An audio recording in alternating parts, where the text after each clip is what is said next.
surgical techniques in India. It serves as a platform for orthopedic surgeons and medical professionals to exchange knowledge, promote research, and advance the practice of arthroscopy in India. The society likely conducts educational events, conferences, and provides resources for its members to stay updated with the latest developments in arthroscopic surgery. It is a momentous occasion as we gather here in the historic city of Jodhpur for the Indian Arthroscopy Society's first ever conference hosted within the premises of the Indian Army. Jodhpur, with its rich cultural heritage and architectural marvels, provides the perfect backdrop for this gathering of medical professionals who are at the forefront of advancing the field of arthroscopy. This city, steeped in history and tradition, is a testament to the enduring spirit of India, much like the dedication and perseverance displayed by our members in their pursuit of excellence in arthroscopic surgery. The decision to host this conference with the Indian Army is a significant milestone. It not only underscores our commitment to innovation and progress, but also pays homage to the selfless service and sacrifices of our armed forces. By bringing together the medical community and the armed forces, we hope to foster collaboration, share knowledge, and explore new frontiers in arthroscopy. As we assemble an array of speakers and experts who are leaders in their respective fields, we are confident that the insights and experiences shared will inspire and inform our discussions. Let us begin with our first session of the day. May I call upon stage Dr. V.N. Das, who is currently working at Goel Hospital, Jodhpur, and is one of the oldest IAS members from Blue City, and Dr. Kishore Rai Chandani, who will be joining us shortly. He is the president of Rajasthan Orthopedic Surgeons Association and head of Department Orthopedics, Dr. S.N. Medical College, Jodhpur, to chair the session 1.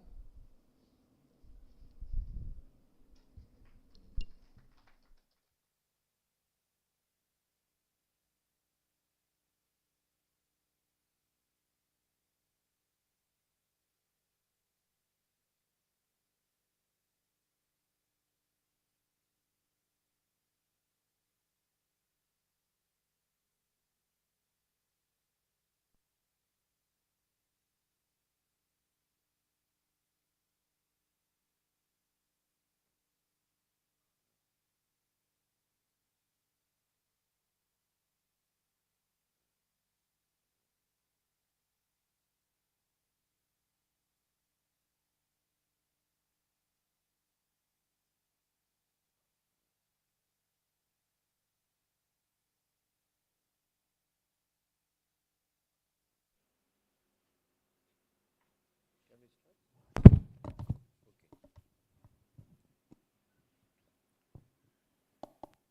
Good morning, everybody.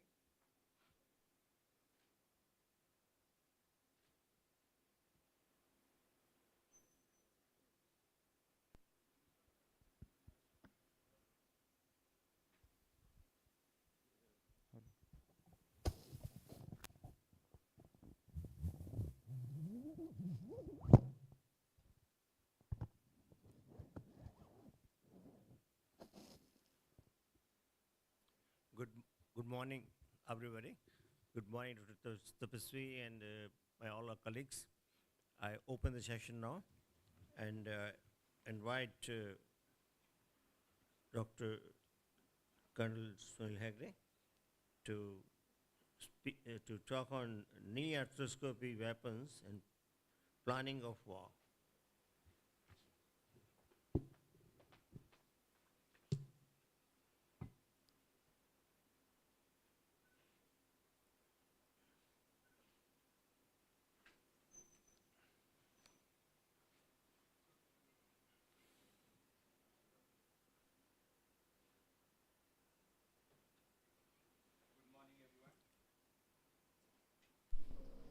Good morning, everyone. On behalf of our organizing chairman, Brigadier Sonali Pasivarma, Commandant Military Hospital, Jodhpur, I welcome all delegates and faculties to this August event. My topic for today is knee arthroscopy, weapons and planning for war. The term war intrigued me, so I'm going to make an analogy with a conventional war as well as an arthroscopic war. A conventional war or a geopolitical war occurs to restore balance of power or to counter belligerence from an opposing nation, whereas an arthroscopic war occurs to restore the functional status of patient which has been deranged due to injury, infection, inflammation, or degeneration.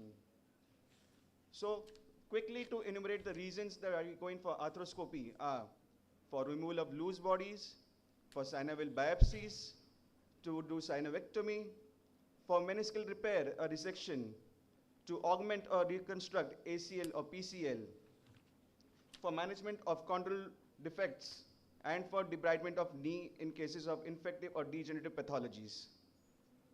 Before we go to any war, we need some information about our enemy. We need to know what we are dealing with. And this information is obtained by way of history, wherein there is usually a history of a twisting injury to a knee, followed by pain and swelling, and a perceived sense of instability or locking of the knee. Our clinical examinations provide us more information regarding the status of the ligaments, namely the drawer test, the McMurray's test. The radiographs help us to provide additional clues whenever there is an avulsion injury of the ligaments. Sometimes this information is not sufficient for us to go to war. In times like these, we seek help from our allies. Our main ally here is the radiologist, and he performs an MRI which gives us additional information about the intra-articular pathology. After we have all our information, now it's time to make a decision. Should we try diplomacy and conserve, or should we go in for war and operate? This decision is taken in consultation with the patient. Once a decision has been made to go to war, we need to first take a stock up of our inventory. In any battlefield, it is prudent to have a continuous surveillance of the battlefield. In a military scenario, this is done either with the help of drones or satellites.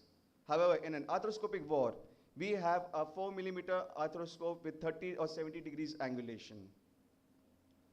We also need to have a feel of the battlefield, and this feel is done by a probe which acts like an extension of our index finger to palpate intra-articular structures. We need our tanks to punch through the enemy, and we need our artillery or scissors to cut through all the obstacles in our battlefield. We need our shavers to provide us a clear visual inspection of the battlefield.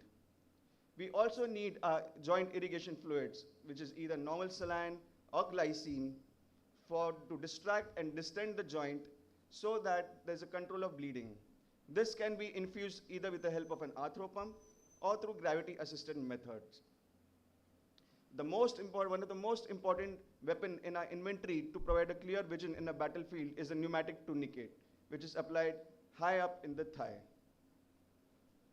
Once we enter the battlefield, we need to set up our own infrastructure, and this infrastructure has to be firmly fixed on ground. So we need our fixation devices for our grafts. The fixation devices can be classified into either femoral fixation device or a tibial fixation device. The femoral fixation device can be further classified based on the mechanism of action into either compression devices, expansion devices, or suspension devices. Example of compression devices are our interference screws, which are available either in metallic form, a bioabsorbable form, or a very inert form, the PEEK screws. Example of expansion devices is a rigid fix or cross pin system. The suspension devices is further classified according to the type of bone where they are used, either cortical bone or corticocancellous bone or cancellous bone. Example of cortical suspension devices are the endobuttons. The cortical cancellous suspension devices are the bone mulch screw, and the cancellous we have the Lynx HT system, which is from Depuo.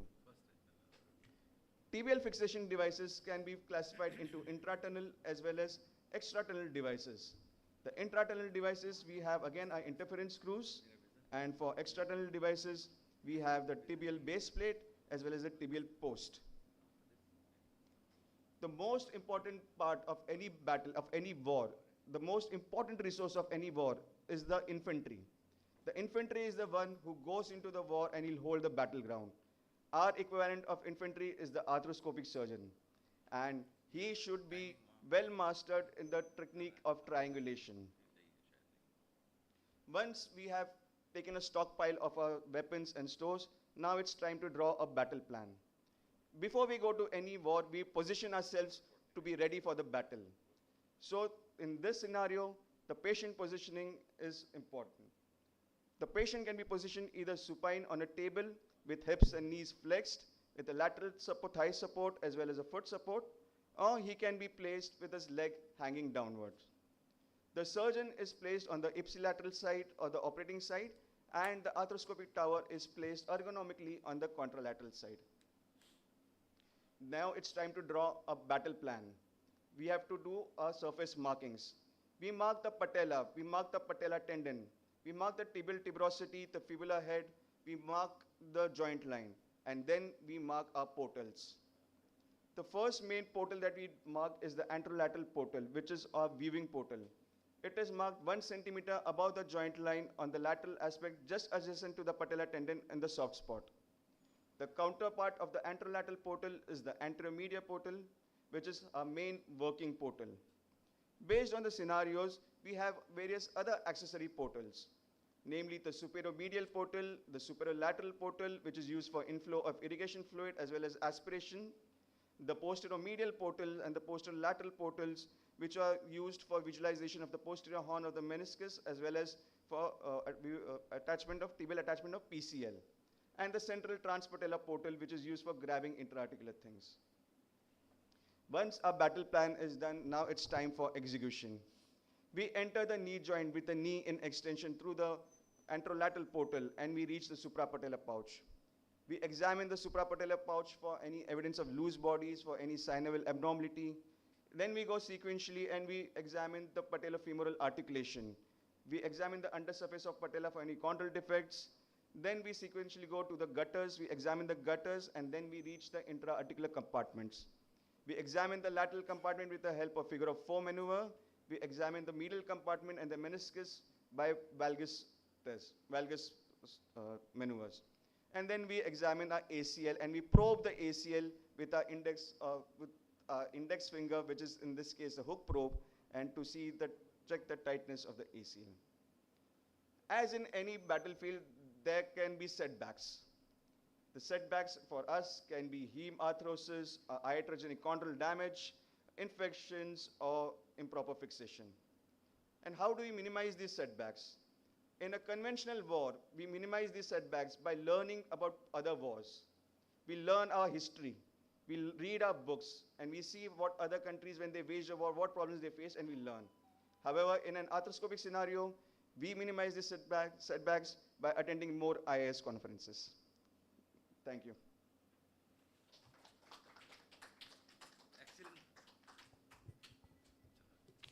Excellent presentation, Lieutenant Colonel Sunil Hegde.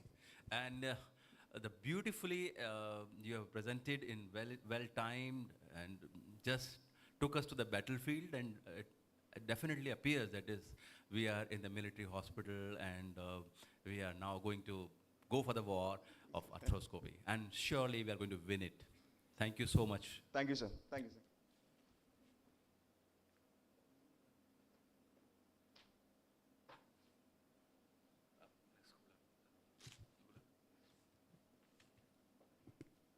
Well, the next speaker, the subject is relevant anatomy and biomechanics of the ACL by Major Pramod.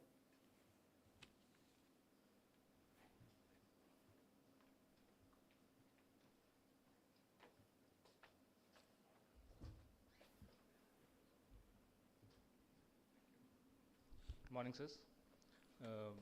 Today I'll be presenting relevant anatomy and biomechanics of ACL. ACL is the central ligament of the knee, made of highly aligned collagen fibers. It connects between the tibial area in between the tibial eminences to the medial aspect of the lateral femoral condyle. It provides basically stability to the anterior tibial translation and some amount of resistance to internal rotation of the knee. Of late, the incidence of ACL injuries, reported injuries, have increased to 78 to 90 per 1 lakh individuals. The earliest mention of ACL or anatomy of knee is found in Egyptian papyrus rolls from around 3000 BC. The first official mention of the term cruciate was from the Roman era. Genu Claudius Galen has, in his account, Ligamenta genu cruciate. In 1543, Andreas Vesalius gave the official first document of anatomical description of ACL in his account De Humani Corporis Fabrica Libris Septum. For over 400 years, ACL was thought to be a single structure. When first time in 1836, Weber came out with the concept of a two-bundle anatomy, which was further proved and by authors like I.V. Palmer in 1938. Though all the earlier studies focused on gross morphology, physiology, and the relation of ACL with other structures in the knee, the current studies all focus toward describing the microscopic and macroscopic anatomy, the morphology of the insertion sites, and relevant kinematics and biomechanics, which is relevant to the ACL, developing the ACL reconstruction technique per se. I'll be covering this topic under the following headings. In 1938, Ivor Palmer made the first description of the two-bundle ACL. Later, many authors have come up with the concept of triple bundle structure, but it is still debated. Many authors couldn't describe it in their studies, that they couldn't find a third bundle per se. Roughly, the midsection appears to be in a triangular or oval in cross-section. But however, few studies have mentioned that ACL is more like a ribbon-like structure rather than a solid or a cylindrical structure. Coming to the dimensions, grossly the length comes out to be around 27 to 32 mm. The mid-substance cross-section is around 44 millimeter square, and the width is around 10 to 12 mm. And the femoral and the tibial incisions are about 2 to 3 times the mid-section, mid-substance cross-section area. In MRI, the angular orientation is to be noted. In sagittal plane, the ACL makes around 45 to 65 degree to the horizontal. In coronal, it is around 65 to 78. And ACL also makes an angle with the Blumenstadt line, which is around 7 to 13 degree. All these dimensions are essentially smaller in females compared to the male counterparts. Coming to the femoral insertion, the femoral insertion makes a crescent-shaped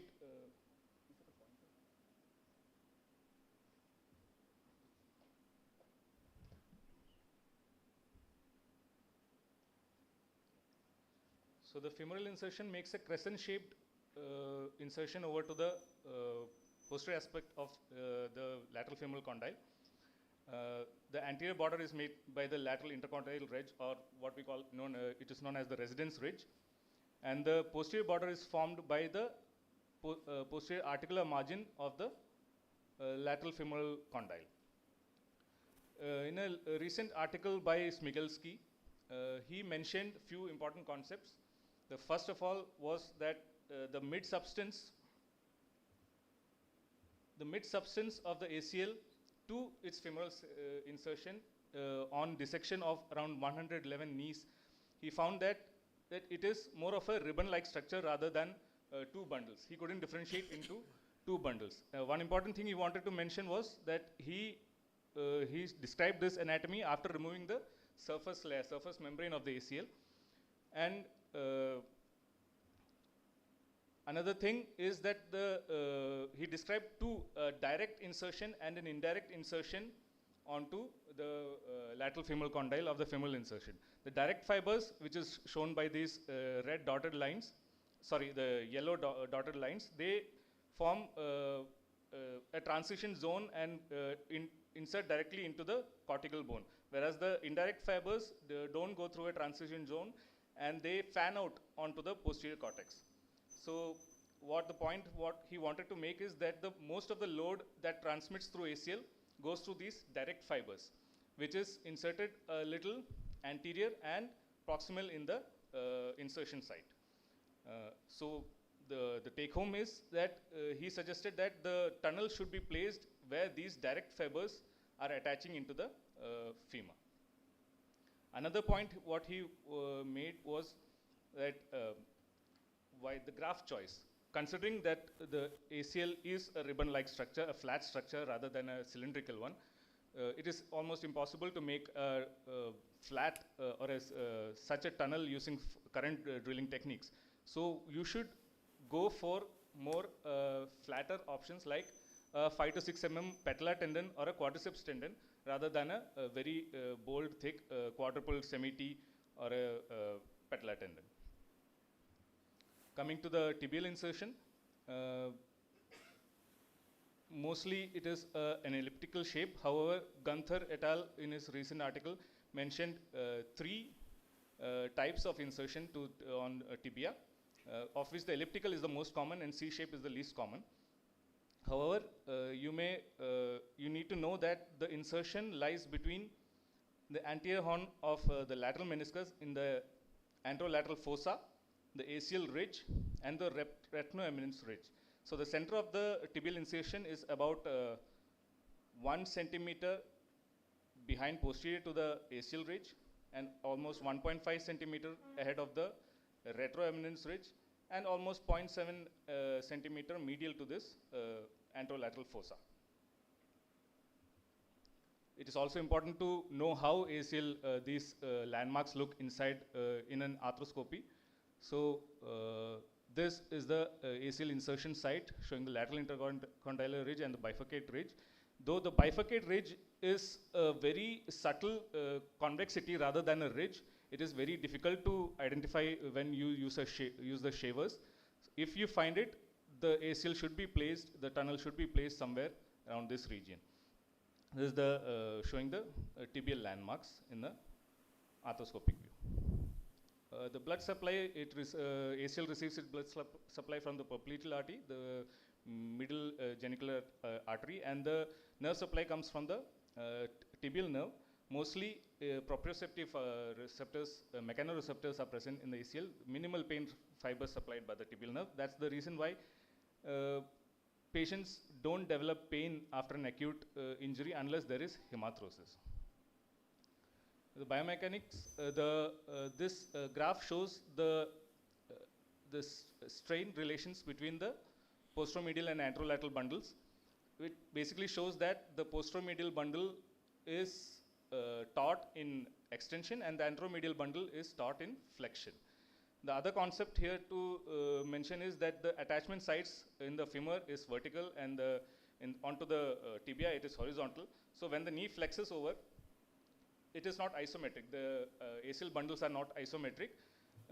It gives a twisted appearance, as in the anteromedial bundle shifts to the posterior aspect, giving a twisted appearance. Mentioning about the load to failure, this graph shows comparison between the patellar tendon and the ACL when various amounts of loads are applied to the tendon. So in the ligament, it initially shows a toe region where there is elongation in fibers in relation to minimal load given. Later, it gives a linear relation with the force applied, where there is reversible elongation. It is the elastic zone. Then comes the yield point where the collagen fibers start breaking and final breakage of the ligament happens. In an ACL deficient knee, the center of rotation of the knee shifts to more medial and there is more motion at the posterolateral and the lateral compartment, giving more stresses in the knee, and which is evident in the pivot shift test. Also, one important thing to note is that the quadriceps atrophy that happens after an ACL injury, the anterior tibial translation is caused by the quadriceps mechanism. So when there is an ACL deficient knee, this anterior tibial translation is stopped by the capsular structures and the menisci.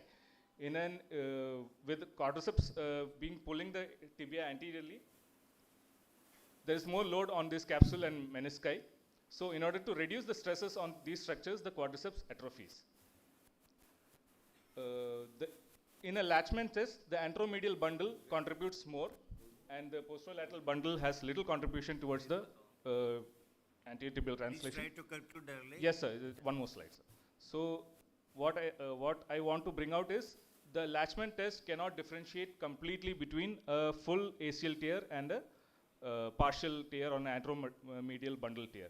So a comprehensive examination is necessary before coming into a surgical decision.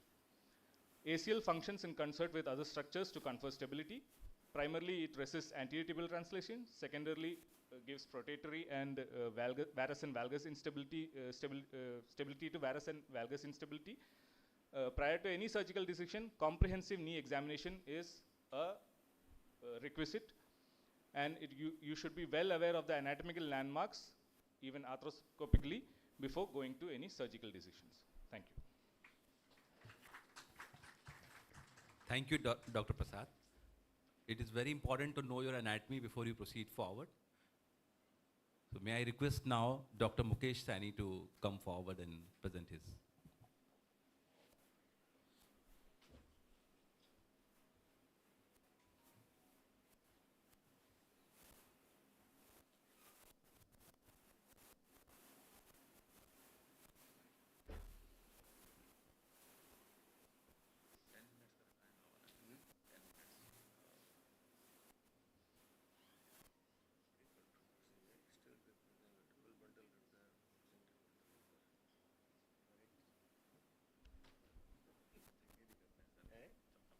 Good morning and most welcome to one and all.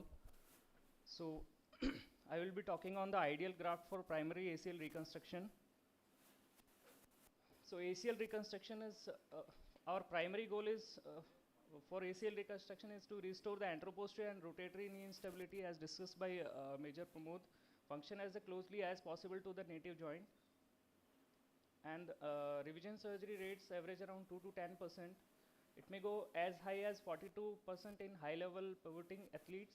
Intrinsic and extrinsic risk factors, which is patient age, activity level, and alignment. These may lead to failures or these revision rates. And graft choice is a very important factor, or you can say modifiable extrinsic factor, which can avoid these revisions. So for graft choices in ACL reconstruction, we broadly divide into 3 categories: autograft, allograft, and synthetic grafts. So in autografts, we can take hamstring graft, which is most commonly used, and bone patellar tendon graft, quadriceps tendon graft with or without the bone block, and another newer option is peroneus longus graft. In allograft, divided into 2 categories: all soft tissue graft and bone tendon allograft. So all soft tissue graft are hamstrings, tibialis anterior, tibialis posterior, peroneal tendon, and ITB. Bone tendon allograft is bone patellar tendon graft, quadriceps tendon with bone block, Achilles tendon with calcaneum bone block.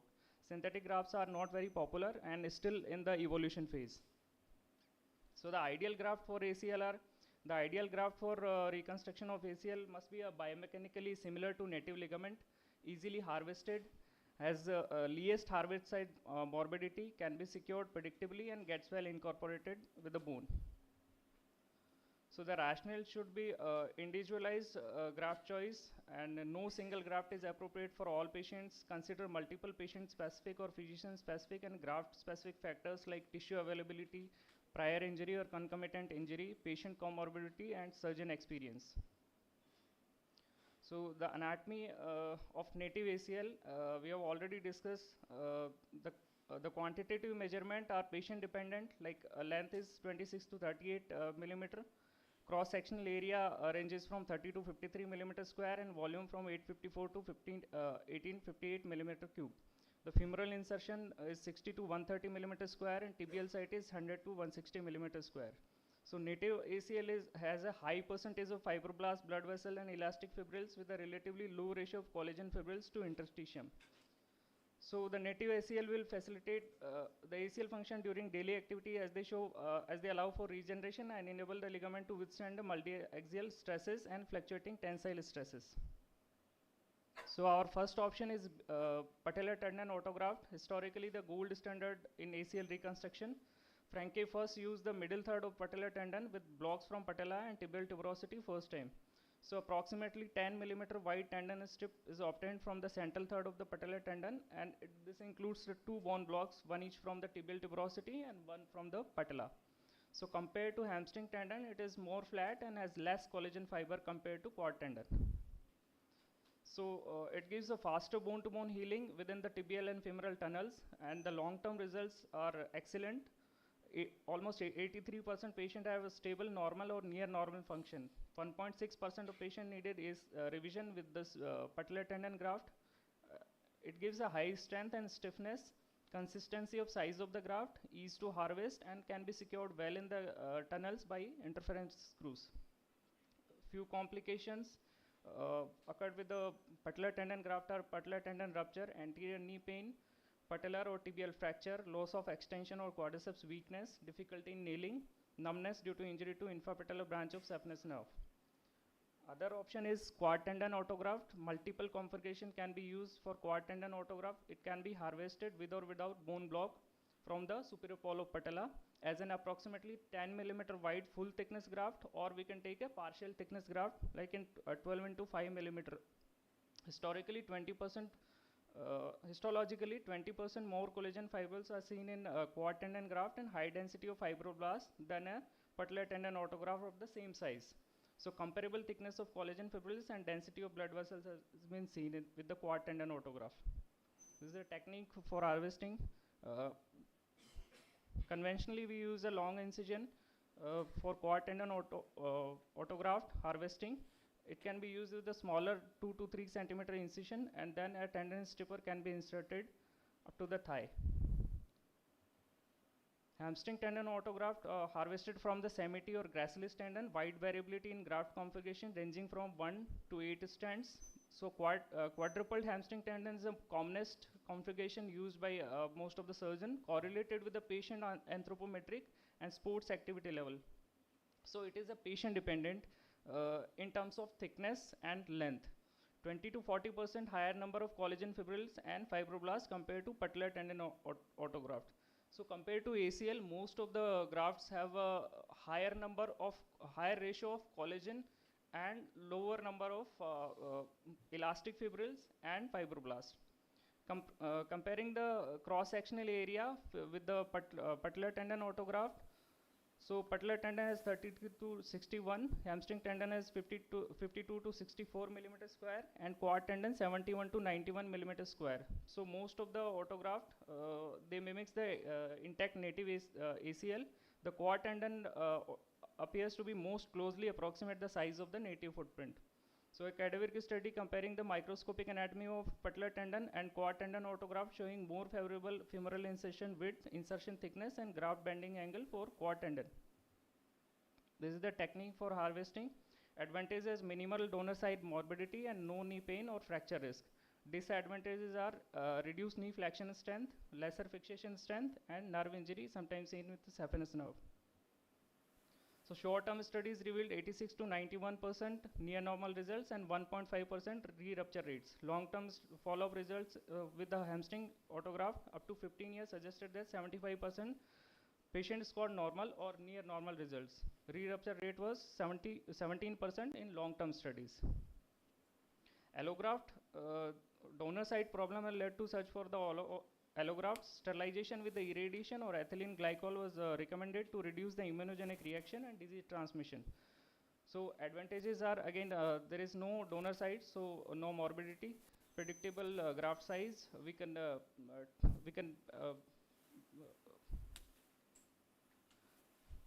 tailor make the graft according to our needs. Then shorter operative time, ease of use in a multi-ligament situation and revision situation, and easier recovery in post-operative period. Disadvantages are risk for disease transmission and immunogenic reaction, slower incorporation rates with the allograft as seen in many studies. Irradiated allografts more likely to fail compared to non-irradiated ones because of decreased mechanical properties due to sterilization and inflammatory response evoked by these allografts. So one meta-analysis recent study concluded that allografts were associated with increased graft failure rates, although reoperation rate, translation, rotational stability, and functional outcome were similar. Synthetic grafts, these are not very popular. Initially, they were introduced in 80s and 90s, and now they are in third generation. First generation was knitted, woven on braided subject to early breakage. Second generation ligaments have additional braided woven longitudinal and transverse fibers in Dacron or PTFE were used. These allowed fibroblast ingrowth but suffered with the wear, fraying, and low abrasion. So they all failed in the long term. The newest are the third generation ligament, which have knitted extra-articular portion with free longitudinal fibers with the resist elongation without any braids to reduce wear debris. So Lars and Leeds KO, these are two synthetic grafts currently being used, and this use remains controversial. So these are the biomechanical properties of various ACL grafts. As it has been discussed, ultimate load to failure, most of the autografts like BPTB, quadruple hamstrings and quad tendon, they easily overperform the ultimate tensile loads, and their stiffness also closely mimics the native ACL.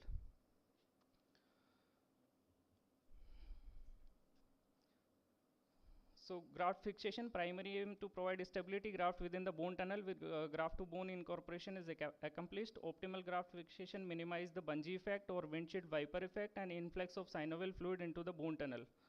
Direct fixation, like we discussed, interference screws, crossbench, staples, washer, hardware-free press fit fixation. Indirect devices include fixed or adjustable suspensory fixation. There is no clear consensus regarding the best fixation method. So peroneal tendon as an autograft is a relatively newer choice. Peroneal tendon autograft has adequate size and sufficient strength for knee ACL reconstruction. In a study, there was no difference in tensile strength between the peroneus longus and hamstring tendon. Similarly, there is another study which shows no difference between the tensile strengths. So this is the harvesting technique. You should not go all the way up to the fibula head to avoid the common peroneal nerve injuries. There was one case report regarding the foot drop, which recovered spontaneously after 3 months. Most of the studies, they support the use of peroneal tendon autograft for primary ACL reconstruction without having any additional donor site morbidity and good ankle and foot function. So these are a few of the recently published literature and studies. Please wind up, please. Last slide, sir. So take home message, the patellar tendon graft still remains the gold standard, and hamstring graft has been minimal donor site morbidity, but has problem with the bone tendon junction healing and elongation. Allograft has poor results in terms of re-rupture rates and immunity, but can be used in multi-ligament situation. Synthetic graft are still under evolution, so they cannot be recommended.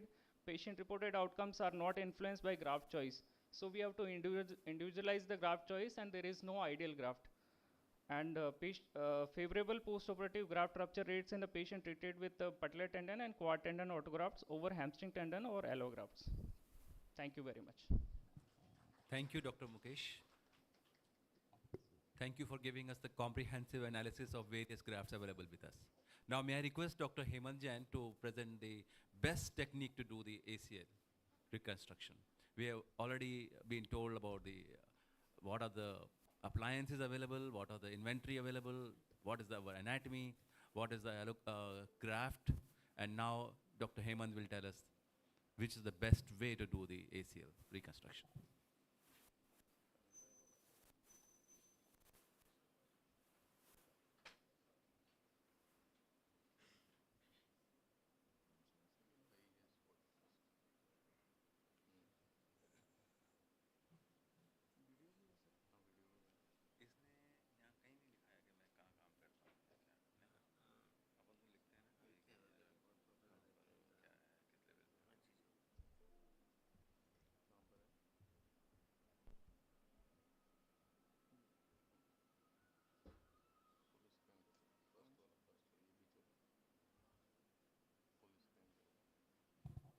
Dr. Hemant is the associate professor in Dr. SN Medical College, Jodhpur, and he has been doing arthroscopy work for many years now.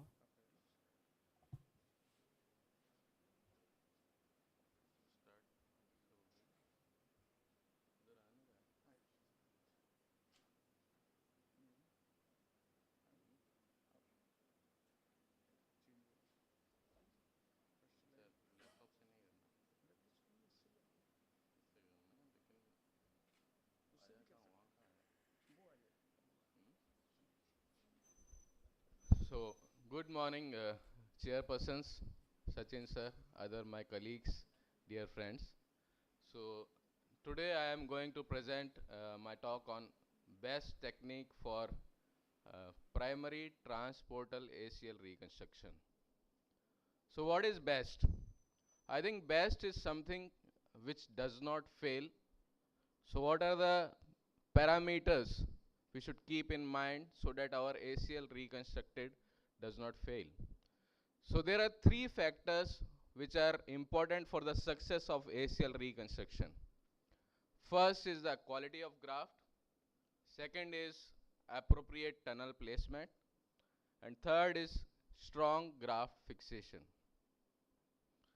So first of all, coming to graft, already Dr. Mukesh has elaborated on the graft techniques. So for my preference is the hamstring tendons. They have the least morbidity, and the ideal graft diameter in all the studies should be equal to 8 or more for especially the young adults. We should prepare it well. We can make it 4 strand, 5 strand, 6 strand to get a good graft diameter. So next, the single most common cause of failure in all the studies is incorrect tunnel placement in ACL reconstruction. So we all must focus what should be the good tunnel position, then and then only we can do a good ACL reconstruction. The small changes in tunnel position cause great changes in the knee kinematics. And all the biomechanical, anatomic and cadaveric studies have proven the earlier technique of transtibial ACL reconstruction and now currently we favor the anteromedial transportal techniques. So all the studies except the clinical, their biomechanical, anatomic and cadaveric studies have proven that we get a potentially improved tunnel position with transportal technique. So before, how do we get a good tunnel position? We need to make our portals right. So our anterolateral portal should be high, just lateral to the patellar tendon and should be tight. Our anteromedial portal should be just medial to the patellar tendon and just above the medial meniscus here. And we should make one more accessory medial portal which is again low and I make it horizontal. And my preferred method is I combine both these portals. I make a bigger medial portal, anteromedial portal, which is horizontal. So how we should make our tunnel? Anatomic or isometric? So the earlier transtibial technique used to make a more isometric tunnel. But the studies have proven that femoral tunnel, the tunnel in the anatomical footprint results in knee kinematics closer to the intact knee rather than a tunnel position located for best graft isometry. So the anatomic tunnel is the preferred technique. Again, whether we should make the tunnel at 10 o'clock position or 11 o'clock or earlier what we used to say over the top position in transtibial technique. So now the current studies all favor the 10 o'clock position in right knee or 2 o'clock position in left knee more effectively resist rotatory loads when compared to the 11 o'clock position. So what are the landmarks? Major Pramod very nicely showed us the anatomy. So the most important landmarks are the ACL footprint, which we can see directly, and when we debride it, we may be able to see the residence ridge or lateral intercordial ridge. They are better viewed through the anteromedial portal, or sometimes we can use a 70-degree scope also to view them. So what is lateral intercondylar ridge? I'll explain again. So this is a long lateral which runs through the entire footprint of the ACL, and no fibers of ACL are superior to this ridge. And now this bifurcate ridge is a perpendicular ridge running down from the intercondylar ridge, which separates the two bundles, AM and PL bundles. So the tunnel position should be in between. When we do a single bundle ACL reconstruction, should be somewhere here. So femoral tunnel, again I have told you 10 o'clock position right knee and 2 o'clock position in left knee. We use a medial portal for instruments for making this anatomic tunnel placement. So for the tibial tunnel, our intra-articular exit point of the wire is around 3 mm posterior to the center of the ACL footprint, and it is just behind the anterior horn of the lateral meniscus, and it is around 7 millimeter anterior from the PCL. So you see PCL here. So outside position you can see we set the zig at 55 degrees, and it is around 30 degree medial to the mid sagittal axis. Simply we can say around 2 centimeter medial to the tibial tuberosity, and it is around 4 centimeter below the joint line. So this is the picture showing how we take out tibial guide wire. Then after we take a guide wire, we can check the tunnel position, whether our tunnel is anterior or not. We extend the limb and see if the gyre is impinging on the roof. So still we can change the tunnel if we are at this step. So then we drill the tunnel. So finally, when we get a good tunnels, the secure graft fixation is important for successful reconstruction. So there are various choices for graft fixation. I prefer buttons on the femoral side. I use both fixed or adjustable loop. On the tibial side, I prefer interference screw. Biodegradable screws are the most preferred. Many people use suture disc, post washer also. The choice of fixation also depend on the choice of graft. Sometimes BPTB graft we need to use a screw on both the sides. So finally I'll show you a small video of ACL reconstruction technique. Can we go back? How to play the video? इसमें भी है और अलग से भी है. अलग से चलाना है? ऊपर ऊपर.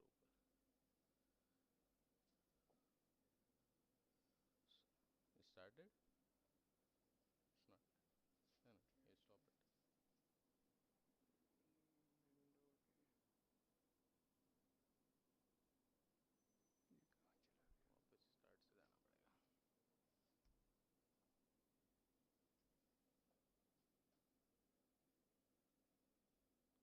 So after we identify the torn ACL, we debride the ACL footprint, but we leave the base of the fibers on the tibial side to preserve the proprioception. We clear the femoral side completely. I like to see the posterior edge. So here, I'll pause for a minute. Just a second. So though not in every patient, we may be able to see the intercondylar ridge. If you see carefully, this is the lateral intercondylar ridge, and this is the bifurcate ridge. So our tunnel should be somewhere here. So now we can use two techniques. Either we can use the offset technique, which I use, or we can use the 45 degree microfracture awl. Directly with the awl we make a small entry point for the entry wire. Or I use a offset. So for a 8 mm graft, I'll use a 6 mm offset to give me a 2 mm posterior wall to prevent posterior blowout. So then we apply the offset here. Then we introduce the bead pin, and the position of the knee is hyperflex. And then we bring the wire outside from the lateral side. Later we ream with a 4.5 mm reamer, and we measure the tunnel. It's around 40 mm in this case. So now when we get the tunnel, just a second. So now when we get the tunnel position, tunnel length, so how much to drill? It depends on the fixation method. Suppose we use a fixed loop, then if a 40 mm tunnel, if I use a 15 mm loop, I'll subtract 15 mm like 25 and then add 10 millimeter for flipping. So I'll drill at 35 mm from the graft diameter. Suppose it's 8, well drill 8 with and if I use an adjustable loop, I simply drill 20 or 25 millimeter, how much I want to put the graft inside. So then we place the ACL zig and the tibial insertion site just between the two eminences behind the anterior edge of the lateral meniscus and around 7 millimeter anterior to the PCL. Pull out the, drill the tibial wire. Now we should ream over it. Better idea is to sequential ream, so that we don't, if at all we want, if we error in the wire, we can still change the slide position. We can make it anterior or medial lateral. Second thing, if the graft diameter is more than 8 millimeter, there are chances of cartilage or bone pieces coming out in the joint. Then I pull out the shuttling thread, Hello. and finally we pull inside the graft. But Raman, that is time is over. Yes, I am winding up. So this is a good ACL graft. Finally, we tighten the screw in 15 to 20 degree knee flexion.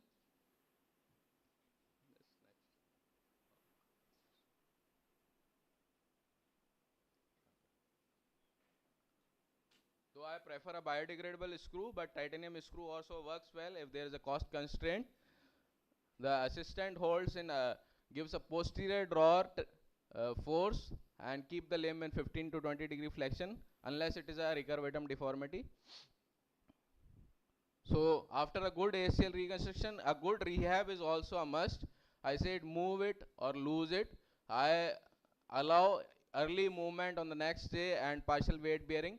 We allow closed chain exercises for the 1 month, then move on to open chain exercises.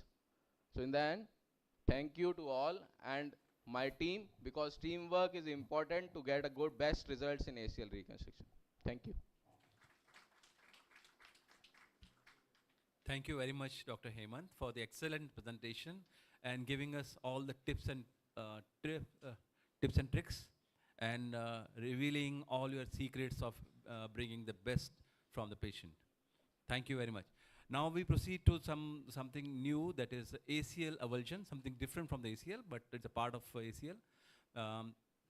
Dr. Sumit Banerjee from All India Institute of Medical Sciences, Jodhpur, would be presenting ACL avulsion.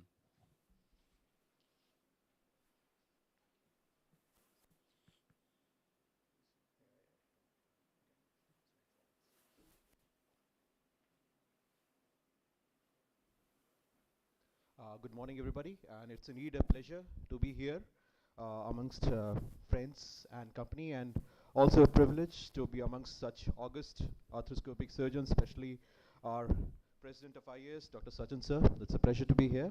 So we'll start off with ACL avulsion injuries. These are fractures of the anterior cruciate ligament insertion. The tibial eminence actually fails before the ligament fails through the cancellous bone beneath the subchondral plate.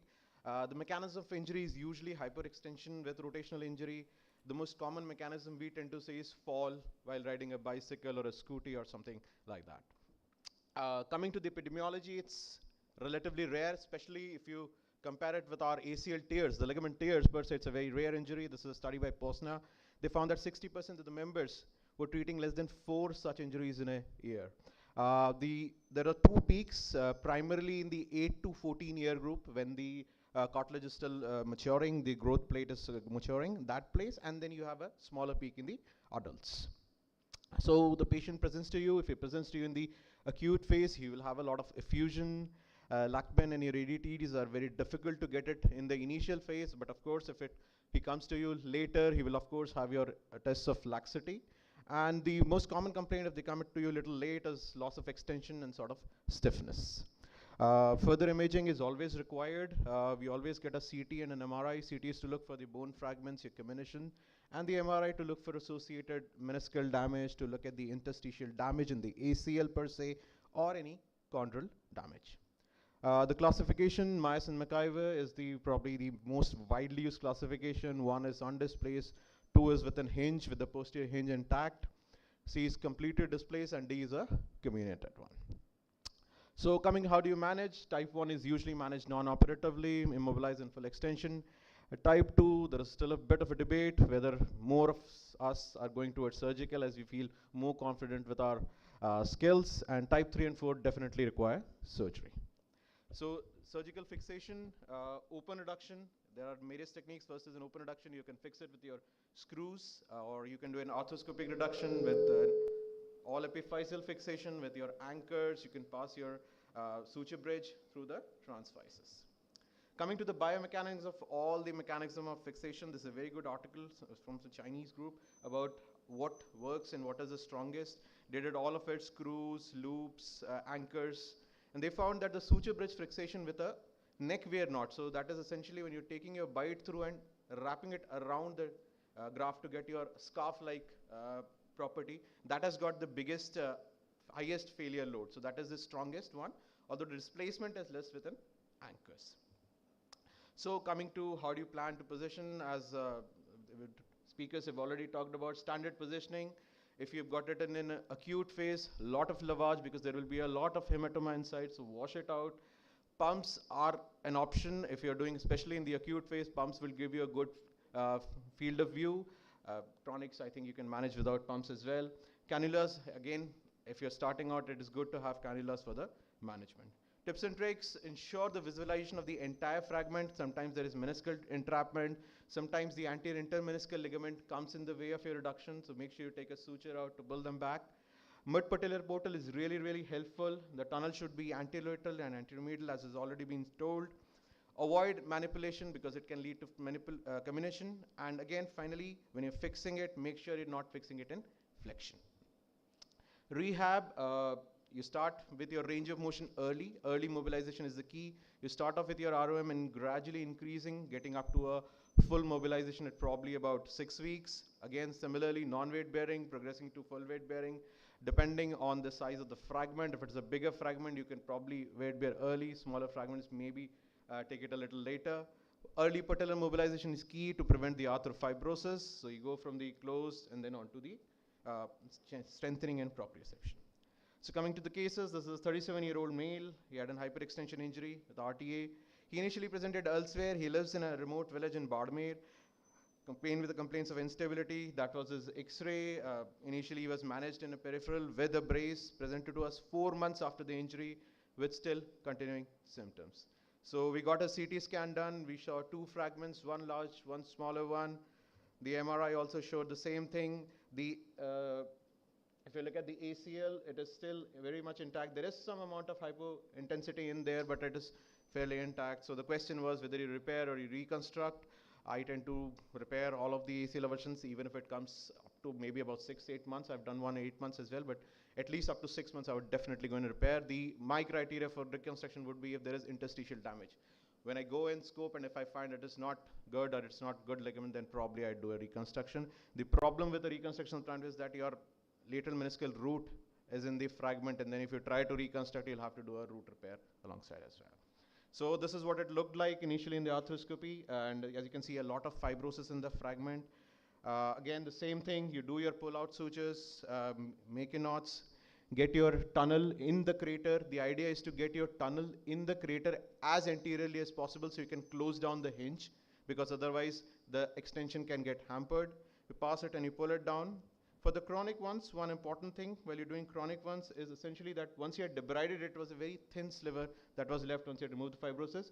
And for the chronic ones, since you're reducing, the reduction needs to be slightly deeper inside to get the tensioning back. In an acute phase, you will reduce it right to the surface. For a chronic case, you'll reduce it slightly higher. So that's the post-op X-ray, and that's him. He's back at his village. He's working on his field, and he's got full ROM, he's walking, he's doing everything right now. So this is the second case. This was a 20-year-old female. She's a yoga instructor, fell off a scooty, presented to us on day 4, and that was her X-rays. Those are our MRIs, and as you can see, there is a clearly lift top, and similarly in the CT, this is one big fragment. She was a niece of our OT coordinator, so obviously we took her in really, really early. So this is what it looked like. That's the fragment, lot of hemarthrosis, as you can see in the arthroscopic images. Another thing in the lower thing, it's always essential to check for the anterior root of the lateral meniscus, because sometimes it gets torn. That's her provisional reduction, and this is the final reduction. And as you can see, we've used the what we call as the scarf mechanism, the loop coming across, so that it gets good compression onto the side. So this was her X-ray, all hunky-dory, all in good, but 2 months post-op, she presents with swelling, a stiff knee, range of motion only 10 to 90 degrees. Now what to do? We tried aggressive rehab, did not progress, so we went in for an MUA and arthroscopic adhesivolysis. Always remember, that's why I was talking about the patellar mobilization, early good ROM is key. I had to use a superior patellar portal to release all the adhesions underneath, and this is what we achieved on the table. And this is her at 9 months. She's back. She's doing everything, full range of motion, and she's back to started her yoga as well right now. This is the third case. This is a pediatric one, 12 years male. This is my youngest that I've done. Now 14, 15s I've done a few, but the 12 was the youngest that I did. Again, an RTA. He was on his cycle, hit by an RTA, slow vehicle. Presented to us 11 days, pain, difficulty in weight bearing. This was his X-ray, and these are the pre-op CT scans, one large fragment. So again, here the fixation where you're worried about your growth disturbance crossing the physis. So there are a few ways. You can put in a screw just short of the physis, or you can do an all epiphyseal with anchors using suture bridge, or you can take your suture bridge out and do it, tighten it above the physis. So the idea is to avoid crossing the physis. Although having said that, this is a very good study about the algorithm in a skeletally immature. They found out that growth disturbance only happens if the drilling area is more than 7%, if there is oblique drilling, and or if there is a hardware that is going through the physis or graft. So in the cases of an axial avulsion, you're not really putting any hardware through it, you're not tensioning the graft through the hole. And even with a 9 millimeter tibial tunnel, the area lost is only 6.6%. So with the two 4 mm tunnels, it's very, very unlikely to have a growth disturbance. So this is what we did. Again, the same thing, passing your notes and sutures. So that's the view, small video. I'll just run it quickly actually.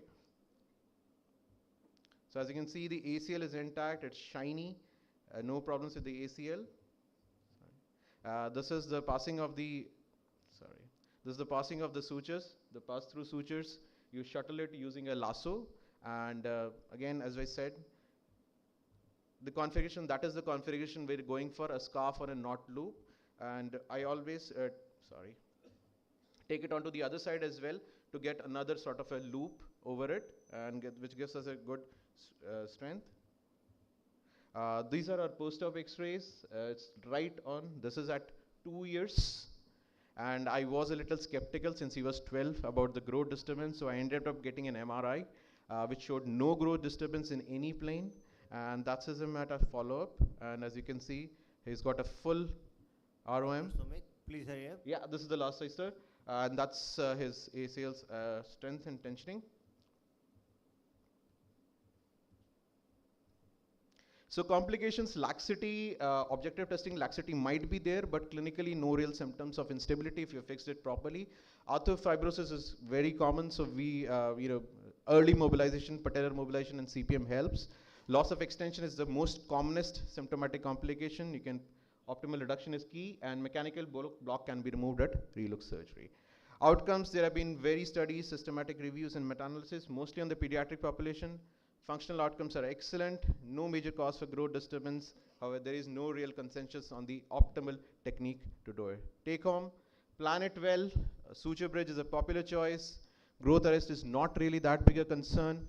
Reduction and tunnel placements are your key. Get it as anterior as possible to close the hinge, and early mobilization is good. Good outcomes with well-reduced fractures. Thank you very much. Dr. Sumit, thank you very much. You have really elaborated very nicely about the evolution of the intertibial fractures. Now, please, I'll conclude this action, and we come for discussion. Any questions from the audience?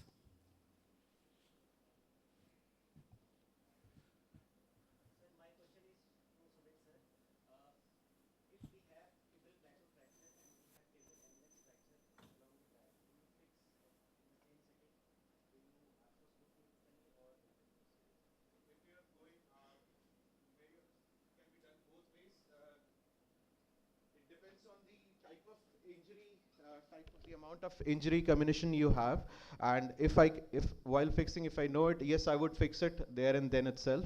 The ACL avulsion, I'll still do a pull through, right? Or actually what you can do is you can make your tunnel open as well and pull it out, or use a screw, a bio screw as well. If you are fixing the point with doing a pull through is essentially that you avoid a second surgery of the implant removal and stuff. But if you're already putting in all your implants for your tibial plateau, one more screw doesn't really done much. So yeah, if I can free it, I'll do it day one itself. Because going back later would require removal of the screws, and in our practical scenarios, there is always a risk of your thread not coming off or the head getting loose and that screw not coming out.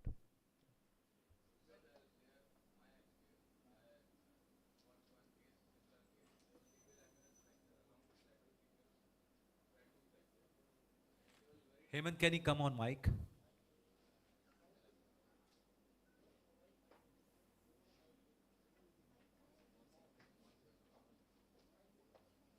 So my experience was, it was very difficult to reduce the tibial plateau, and there was meniscus going between that, and ultimately I had to open.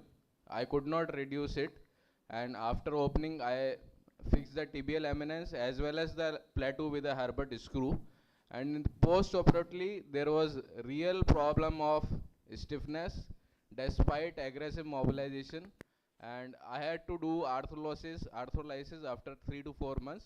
Ultimately the patient went on well, but these are really challenging cases. May I ask, request Dr. Sachin to please Comment on this, yes.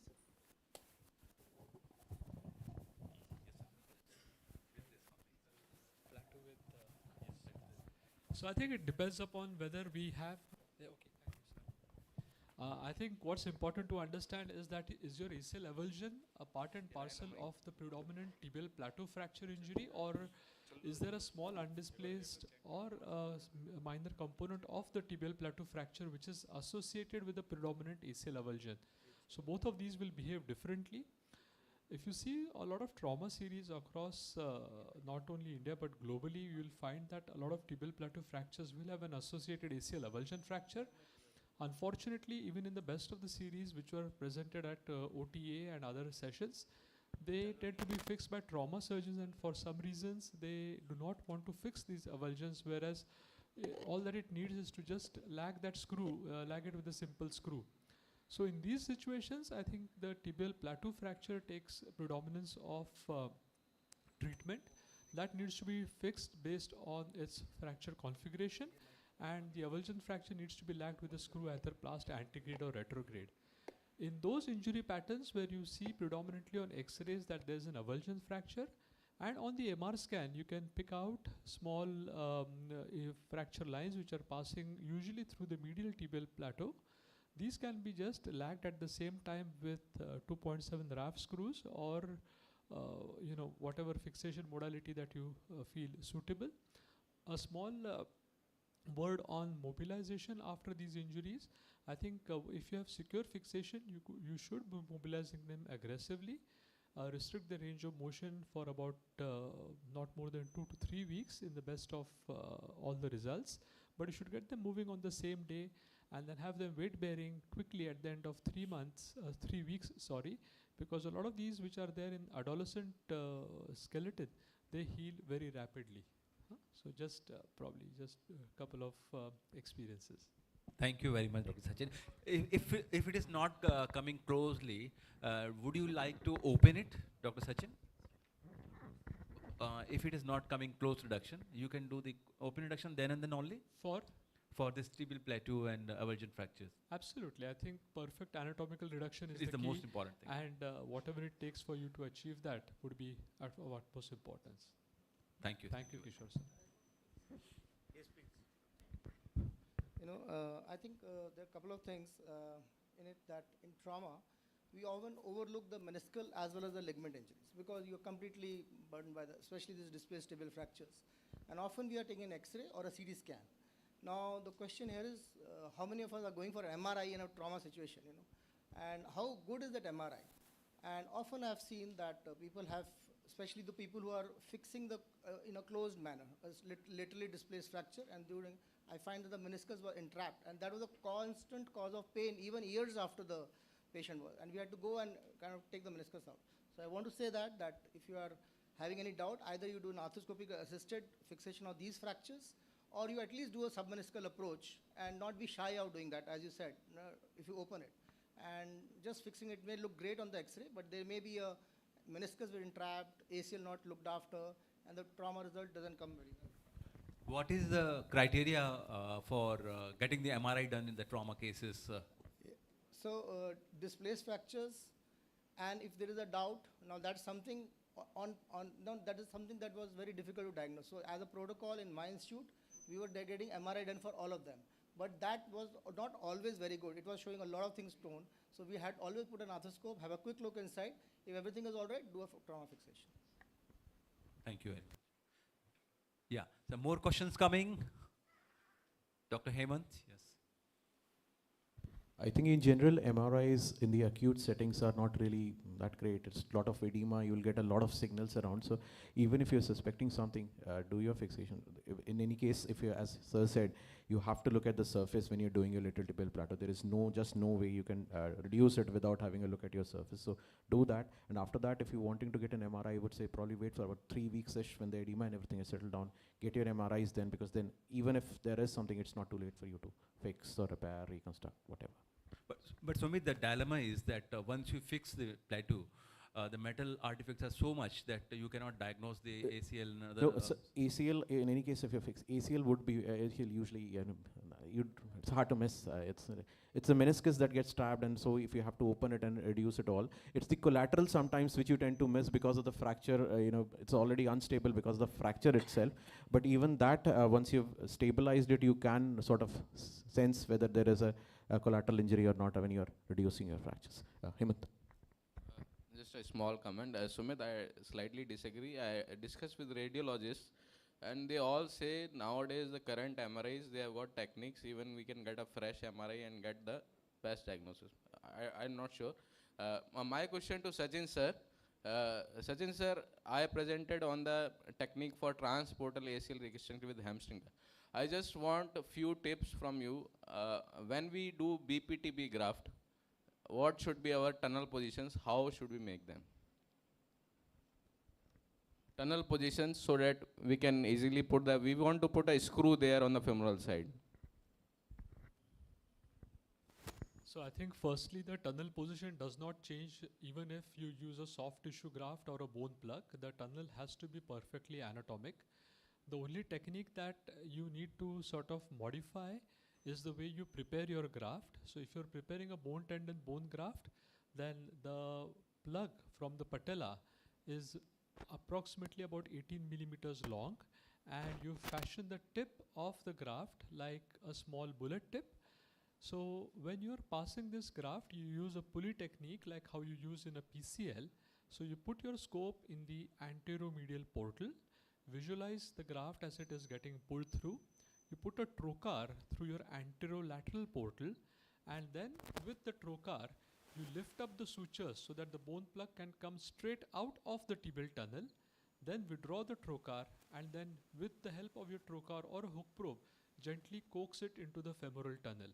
So the only problem you may face in the initial stages is to try and get this bone plug to first come in the joint, turn around, and make a turn towards the femoral condyle, and that is facilitated by putting your scope in the anteromedial portal and using either a hook probe or a trocar through the anterolateral portal to maneuver the same.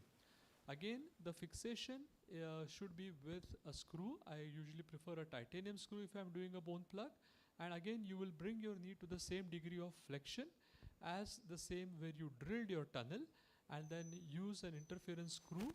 The first thing that you would do is to also always perform a small keyhole notch at the which is above the tunnel, and once you perform this notch, then please use a 7 mm screw always. So I use a 720 screw on the femur and an 820 screw on the tibia, and that will help you with the same. So the screw for a bone tunnel, say obviously you're going to be drilling line to line, or maybe you will be drilling 0.5 millimeters extra. But since it's strong bone, always use a 720 or a 620 screw. That is more than sufficient in the femur, and in the tibia use a 720 or a 820 screw. Thank you very much, Dr. Sachin. So the last question, because we are running out of time. Sir, Dr. Sumit just told that if there is a chronic avulsion fractures of the ACL avulsion, then you can just pull them a bit lower. So I just want to know that usually if we are dealing with a chronic ACL avulsions, I have realized that we can create a good enough crater and it can get too much low. So what is our end limit, and does it actually affect the later range of motion or some stiffness in the knee? I don't think the later range of motion is affected by whether you pull it on or not.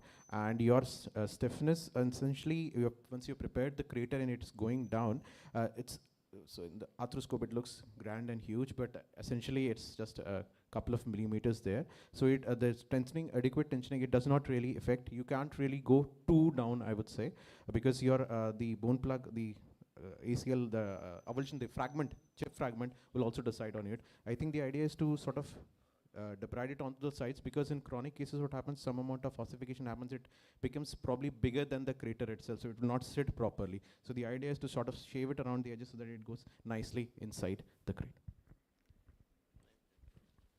Thank you very much. Thank you very much all.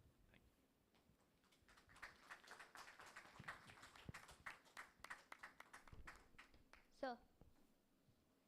Thank you, sir, for gracing us with your knowledge and expertise. I request Dr. V. N. Das to present the mementos to Lieutenant Colonel Sunil Hegde.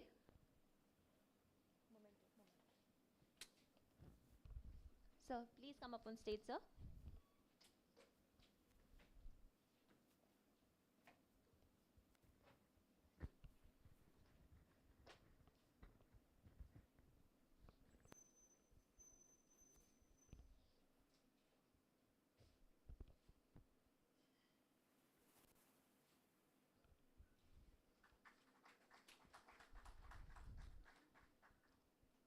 And Major Pramod. Sir, sir, you have to present the memento, sir, please.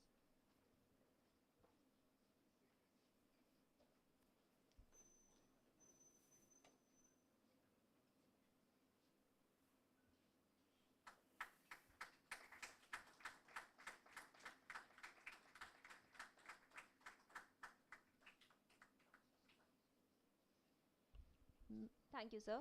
May I also request Dr. Kishorai Chandani to felicitate Dr. Mukesh Kumar Saini.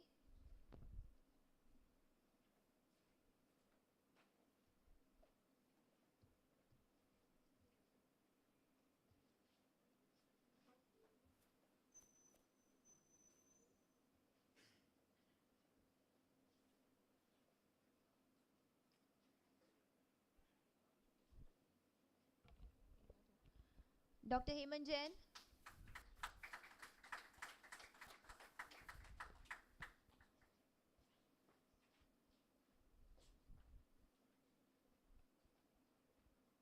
And Dr. Sumit Banerjee.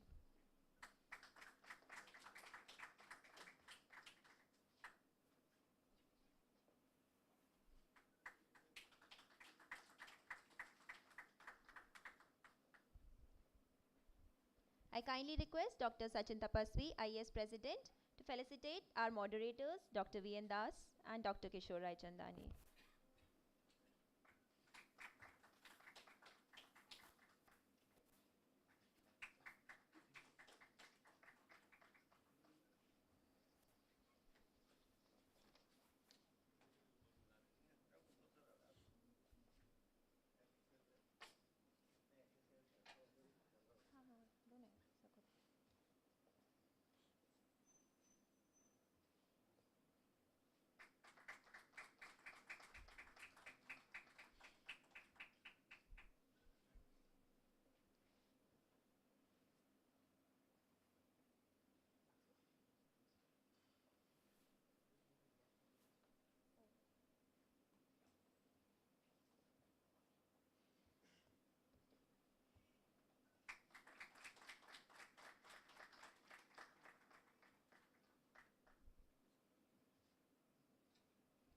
Thank you, sir.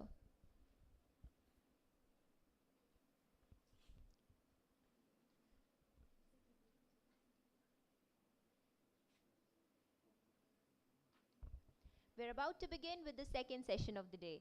May I request Brigadier Chetan Sood, Commandant 151 Base Hospital, Guwahati, and Dr. Mahendra Singh Roria, one of the very senior orthopedic surgeons currently working in Lifeline Hospitals, to chair the knee session 2.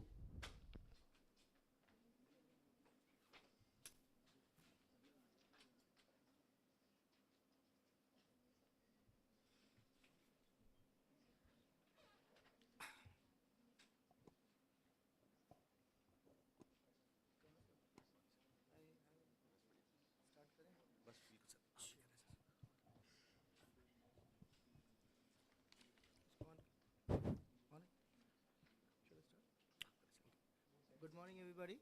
I think we are on time, and we go on with the next session, which is the D session 2, and we'll call upon the first speaker, Dr. Tapish Shukla. Dr. Tapish is talking about why we should save the meniscus. It's a very important thing why we should save the meniscus, but he let us know why we should actually save it.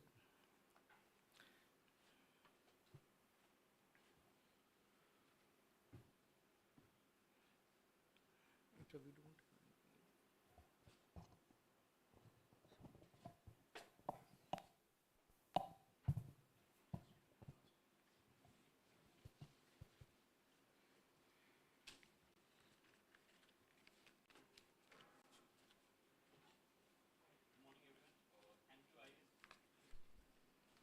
Good morning, everyone. Thank you, IAS and Military Hospital Jodhpur, for giving me this opportunity.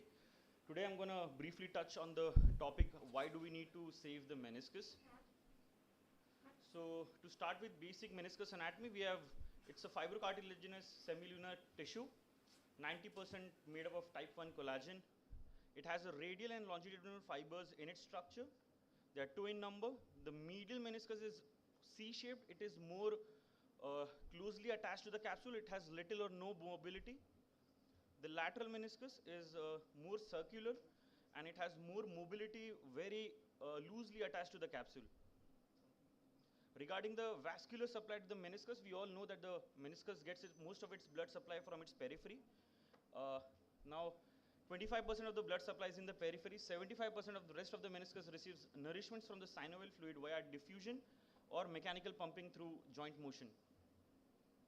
Now, functions of the meniscus, 2 main functions, force transmission and stability.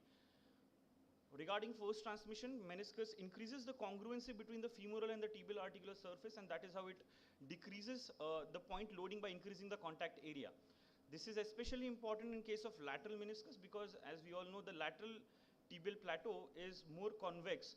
So having a meniscus will increase the congruity between the lateral femoral condyle and lateral tibial plateau. It also does quite a lot of shock absorption because it is more elastic than the articular cartilage itself. It is responsible for transmitting 50% of the weight-bearing load in extension and as high as 85% in flexion. Regarding stability, the medial meniscus posterior horn is one of the main secondary stabilizer to the anterior translation of tibia. So in an ACL deficient knee, it is very important for us to have that intact posterior horn of medial meniscus to resist the anterior translation.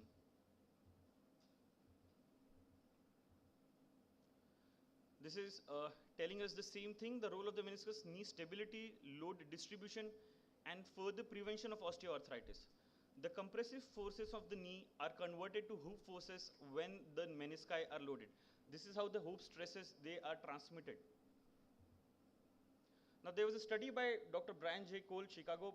He actually calculated the amount of meniscus that you can resect and the corresponding increase in the contact, decrease in the contact area and increase in the contact stresses. So as we can see, merely 50% of the meniscectomy will causes 43% increase in the peak contact stress. If we further increase and lead to a segmental excision of the meniscus, our peak contact stresses will increase by 135%. So this is how it actually works. So on your left side, we have intact menisci here. The forces are evenly distributed. There is no point loading of the cartilage. Now, as soon as we get rid of the meniscus, the point loading increases, the peak contact pressure increases. So cut the menisci completely, 235% increase in the contact stresses of the knee. This is a heat mapping study which shows the same. When the menisci are intact, the forces are evenly distributed. When the menisci are off, the forces are distributed more over short area of contact. So all this will lead to knee osteoarthritis. So obviously we want to save the meniscus. We want to save the meniscus as much as possible. But how do we decide which meniscus tears need to be repaired and which needs to be resected?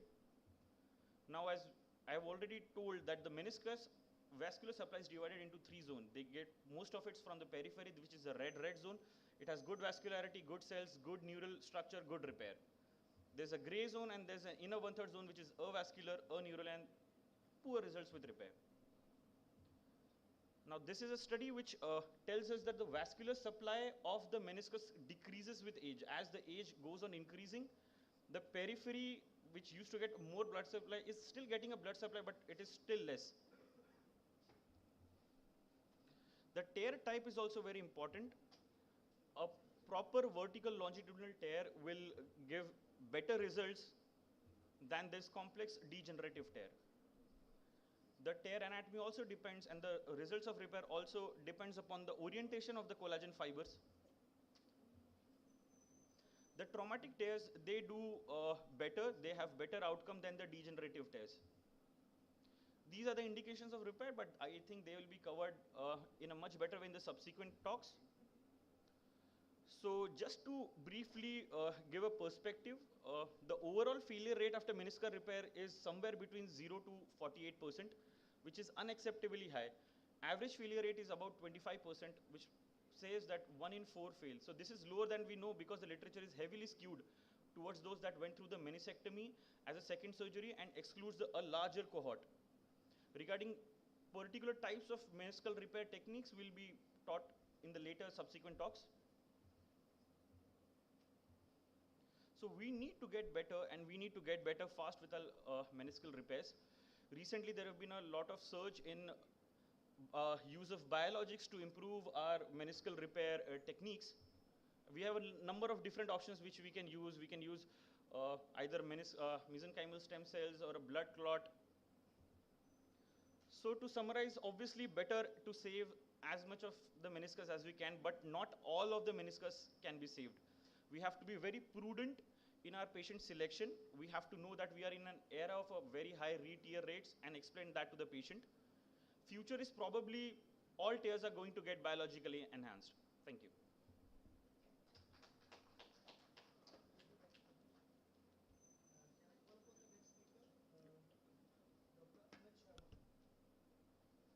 Dr. Amit. Dr. Amit is speaking about the techniques of meniscal repair.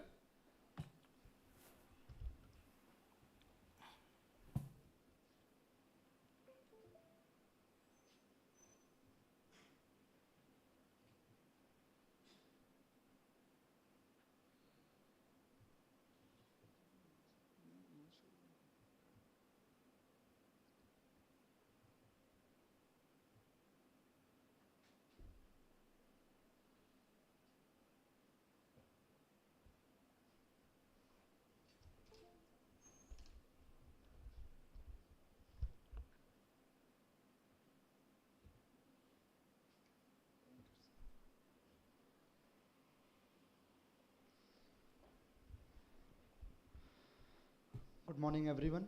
I would like to thank Sachin Tapasvi sir, Major Rupesh, and the whole organizing team of the Jodhpur to invite me to take this talk on meniscal repair techniques.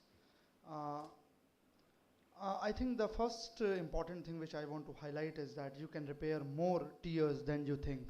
Nowadays, the technique has advanced to such an extent that the tears which were earlier thought to be irreparable, like a complex tears, now those can be repaired. And the recent study shows that all those tears which earlier we used to do meniscectomy for that, if they are repaired, then most of them they do good. But focusing on the 3 pillars of the reconstruction, that is anatomical reconstruction, using of biologics, and definitely circumferential compression. So Dr. Tapish has discussed the gross anatomy, so I'm just skipping because he has just discussed how the meniscus are there and how they are attached. But this is a cross section which is important, which should be kept in mind while repairing.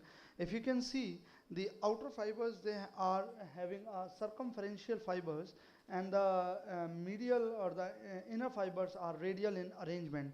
This gives us an idea that if we are going to do a vertical mattress stitch, if there is a peripheral tear, then that is going to hold better in comparison to a horizontal stitch, which has more tendency to give way. So this is because of the arrangement of the fibers in the meniscus. Biomechanics has been already discussed by Dr. Tapish, but once you are dealing with any tear, you should able to diagnose as per the Issaquah's classification that what type of tear you are dealing with, whether it is a partial or complete, whether the location is in which zone exactly, it is a red-red zone, red-white or white-white zone, and depending on where the exactly tear in the radial location, then whether it is in front of the popliteal hiatus. This is the vascular zone which has been already discussed, and we know that it is a peripheral area which has the maximum vascular supply and which has the most tendency to heal better. Then you can describe the tear patterns, and definitely we know that the peripheral pattern and the longitudinal tears, a big longitudinal tears can convert the meniscus into a bucket handle, which can just move like a bucket handle and can cause locking sensation, and a longitudinal tear, they heal better. Then this is a radial tear along the inner side, and if this extends to the periphery, then it loses the hoof stresses again. So any radial tear which is in between around 60% of the meniscus, you can ignore and just go for the freshening of the margins and debridement. But anything which is moving beyond the 60%, you should think for repairing the radial tears also. Then horizontal flaps, vertical flaps, and then horizontal tears. Then depending on the quality of the tissue, you are dealing with the traumatic tears, they do better in comparison to the degenerative. The length of the tear, usually the convention is that if you are dealing with a 7 to 10 mm tears, you should leave it as it is, because especially in the peripheral area, they used to heal quite easily. And the way to measure it, one is MRI, the other is you can use the tip of the probe to measure. So usually it is 4 mm, then you can measure the length of the tear. Then if you are doing anything with the meniscus, you have to mention that if you are doing meniscectomy or something like that. You have to select the right tear. Proximity to the peripheral rim is one of the most important. Within 4 to 5 mm, that heals best. Vertical longitudinal tears heals best. More than 10 mm in length, unstable, which is having more than 3 mm excursion. Age under 40 to 45 years, traumatic tears, acute tears within 8 weeks, and concomitant ACL tear, definitely it gives good biologics to heal in the meniscal tear. And what to avoid? Definitely radial tears within the inner 60% of the tear, white zone, degenerative tears or a non-viable tissue, complex pattern, stable incomplete tear or small tears less than 7 mm, you can skip. And this chart shows that as we go down, we have the repairability index is very low. That is, if you are dealing with a complex tear in the white zone and the tissue quality is damaged and it is degenerated. So if we come to the techniques of repair, we have inside out, outside in, and all inside. And the material used for repair are sutures by and large. Earlier there were some fixators which were used, but they are not in conventionally used nowadays. Inside out technique is good in that sense. It has a single lumen procedure, uses contralateral portal to avoid the vital structures.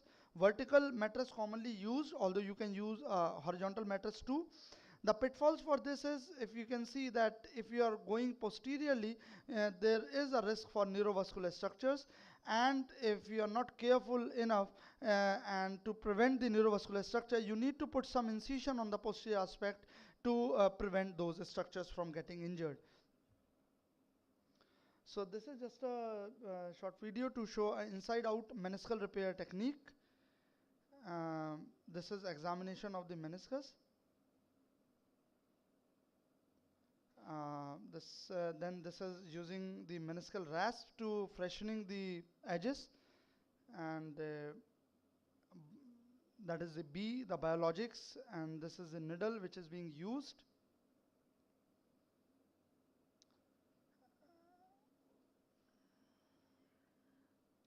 This is a needle which is being passed through from the contralateral portal on the posteromedial aspect of the knee joint, and then we are taking the needle out, and then we are pushing in another needle with the opposite thread. We are firing the needle second time and taking the thread out again.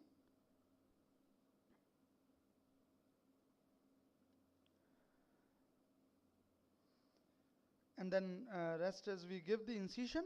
So nowadays we can avoid this area of incision. We can give incision somewhere here and pull out those threads out and prevent the posterior incision and tackling that. We can give incision somewhat anterior and take those threads out from here, and then finish the procedure and then check the construct, confirming the stability of the repair. So these are the anatomical structures which are at risk: iliotibial band, popliteus tendon, biceps tendon, popliteal artery, vein, all those neurovascular structures, and on the posteromedial aspect, the saphenous nerve. So we can put incisions, we can do approach on the posterior aspect to prevent those. We can use a posteromedial approach somewhat here as marked just posterior to the MCL ligament, and we can alter the flexion of the knee joint to prevent the injury to the saphenous nerve. Posterolateral approach is similarly used to prevent the vital structures. Outside in technique is a most commonly used technique for the anterior two-third tiers because the principle is similar to the screw fixation in the fractures. You have to be perpendicular to the repaired meniscus. Because the inside out techniques we could able to go to the posterior aspect easily but not on the anterior aspect, so we use the anterior the outside in technique there.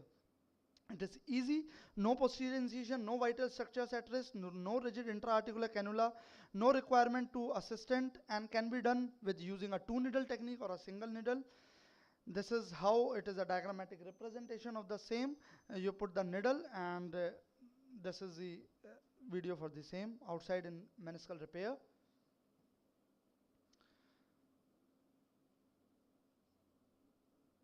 Just doing the diagnostic arthroscopy, then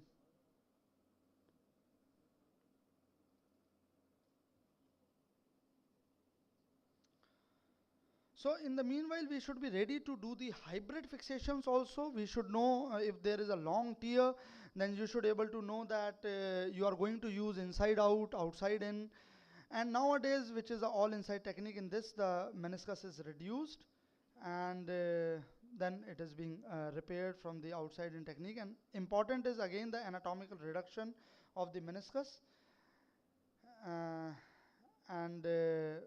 Now the needle from the outside, the commonly used technique that you use a spinal needle or even a normal needle, 18 gauge needle you can use, and just put inside the proline suture, and you take the proline out, and then you take out the needle again, and then you put in the needle inside with a loop, not loop inside the needle, just a needle like shown in the video.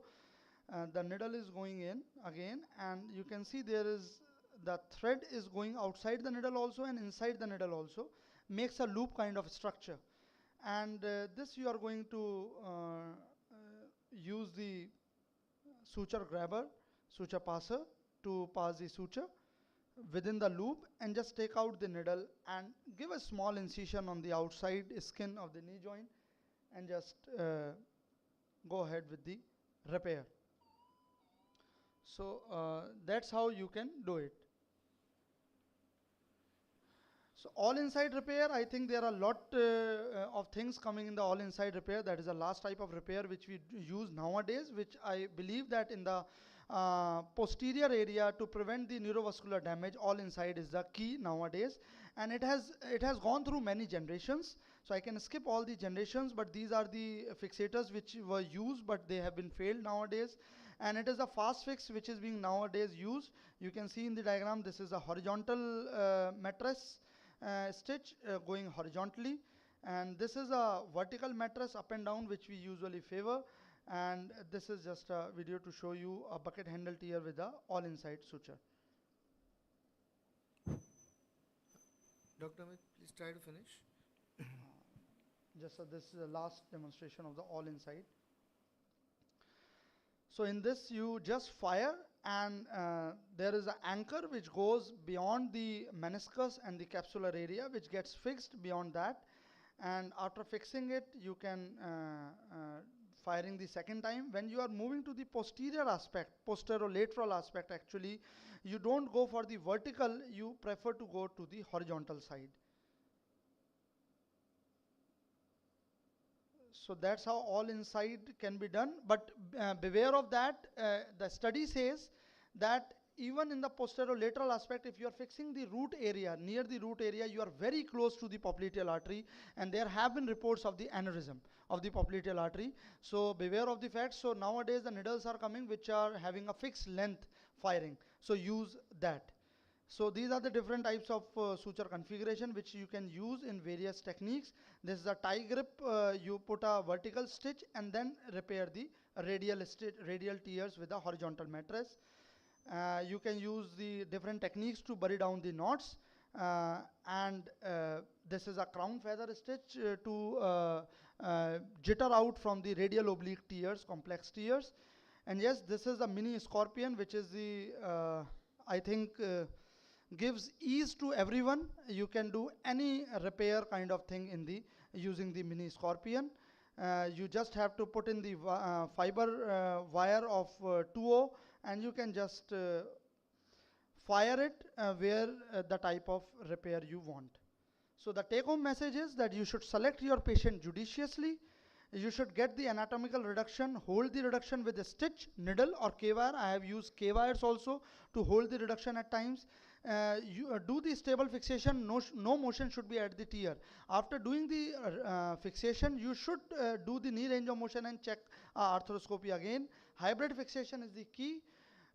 Fixation as perpendicular as possible, and ensure good vascularity, use biologics.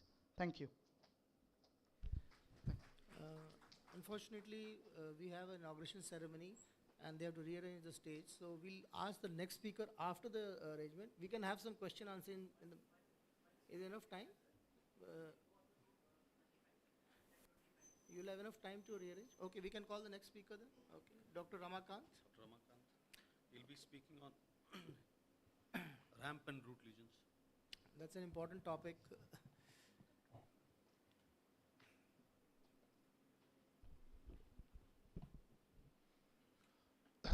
Good morning, everyone. Thanks, Sachin sir, Dr. Rupesh, Military Hospital, for giving me to share my experience in this. So hidden lesions, so they are called hidden lesions because sometimes they are missed in the MRI, but root and radial tears are easily identifiable in the MRI. So my talk is going to be on these three lesions: the ramp lesion, root, and the radial tear. So ramp is nothing but peripheral meniscocapsular separation, where it is usually associated with the ACL tear, and it causes increased laxity of the joint when it is not repaired and only ACL is repaired. So going directly to the case, we had a patient with pain and instability for 1 week after a road traffic accident. His clinical examination showed there's a anterior drawer and Latchman was positive, and MRI showed there is a ACL tear, and ramp is usually missed, or it is very subtle. Finding will show where the posterior separation can be seen here, or some indirect evidence of bone contusion will be there. That's how we identify ramp in the MRI. So I'll share my technique of ramp repair.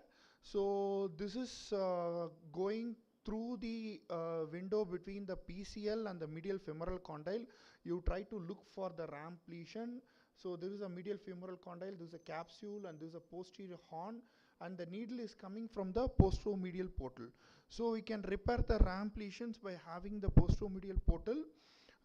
So this ramp needs to be repaired because it's a large ramp lesion, type 4, where you can see even the tibial condyle as well. So we can use 1 or 2 posteromedial portal, but I'm going to demonstrate bootlace technique, so where I have used two posteromedial portal. One is superior posteromedial and then the inferior posteromedial portal. So the superior one is for the viewing the joint from the posterior, and the inferior posteromedial is for the working portal. So here the view is from the superior posteromedial portal. So here can clearly identify it's a large separation of the meniscus and the capsule and even the tibial condyle, which can be seen. So here I'll be showing the technique for bootlace technique. So that can be done with the help of knee scorpion. The knee scorpion is being passed from the inferior posteromedial portal. First bite is taken in the capsule, and then the the first bite of the meniscus is taken from the medial. We work from medial to the lateral region. So we take alternate bites with the same fiber wire threads, and then and then here we can see that we are taking bites in the meniscal tissue. Here it is looking from the posteromedial portal, superior posteromedial portal, and the instrument is being passed from the inferior posteromedial portal.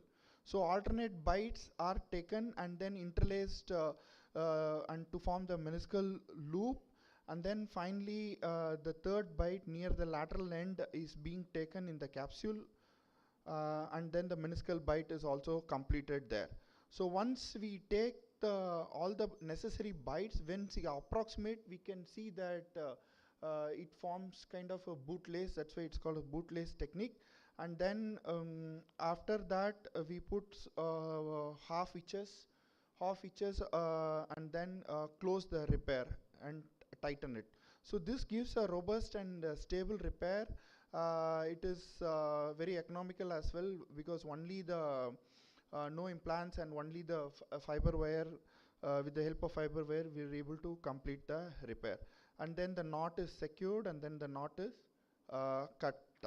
So here we can probe it and then see, look for separation, also give a small anterior translation, see how much is a translation after the repair. So this is a repair which is being seen from the anterior anterolateral portal through the window between the PCL and the condyle. So you can see the repair as well. It is a good stable repair, and also when we look in from the middle compartment, the repair seems to be stable and it is undisplaced. And then finally the ACL reconstruction was completed in a standard manner. So other way to do a ramp is by taking using the lasso device, and side to side repair, multiple stitches can be put. So next is a root tear. Root tear is nothing but separation from the tibial end, and it causes the extrusion. So once there is a root tear, the meniscus gets extruded out over a period of time. So these are pre-arthritic factors which can, if it's not addressed, can lead to early arthritis. And also the whether the limb alignment has to be checked, whether they are in varus or not. So Laprade has given the classification for the root tear, and type 2 is the most commonest type, from 0 to 9 mm from the attachment of the root. So root tears are a silent epidemics. If it is not addressed, it is biomechanically equivalent to total meniscectomies. We can see that peak pressures increase peak position, then lead to OA. Coming to our case, patient had a pain for 3 months after a history of fall from stairs. They usually present with a typical posteromedial pain, or hear a snap when they descend their stairs, or when they board a auto or two-wheeler. So examination, the typical posteromedial tenderness was there. The alignment was okay in this patient. And in MRI, we can identify the root tear by the ghost sign. So here the meniscus appears to be like a ghost. Here there are, the section before it is good, but here it is a ghost sign, or it is a cleft sign or a truncated sign in the coronal sections. So the diagnostic arthroscopy shows the root tear and then the amount of extrusion of the meniscus from the tibial plateau. So the bed preparation is very important. That is where the healing is going to happen. So underneath the meniscus, the bit of cartilage is removed, and then the root is approximated over that. So that is the seeing the mobility fast forward. Okay. Just check the mobility of the meniscus to the root. So next is to get the tibial tunnel preparation. We use single tunnel suture pull-out technique. So through the ACL jig, we can use the we can create the tunnel for the meniscus, and then the fiber tape is cinched onto the meniscus to get a good grip on the root or the posterior horn, and then similarly it is done for the second suture as well. So once the fiber tapes are cinched onto the meniscal root, they are taken into the tunnel and they are pulled out with the help of suture retriever. So here the sutures are being retrieved and then taken to the anterior surface. So once the meniscal root is repaired, here we can see that there is an extrusion was there. So we don't do centralization. This is an extrusion repair. We do not do for all patients. Only when there is more than 6 mm of extrusion is there, we go and repair it. So it is like a bankard repair. Take a mid portal, and then with the help of sutures are inserted onto the edge of the tibia, and then the bites are taken into the meniscus with the help of a suture lasso, and then shuttled through the anteromedial portal, and then they are the sutures are shuttled here, and then the knot is being tied. So this is a part after final repair where the root repair and the centralization to reduce the extrusion of the meniscus. So we have published our results in AOTS. We have seen that there are 93% of meniscus goes for healing, and we have looked into the factors which causes the poor reduction of the extrusion. They were like higher grade of arthritis or varus aligned knee. So I've also written an article on what all the auxiliary procedures that can be combined with the root tears, like HTO can be combined, centralization procedures, or if there is a ACL tear, or the subchondroplasty, and all the various techniques. So we can go and read about it. This is published in IJO. So just small technical tricks for the lateral meniscal radial tear. So here we can see that it's a complex radial L-shaped tear where it was very unstable, and it is acute injury which was presented with ACL, MCL, patella tendon. So it was all was addressed in a single stage. So knee scorpion was used, and the posterior capsule bite was taken, and then the meniscal bites were taken into the posterior horn, and then the side-to-side repair was completed. So you can see that first posterior part is being addressed, and then the radial component was addressed with the all-inside device. Cannot fast forward it. Cannot fast forward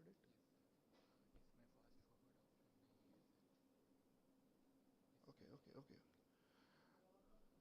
Yeah, so then it was addressed with the all inside device, that portion. I'm not able to fast forward the video.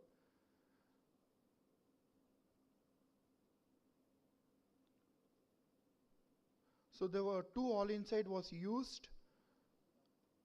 So since it was acute tear, we went and did the all inside device. So and then addressed the same stage ACL reconstruction, MCL repair, and then also the patella tendon repair was all addressed in a single situation. So once we put the all inside device, it gets a good approximation of the radial tear. So here we can see that radial tear is repaired, and then one more all inside device was used.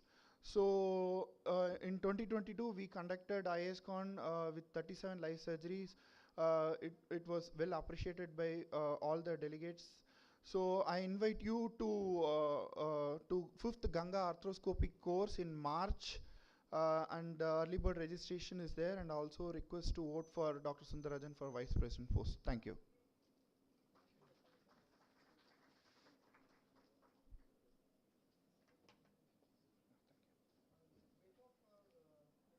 all the inauguration ceremony, and then reassemble for the next speaker and the discussion session of the same session.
We now await the arrival of our chief guest, Major General Puneet Mehta, Sena Medal GOC Jodhpur Sub-Area. I request the audience to kindly remain seated and to please switch off their mobile phones.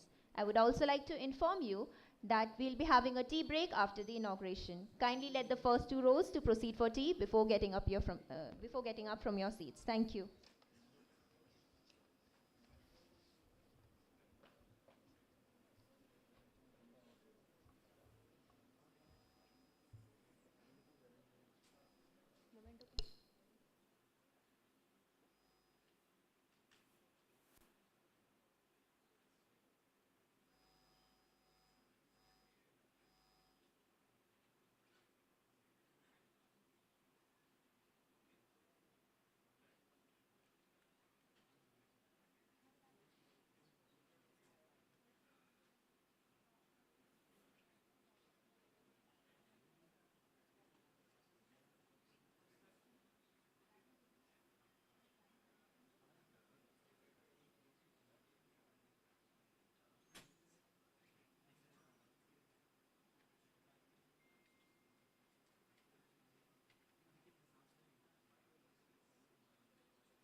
With immense honor and privilege, I would like to extend a heartfelt welcome to our esteemed chief guest, Major General Puneet Mehta, Sena Medal, GOC Jodhpur Sub-Area.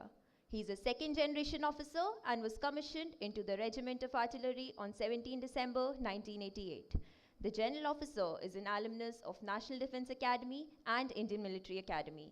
He is a graduate of the Defence Services Staff College, Wellington, and has done all the mandatory courses, including the prestigious National Defence College course in New Delhi. He has held numerous staff, regimental, and instructional appointments, including Additional Military Secretary Alpha at Integrated Headquarters of Ministry of Defence Army. The General Officer has commanded 99 Field Regiment, Sylhet, the same regiment his father commanded, and an artillery brigade in Strike Corps. The General Officer was decorated with the Sena Medal for his distinguished services. Sir, we are honored to have you with us today. We also have among us Dr. Sachin Tapaswi, who I'm sure doesn't need any introduction. Sir is the President of Indian Arthroscopy Society, Executive Committee member of International Society of Arthroscopy, Knee Surgery and Orthopedic Sports Medicine, and Associate Editor of the journal published by ASACOS. He also chairs the sports section of Asia Pacific Orthopedic Association. Sir has completed his graduation and post-graduation from BJ Medical College, Pune, with gold medals for topping the university in both the courses. He has numerous publications to his credit and has various national and international fellowships. We believe that your presence and expertise would greatly enrich the event and contribute to its success.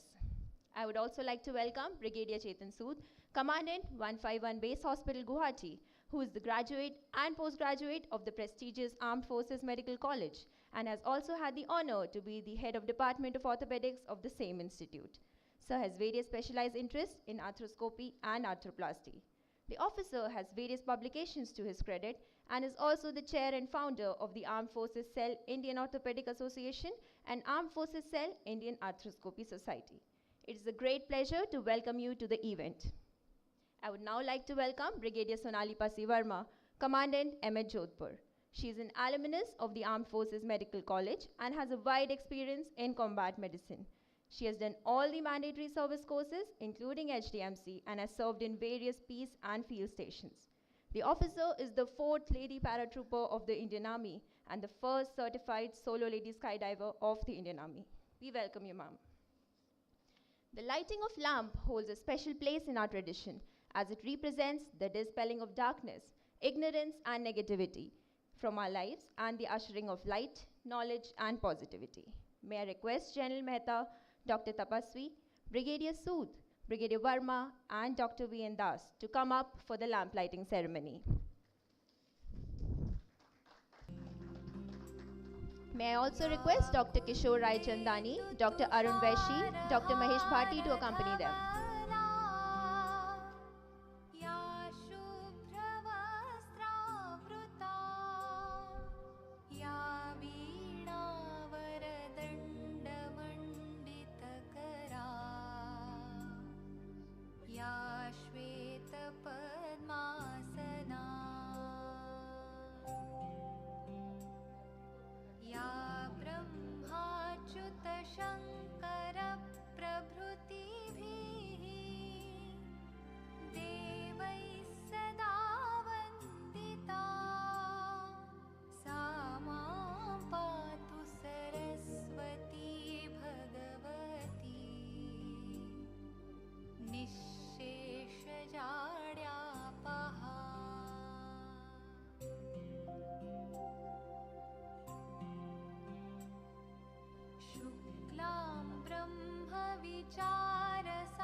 Buddha वरदां शारदाम्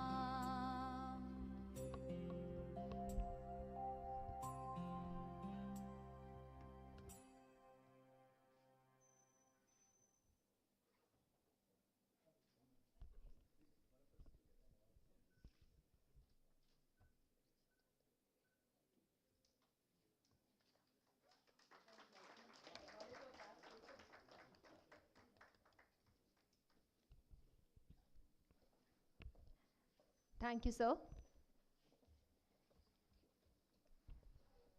I now request Brigadier Sonali Pasi Verma to deliver the welcome address.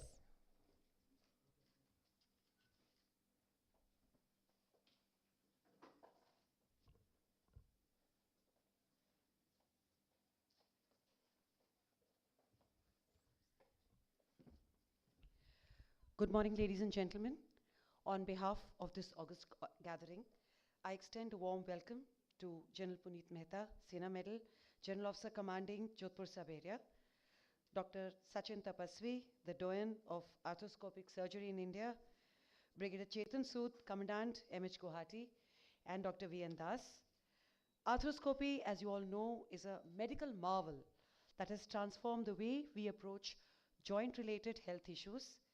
Its minimally invasive nature, precision, and impact on both patient well-being and medical knowledge makes it an indispensable tool in the world of medicine. Arthroscopy gives new hope to sportsmen and soldiers alike. It is that as good as new feel, which was unheard of in joint surgery before. Without wasting any time, I request our chief guest, General Mehta, to please release the souvenir for this event. In keeping with times, we have compiled only an e-souvenir in a pen drive, which will be given to all delegates.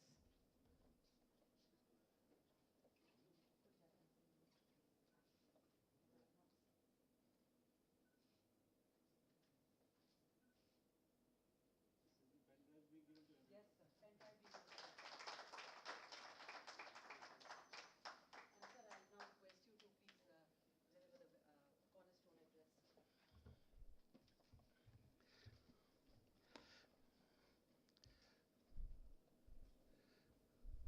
Good morning, ladies and gentlemen. Brigadier Sonali Verma, Commandant, Military Hospital, Jodhpur. Dr. Sachin Tapasvi, President, Indian Arthroscopy Society. Brigadier Chetan Sood, Dr. V.N. Das, distinguished guests, and esteemed professionals. Firstly, it is very challenging to speak in front of so many experts when you are a non-medical person.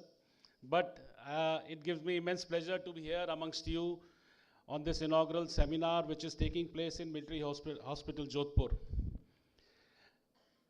It is the first, I think, the first workshop by Indian Arthroscopy study which is being done by a military establishment, a service hospital, and it points towards greater civil military defense cooperation in this field. And I am sure this is the first step and we will go further in make greater progress in this area. Sports medicines are very common in the Indian Army, and this workshop, I am sure, will give a fillip to what we are doing in the Army, and we can cooperate with the civil doctors and learn from them. I express my gratitude to Brigadier Sonali and to Military Hospital Jodhpur and the organizing team for spearheading this initiative and bringing together experts and enthusiasts in this specialized area of medical science. Arthroscopy has revolutionized the way we diagnose and treat sports-related ailments or joint-related issues. It has not only improved the patient outcomes, but has also opened up new avenues for research and innovation. The importance of knowledge sharing and collaboration in this field cannot be overstated. And this conference provides the perfect platform for that. My compliments to Dr. Sachin Tapasvi and the Indian Arthroscopic Society, which in its 40th year with over 3,000 members is spearheading this knowledge sharing, which will encourage the young surgeons to learn from the seniors and progress in this field. I would also like to extend my appreciation to all the speakers, presenters, and attendees who have taken time to be with us here today. Your contributions are vital in pushing the boundaries of arthroscopy and ensuring that we provide the best preventive care to our patients. Together, we can make strides in this field and further improving the lives of countless soldiers and sportsmen. My best wishes to all of you and to Indian Arthroscopic Society for your future endeavors and this workshop. All the best. Thank you very much. Jai Hind.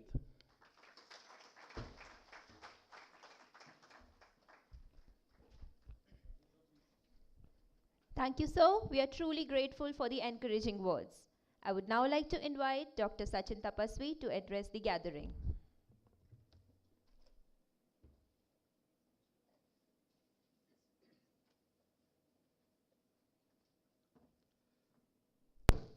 Respected General Mehta, Brigadier Sonali, Brigadier Chetan Sood, my dear seniors, teachers and friends, it's a great matter of pride and honor that I stand before you in this fantastic temple of worship, I would say, where we pay absolutely great respect to all our fantastic clinical work that has been done.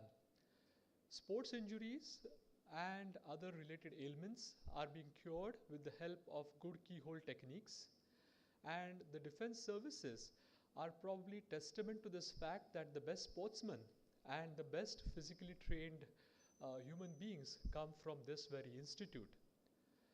The pathology may be the same, but the presentations and the demands by this elite group of people, especially sports persons, as well as the defense people, are completely different, and these carry a very important bearing on what the treatment modality should be.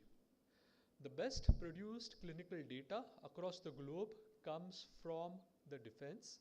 Across the globe, I say, that's very true, where they have the most closely followed up group of patients with demonstration of good clinical outcomes. I feel this step where the Indian Arthroscopy Society could reach out to our friends from the defense and form this alliance is a very important step, because it gives us a great opportunity to learn from each other, share knowledge, wisdom, and help in improving the outcomes of our patients. So I thank all of you to allow us to come into this very honorable Army Medical Corps group, and I look forward to an increasing association between the IAS as well as the defense wing of the Indian Arthroscopy Society in encouraging and nurturing educational programs in the next years to come. Thank you very much.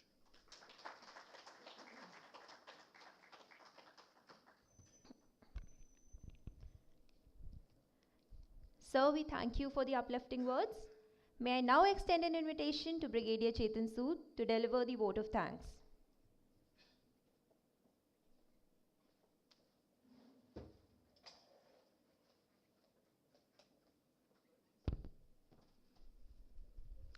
Good morning. General Puneet Mehta, Sena Medal, General Officer Commanding JOSA, Brigadier Sonali Pasi, Commandant MS Jodhpur, Dr. Sachin Tapaswi, President IAS, Dr. V.N. Das, Dr. Ray Chandani, and so many senior colleagues and my dear friends. I've been asked to deliver this thank you note, and I'm really honored to do that. But I would say that, Sir, General Mehta, your presence itself is very encouraging and your support is very encouraging for the organizing committee. And as you already brought out, this is the very first event by IAS, and that too through the medium of MS Jodhpur in this city. And this is an outreach by IAS, if I understand correctly, Sachin. It's not being done, most of these events of this sort are done in metros, but now they want to increase the umbrella of IAS to the smaller cities. But then this is one of the ways they are doing it with us. And I want to thank Sonali, my batchmate, who took the initiative. When I was asking everybody if somebody wants to take it, she took the initiative on her behalf, and who made this happen. And the entire team I've been seeing since last few months, in fact, that the entire team of MH Jodhpur has been involved in the process. Some we see here, some we don't see. They're not there. Dr. Sachin Tapaswi is a good friend of mine, and I can tell you this, that this has come to fore now because one day he picked up the phone and called me that he wants to associate with the army, and of course there is some paperwork to be done, which we did, and that's how this event is now being formally done here. And IAS is an apex body of the scientific body of the country, which has associations with similar bodies all over the world, and it has more than almost close to 4,000 members, as I'm told. And this kind of opportunity is a gateway for the military surgeons for a healthy academic as well as a skill exchange that can happen, which will benefit both them and everybody else in the environment, sir, as you brought out, sir.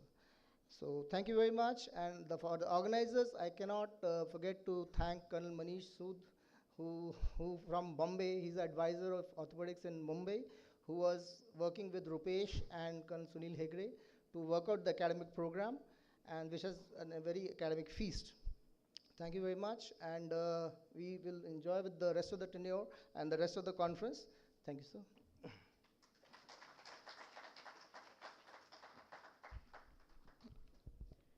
Thank you, sir. Your words of support are a blessing. We are thrilled to announce an upcoming inspirational video depicting the exceptional work done by the Armed Forces Medical Services. I'm sure that this video will provide valuable insights and engage the audience in an innovative and informative way.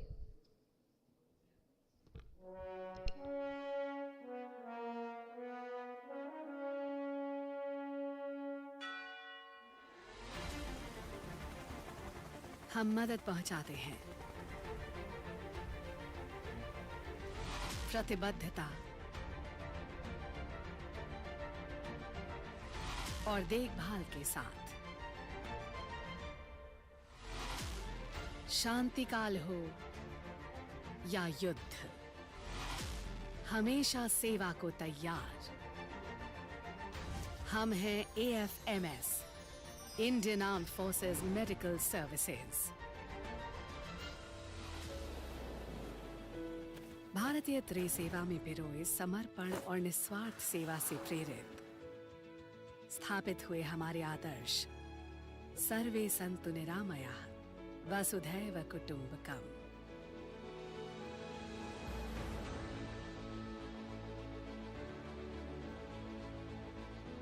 हमारा प्रयास राष्ट्र के योद्धाओं और देशवासियों को बेहतरीन स्वास्थ्य सेवाएं मिलें।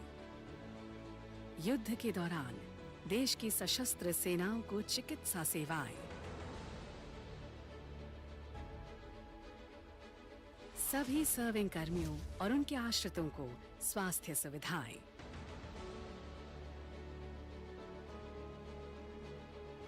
प्राकृतिक आपदाओं के समय देश विदेश में आपातकालीन स्वास्थ्य सुविधाएं,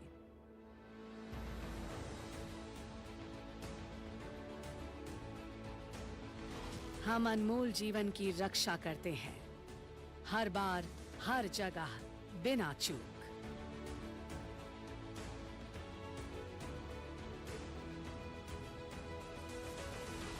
निर्मम रेगिस्तान हो, दुर्गम पहाड़ों की ऊंचाइयां, या फिर अथाह सागर की गहराइयां, AFMS अदम्य साहस के साथ सदैव आगे रहता है।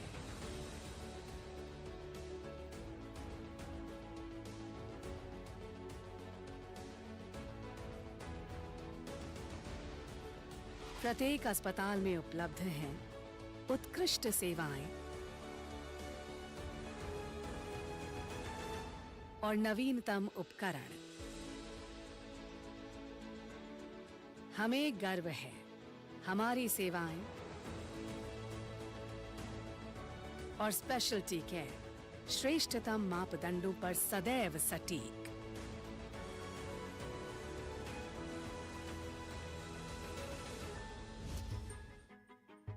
हमारी ये क्षमता रातों रात विकसित नहीं हुई। इसकी बुनियाद में है 250 से अधिक वर्षों का शानदार इतिहास। AMC की स्थापना हुई बतौर बंगाल मेडिकल सर्विसेज, फिर इसे इंडियन मेडिकल सर्विसेज के रूप में जाना गया।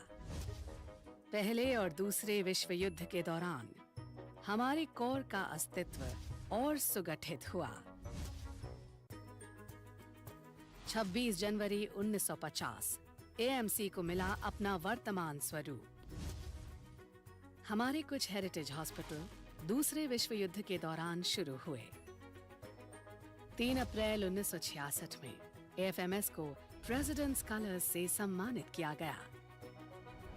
सभी सेवा हॉस्पिटल अपनी क्षमताओं के विकास और विस्तार के लिए कृत संकल्प हैं, नए विभागों का संकलन करके और नवीनतम मेडिकल उपकरण लगाकर।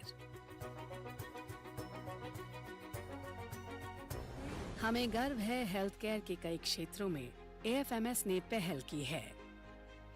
आर्मी हॉस्पिटल आर दिल्ली ने कई उपलब्धियां अपने नाम दर्ज की।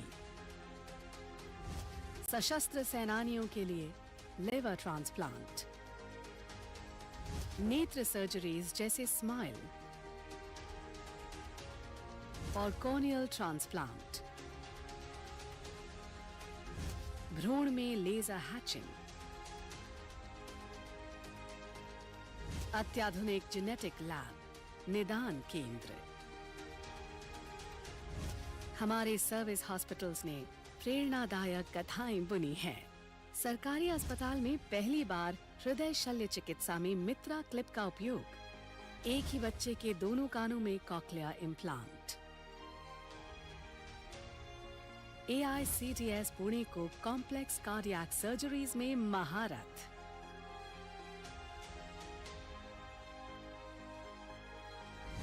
MH Kirkee spinal cord injury center paraplegics और क्वाड्रिप्लीजिक्स के लिए एक उम्मीद है।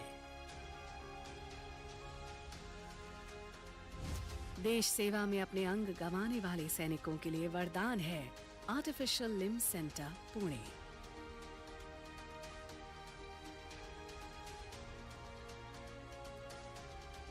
AFMS हर समय हर जरूरत के लिए तैयार। AFMSDs में दवाओं उपकरणों की इन्वेंटरी संचालन के लिए, सही समय पर डिलीवरी के लिए AI enabled सॉफ्टवेयर, उन्नत सुविधाएं रक्त और उसके कंपोनेंट्स के संग्रह के लिए। AFMS एक क्वालिटी मेडिकल रिसर्च करने वाले संस्थान के रूप में सामने आया है। प्रमाण है हमारा वार्षिक अधिवेशन AFMRC।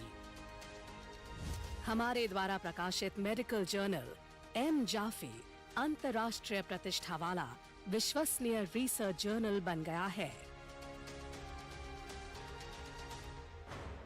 शांति काल में बहाया पसीना,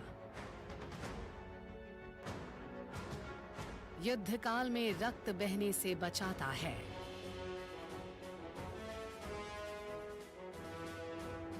इस कहावत को अपना मूल मंत्र मानते हुए हमारे अत्याधुनिक ट्रेनिंग इंस्टीट्यूट AFMC में वैज्ञानिक तथ्यों पर आधारित प्रशिक्षण कार्यक्रम अपनाकर तैयार होते हैं बेहतरीन doctors, post graduate specialists, nurses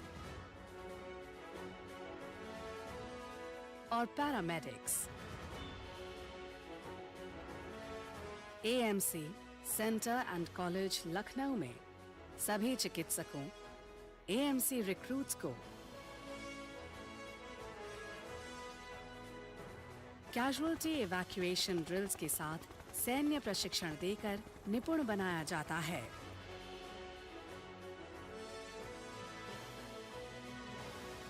CBRN courses हमें भविष्य में होने वाली युद्ध नीतियों से निपटने में सक्षम बनाते हैं।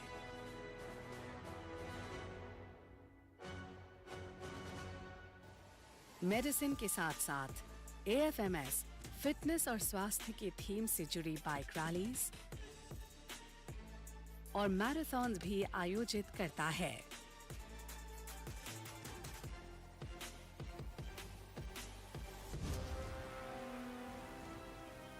प्राकृतिक आपदा कहीं भी हो, हम सदैव तत्पर। देश और विदेश में। तुर्की में भूकंप आया, 60 पैरा फील्ड हॉस्पिटल की हमारी मेडिकल टीम ने विश्व की अगुवाई की। हमारे रक्षक दल ने लोगों का दिल तो जीता ही, पूरे विश्व में प्रशंसा भी पाई। तिरंगा लेकर हम जहां भी पहुंचते हैं, वहां एक आश्वासन मिल जाता है कि अब भारत की टीमें आ चुकी हैं। इसलिए आज दुनिया भर में भारत के प्रति एक सद्भावना है।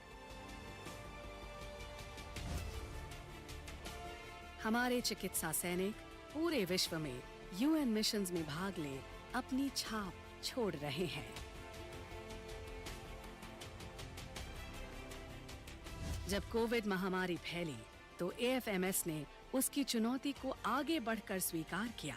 हमारे चिकित्सा कर्मियों ने देशवासियों के लिए दिल्ली, लखनऊ और वाराणसी में स्थापित स्पेशल कोविड अस्पतालों का संचालन पूरी कुशलता से किया। हमारे सैन्य अस्पतालों ने स्थानीय नागरिकों के लिए दरवाजे खोल दिए।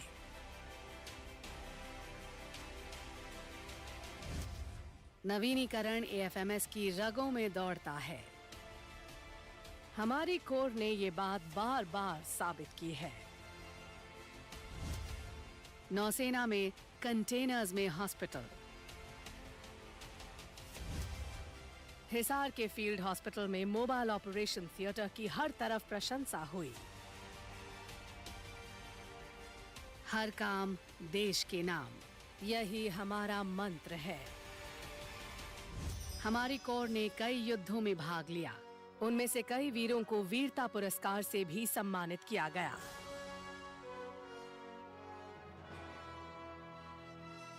इस दौरान हमारे कई सैनिक वीर गति को प्राप्त हुए।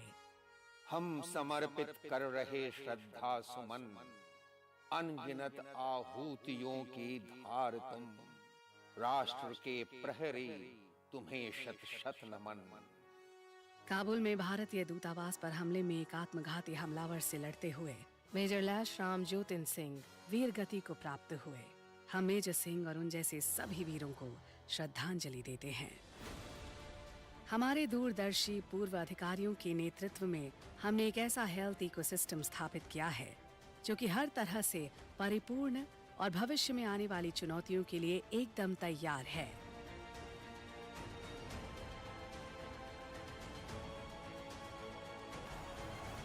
आर्मी मेडिकल कोर के स्थापना दिवस के अवसर पर एएमसी के सभी अधिकारियों, सैनिकों और उनके परिजनों को बधाई एवं शुभकामनाएं। मैं सभी देशवासियों को आश्वस्त करना चाहूँगा कि हम सदैव देश और मानवता की सेवा के लिए तत्पर एवं प्रतिबद्ध हैं। जय हिंद। आज हमें अपनी काबिलियत का एहसास है। हम जानते हैं हम अपने राष्ट्र की सेवा निष्ठा और अदम्य साहस के साथ करते रहेंगे। हम तैयार हैं, आत्मविश्वास और अटूट जज्बे के साथ, फौलादी हौसलों के साथ, एक सुनहरे भविष्य की ओर अग्रसर। जय Hind.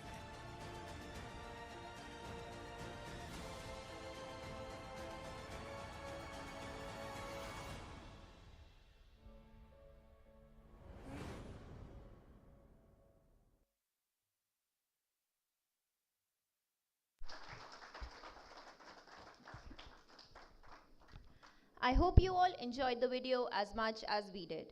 Before moving ahead, I invite you all to join us for a cup of tea.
A prompt engineer is based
Hello, hello,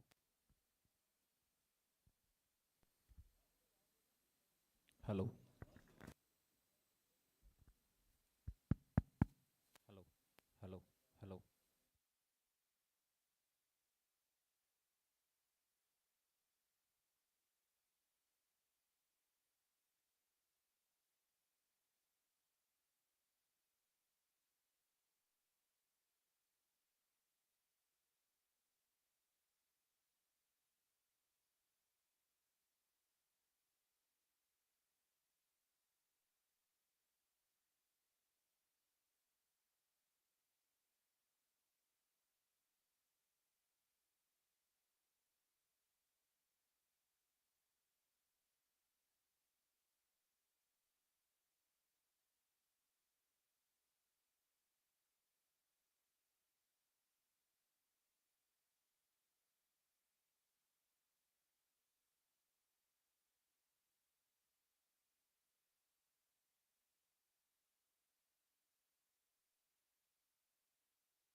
get going.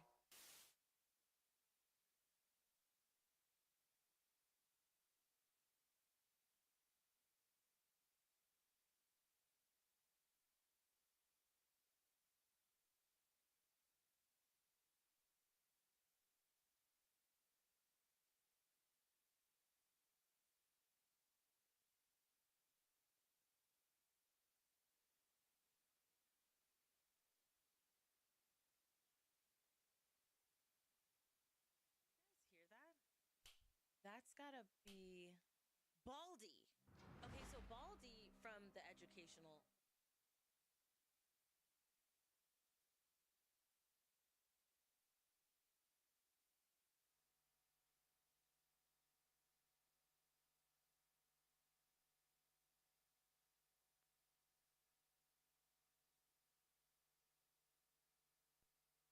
Go somewhere, I don't know.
Good morning and welcome back. We'll resume the second knee session. I hand over the mic to the moderators. I request Lieutenant Colonel Manoj Kumar to come on the dais and deliver his lecture.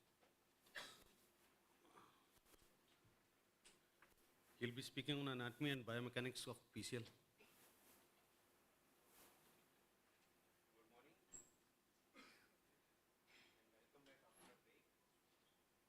Okay. Good morning and welcome back after a break. I will be discussing the PCL anatomy and biomechanics from the point of view of its management. I am Dr. Lieutenant Colonel Manoj. I am a consultant in Max Healthcare, Saket, Delhi. So PCL is largest interarticular ligament. The length ranges from 32 to 38 mm and its diameter ranges from 11 to 13 mm. There are two distinct but unseparable bundles, larger anterolateral and a smaller posteromedial bundle. About its attachments, we will start with a femoral attachment. So it's attached on an anterolateral aspect of a medial femoral condyle. Its area is roughly 112 square meter to 118 square meter. The center of ALB and PMB on a medial femoral condyle separates 12.1 mm. There are few arthroscopic landmarks to define these two bundles. So anterolateral bundle extend from trochlear point to the medial arch, medial arch point, and posteromedial bundle ranges from the medial arch point to the posterior point on an articular cartilage. There is another landmark, medial intercondylar ridge, which define the proximal extent of both these bundles. Now, the anterolateral bundle makes the roof of intercondylar notch. And the center of an anterolateral bundle is located 7.4 mm from the trochlear point, 11 mm from the medial arch point, and 7.9 mm from the distal articular cartilage. So when we do a single bundle repair of a PCL, so this is the bundle which we repair, which we reconstruct. The average length and a diameter of a ALB is 31.79 mm and 6.5 square meter. And the smaller posteromedial bundles makes the wall of a notch, and its center is located 11.1 mm from the medial arch point, 10.8 mm from the posterior point, and 8.6 mm from the distal articular cartilage margin. Average length and diameter is 32.4 mm and 5.62 square meter. So these are the extent of a ALB and a PMB in a 90-degree flexions and a 130-degree flexion, and their arrangement which changes with flexion. This is just to depict the location of a ALB and a PMB while doing the double bundle reconstruction of a PCL. About tibial attachment, so the femoral attachment is widespread while the tibial attachment is more compact. So there are three bony landmark for the tibial attachment. One is PCL facet, another is champagne glass drop off, and third is bridge. The PCL attach on the posterior aspect of a PCL facet and just proximal to the champagne glass drop off. The bundle ridge separates the ALB and a PMB bundle, and the center of a ALB and a PMB bundle on tibia separates from 8.9 mm. This is an fluoroscopic evaluation of a tibial guide pin placement. So the tibial guide pin should direct towards the bundle ridge between the AMB and ALB attachment. It should be at 45 degree from the longitudinal axis of a tibia, and we should keep a 7 mm posterior block. This is an arthroscopic view of a tibial attachment. Our guide pin should emerge proximal to the bundle ridge and around 6 to 7 mm posterior to the posterior horn of medial meniscus to avoid any iatrogenic root tear of a post medial meniscus. About a radiographic description of a PCL attachment of a tibia, in AP view, the PCL anatomic center is located 1.6 mm plus minus 2.5 mm distal to the joint line, and on a mediolateral reference, the PCL tibial insertion is aligned with a lateral tibial eminence. Now there may be a confusion here while making a tibial tunnel. On a jig we generally take 10 mm to 15 mm posterior referencing, but this center is taken from the actual joint line. While making the tunnel by the jig, you need to consider the tibial eminence also and a meniscus also. So that thickness amounts to around 15 mm. In lateral view, the same thing which I explained in a fluoroscopic view, the tibial guide pin should be 45 degree at the longitudinal axis, should emerge 5.5 plus minus 1.7 mm, that is roughly 4 to 7 mm and anterior or proximal to the champagne glass drop.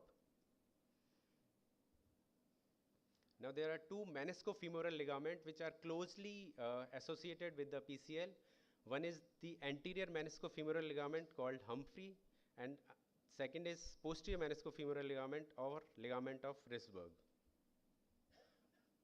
These are their location in anterior and posterior view. Now these about surrounding structures, while doing the PCL surgery or a PCL reconstruction, the only thing which should we worry about is popliteal artery. So the distance from the PCL fovea to the popliteal artery range from 9.7 plus minus 5 mm.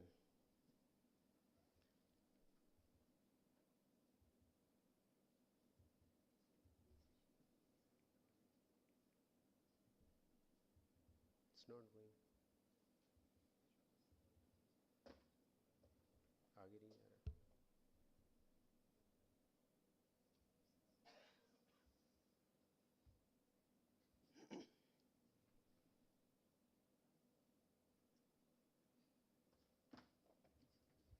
नहीं बोला था मैंने.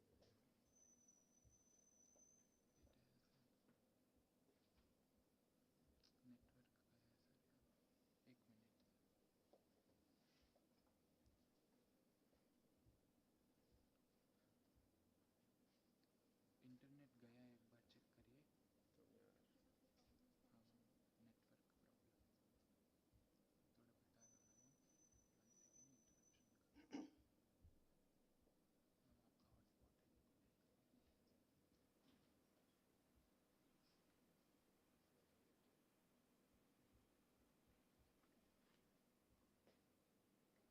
Hotspot है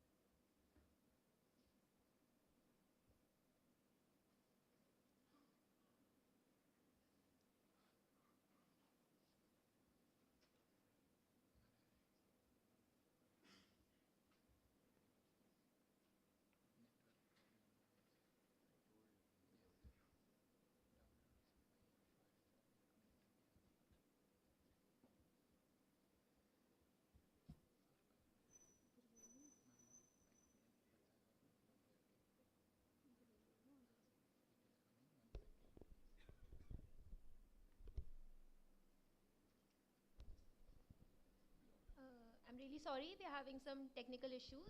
I request you all to wait.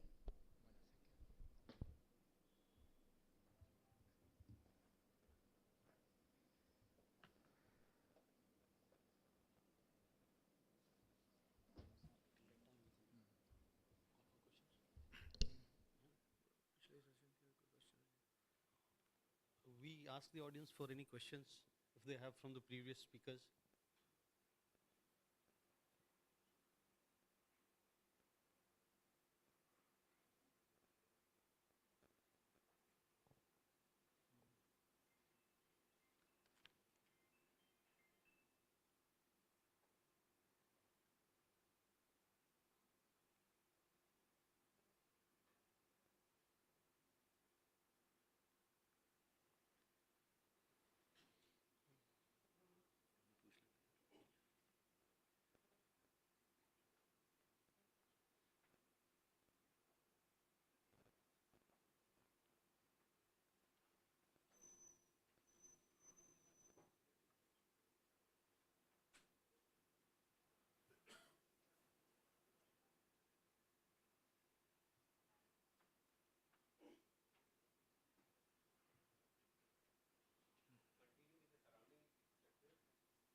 So continue with the surrounding structure. The mean sagittal distance from the PCL fovea to the popliteal artery ranges from 3 to 15 mm.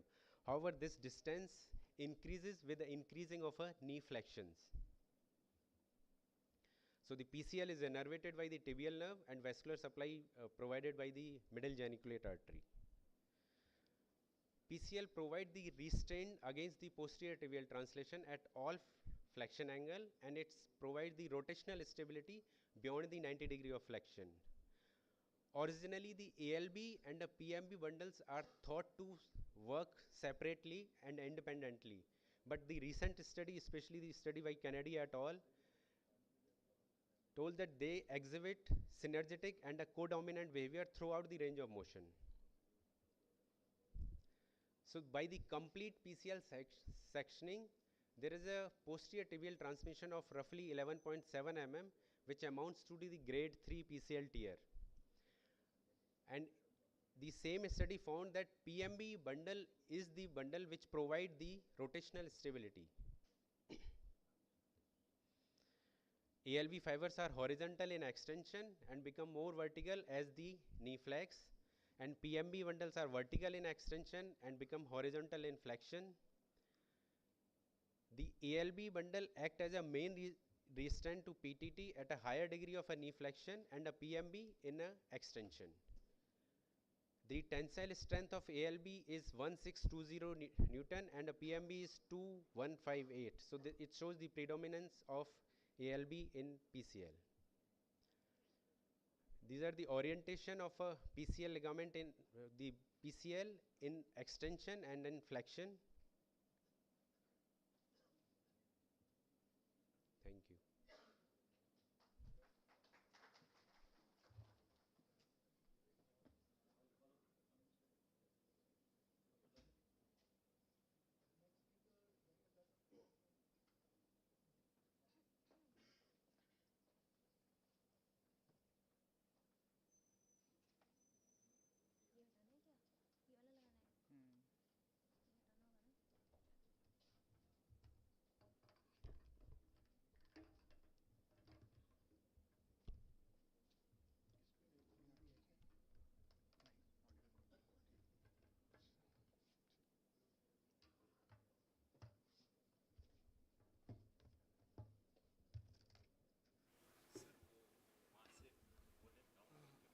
एक mic बहुत है यहाँ पे क्वेश्चन के लिए चाहिए एक ले जाओ नहीं क्वेश्चन के लिए किसी को चाहिए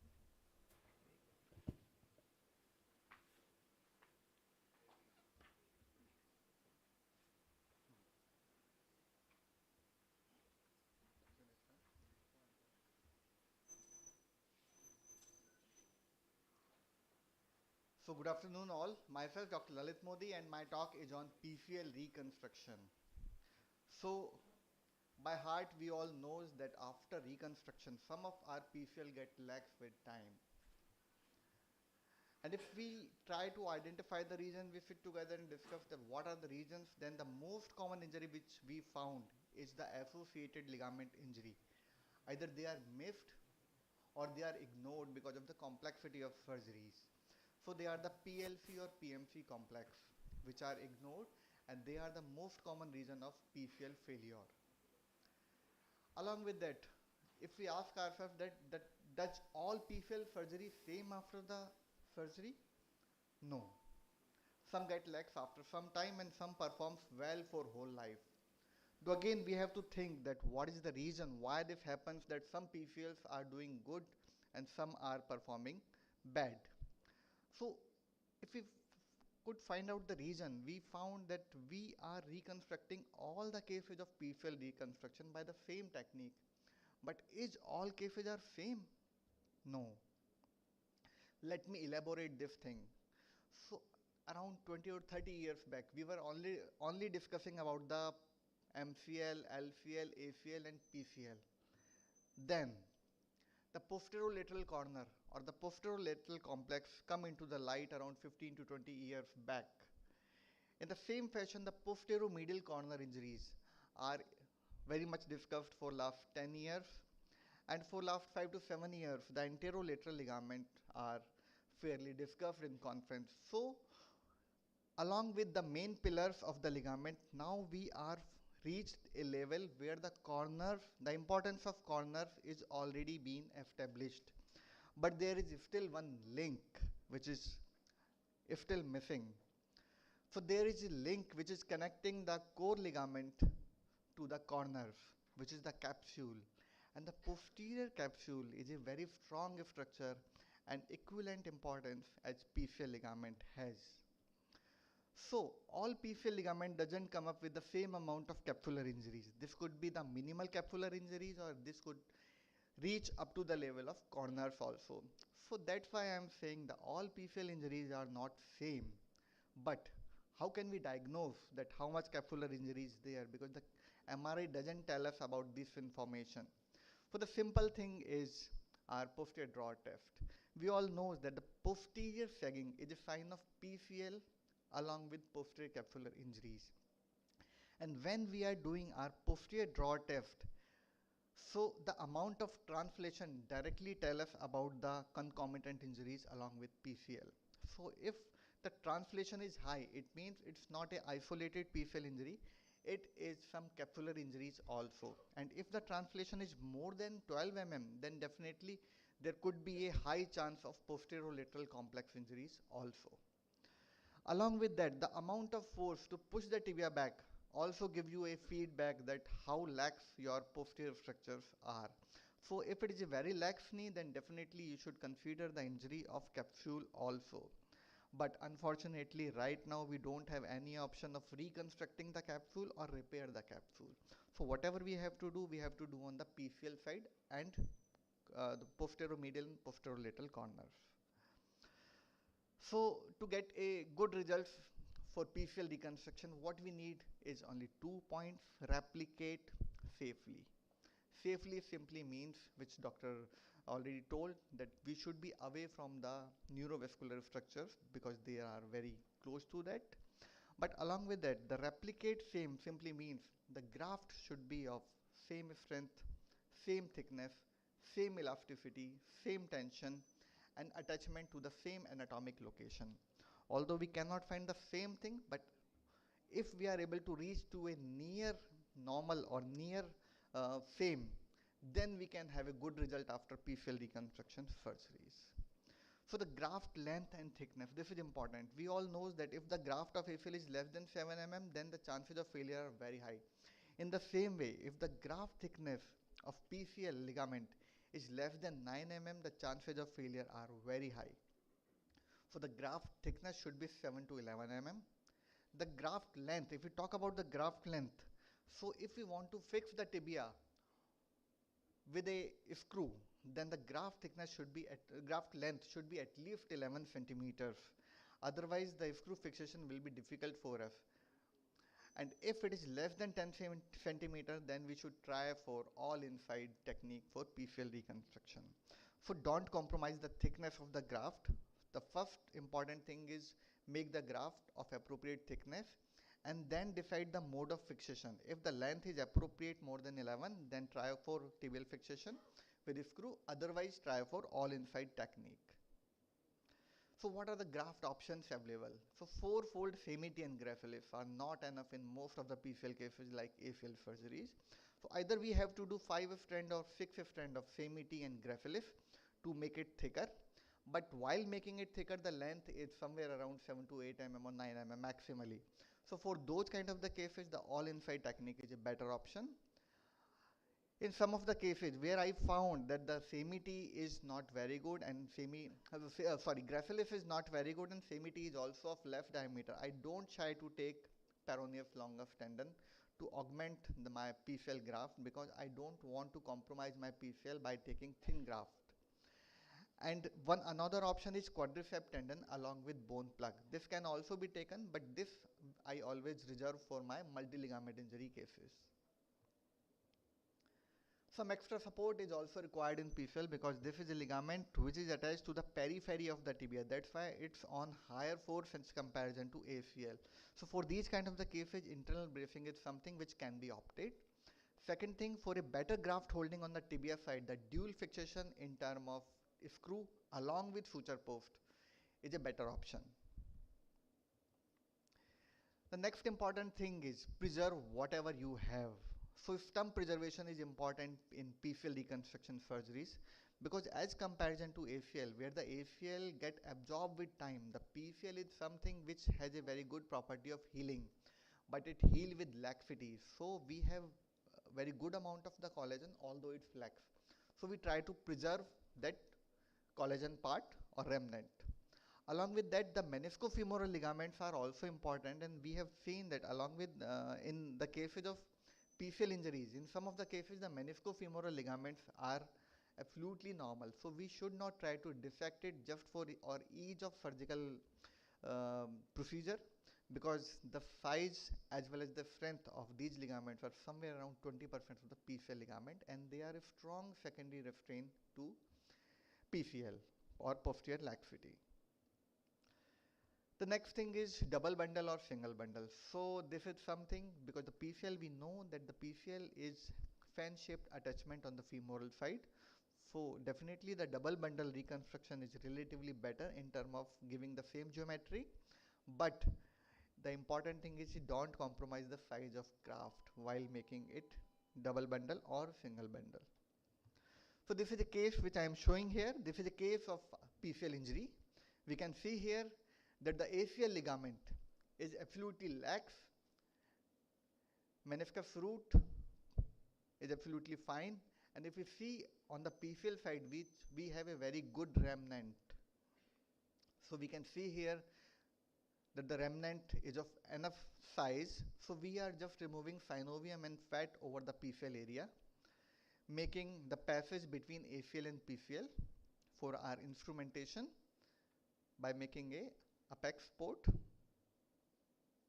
Along with that, we are making one more passage between the PCL and medial femoral condyle by compromising some of the fibers of remnant.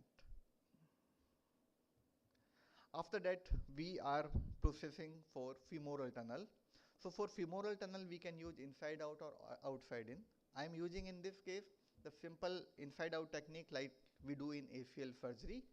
So I mark the point of my drilling through the RF, going through the anterolateral portal in the same way by which we go in ACL surgery, making a through and through tunnel of 4 mm, and after that making a tunnel of 9 millimeter as per the graph diameter which we found. You can see that the tunnel is just adjacent to the cartilage part. So the 25 mm is drilled. So next important part is tibial posterior knee scopy. So for posterior knee scopy, we just make a stab incision just above the gastrocnemius fold, passing a Wissenger rod, and dilate this portal by 8.5 mm cannula dilator to make our passage of instrument AG. After making the passage, we use shaver as well as radio frequency probe to dissect the posterior aspect of PCL. By preserving the remnant of PCL, whatever we can preserve, we should always try to. So we are dissecting the plane safely by this radio frequency probe. The important thing is to face the radio frequency probe toward the knee joint to avoid any neurovascular injuries. Then making a drill or drilling the tibia is important. So we can see here the whole remnant is preserved here, and the tunnel is made 15 mm distal to the tibial plateau, and in the center of the remnant. So drilling is done by 10 millimeter drill as per the graph diameter, and then the suture is passed. So the suture is passed through the tibial tunnel is actually crossing through the medial window which we have made medial to PCL. So we want to pass our graft through a rent which we made into the PCL remnant. So we are taking the suture out between those rent and pass it through the femoral tunnel.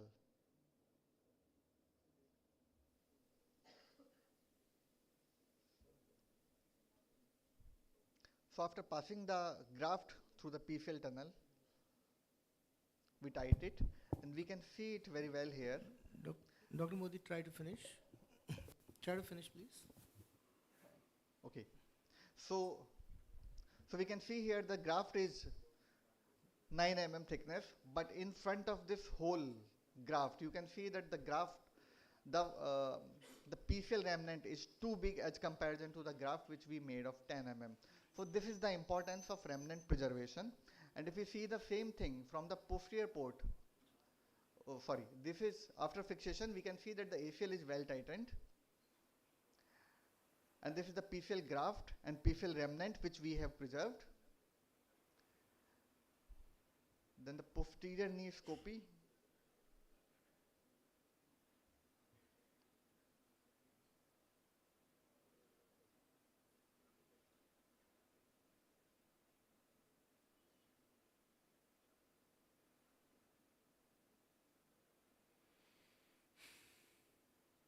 So this is the posterior knee scopy where we can see the graft which is well embracing with the previous remnant of PCL. So by this way we are preserving the maximum part of the remnant. And then on the tibial side it is fixed with the screw as well as one suture post. So what are the points to remember? The all PCL are not same. We should consider the amount of laxity present here. The appropriate graft size is more important, and the remnant preservation is the key of success. And most important thing is the associated injuries should not be missed or ignored. Thank you. Dr. Modi, since we're a little short of time, we'll allow 2 questions, and I'll request you to be on the podium. Any questions for the previous speaker also, who spoke about the meniscus and other PCL injuries? Yeah, one question there. Mike, take a mic.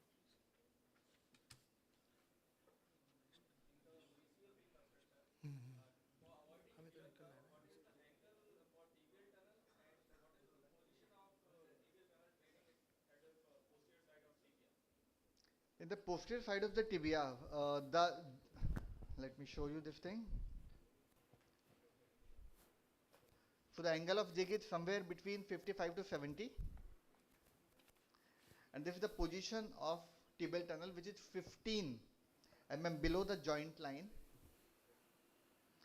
And after making the tunnel, we have a special rasp, which is of semicircular shape, by which we are rasping that tunnel so that the killer turn can be avoided. And along with that, while passing the graft, you can use the Weisinger rod from the posterior medial portal and loop the graft through that Weisinger rod, so that by this mean you can avoid that killer turn and direct rubbing of graft while passing through the bone.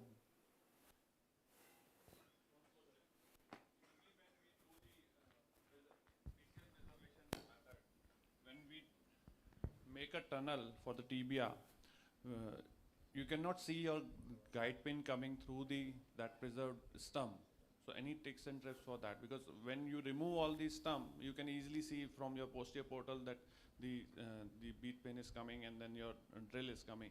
But when the preservation you are attempting, then what is the tips and tricks? So when you are attempting the preservation, then you have to clean the posterior aspect of PCL from that capsule. So you should have a dissection with radio frequency probe between the PCL and that capsule, so that you will be able to see all the capsule, which you can see here also. So while doing this thing, this is not that clear as comparison to that, but you are able to see that pin. I have edited this video and removed that part, but by this way, this is the part where you can see that yes, pin is passed, and definitely you should use these kind of the PCL hammer instead of those small notch PCL hammer, because the chances of injuries are relatively high in those. Yes, piercing the remnant and then come out, because it should be superficial to those fibers. Okay. Any other question? If not, then we'll conclude the session. And we have to go. Please be on the stage so that we can go on with the. You can connect new laptop. Thank you.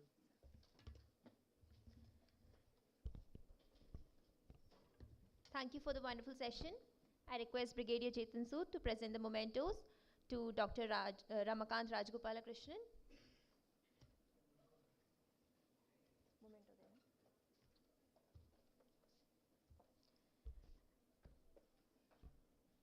And Dr. Lalit Modi.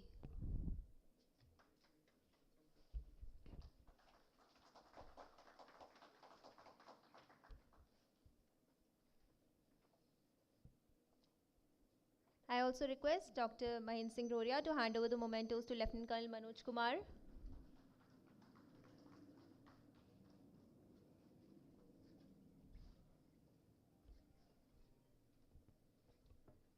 Dr. Amit Sharma.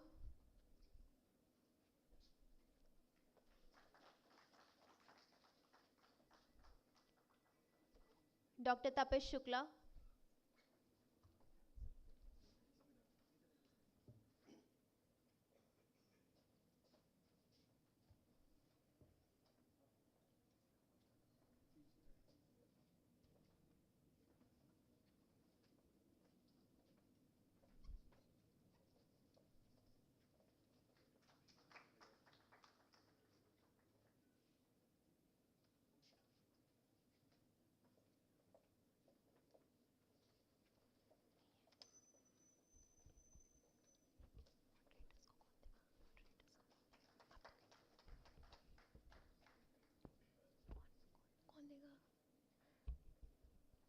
I request Major Rupesh to please felicitate our moderator, Dr. Mahendra Singh Roria.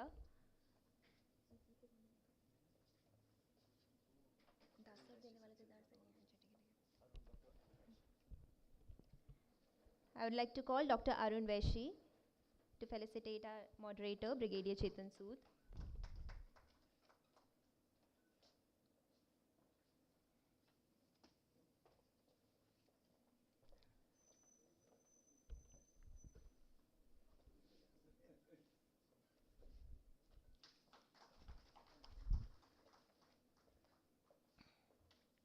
Thank you, sir.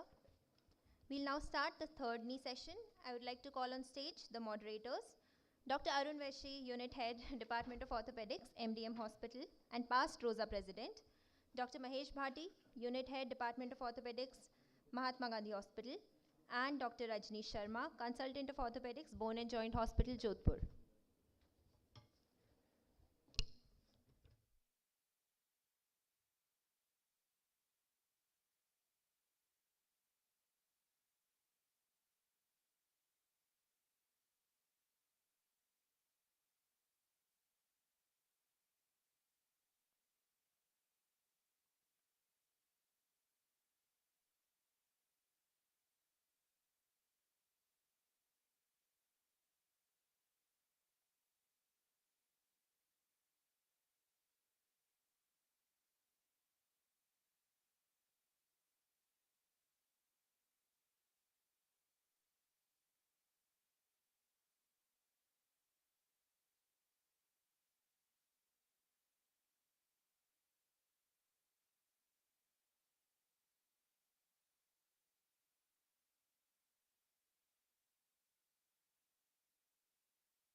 Good afternoon, everybody.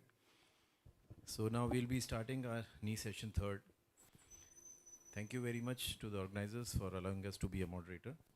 So first of all, I would like to call upon Major Aravind for delivering his talk on relevant anatomy and biomechanics of PLC. Major Aravind. I request speakers to stick on the time, right? Thank you. Thank you, sir. Good morning, one and all.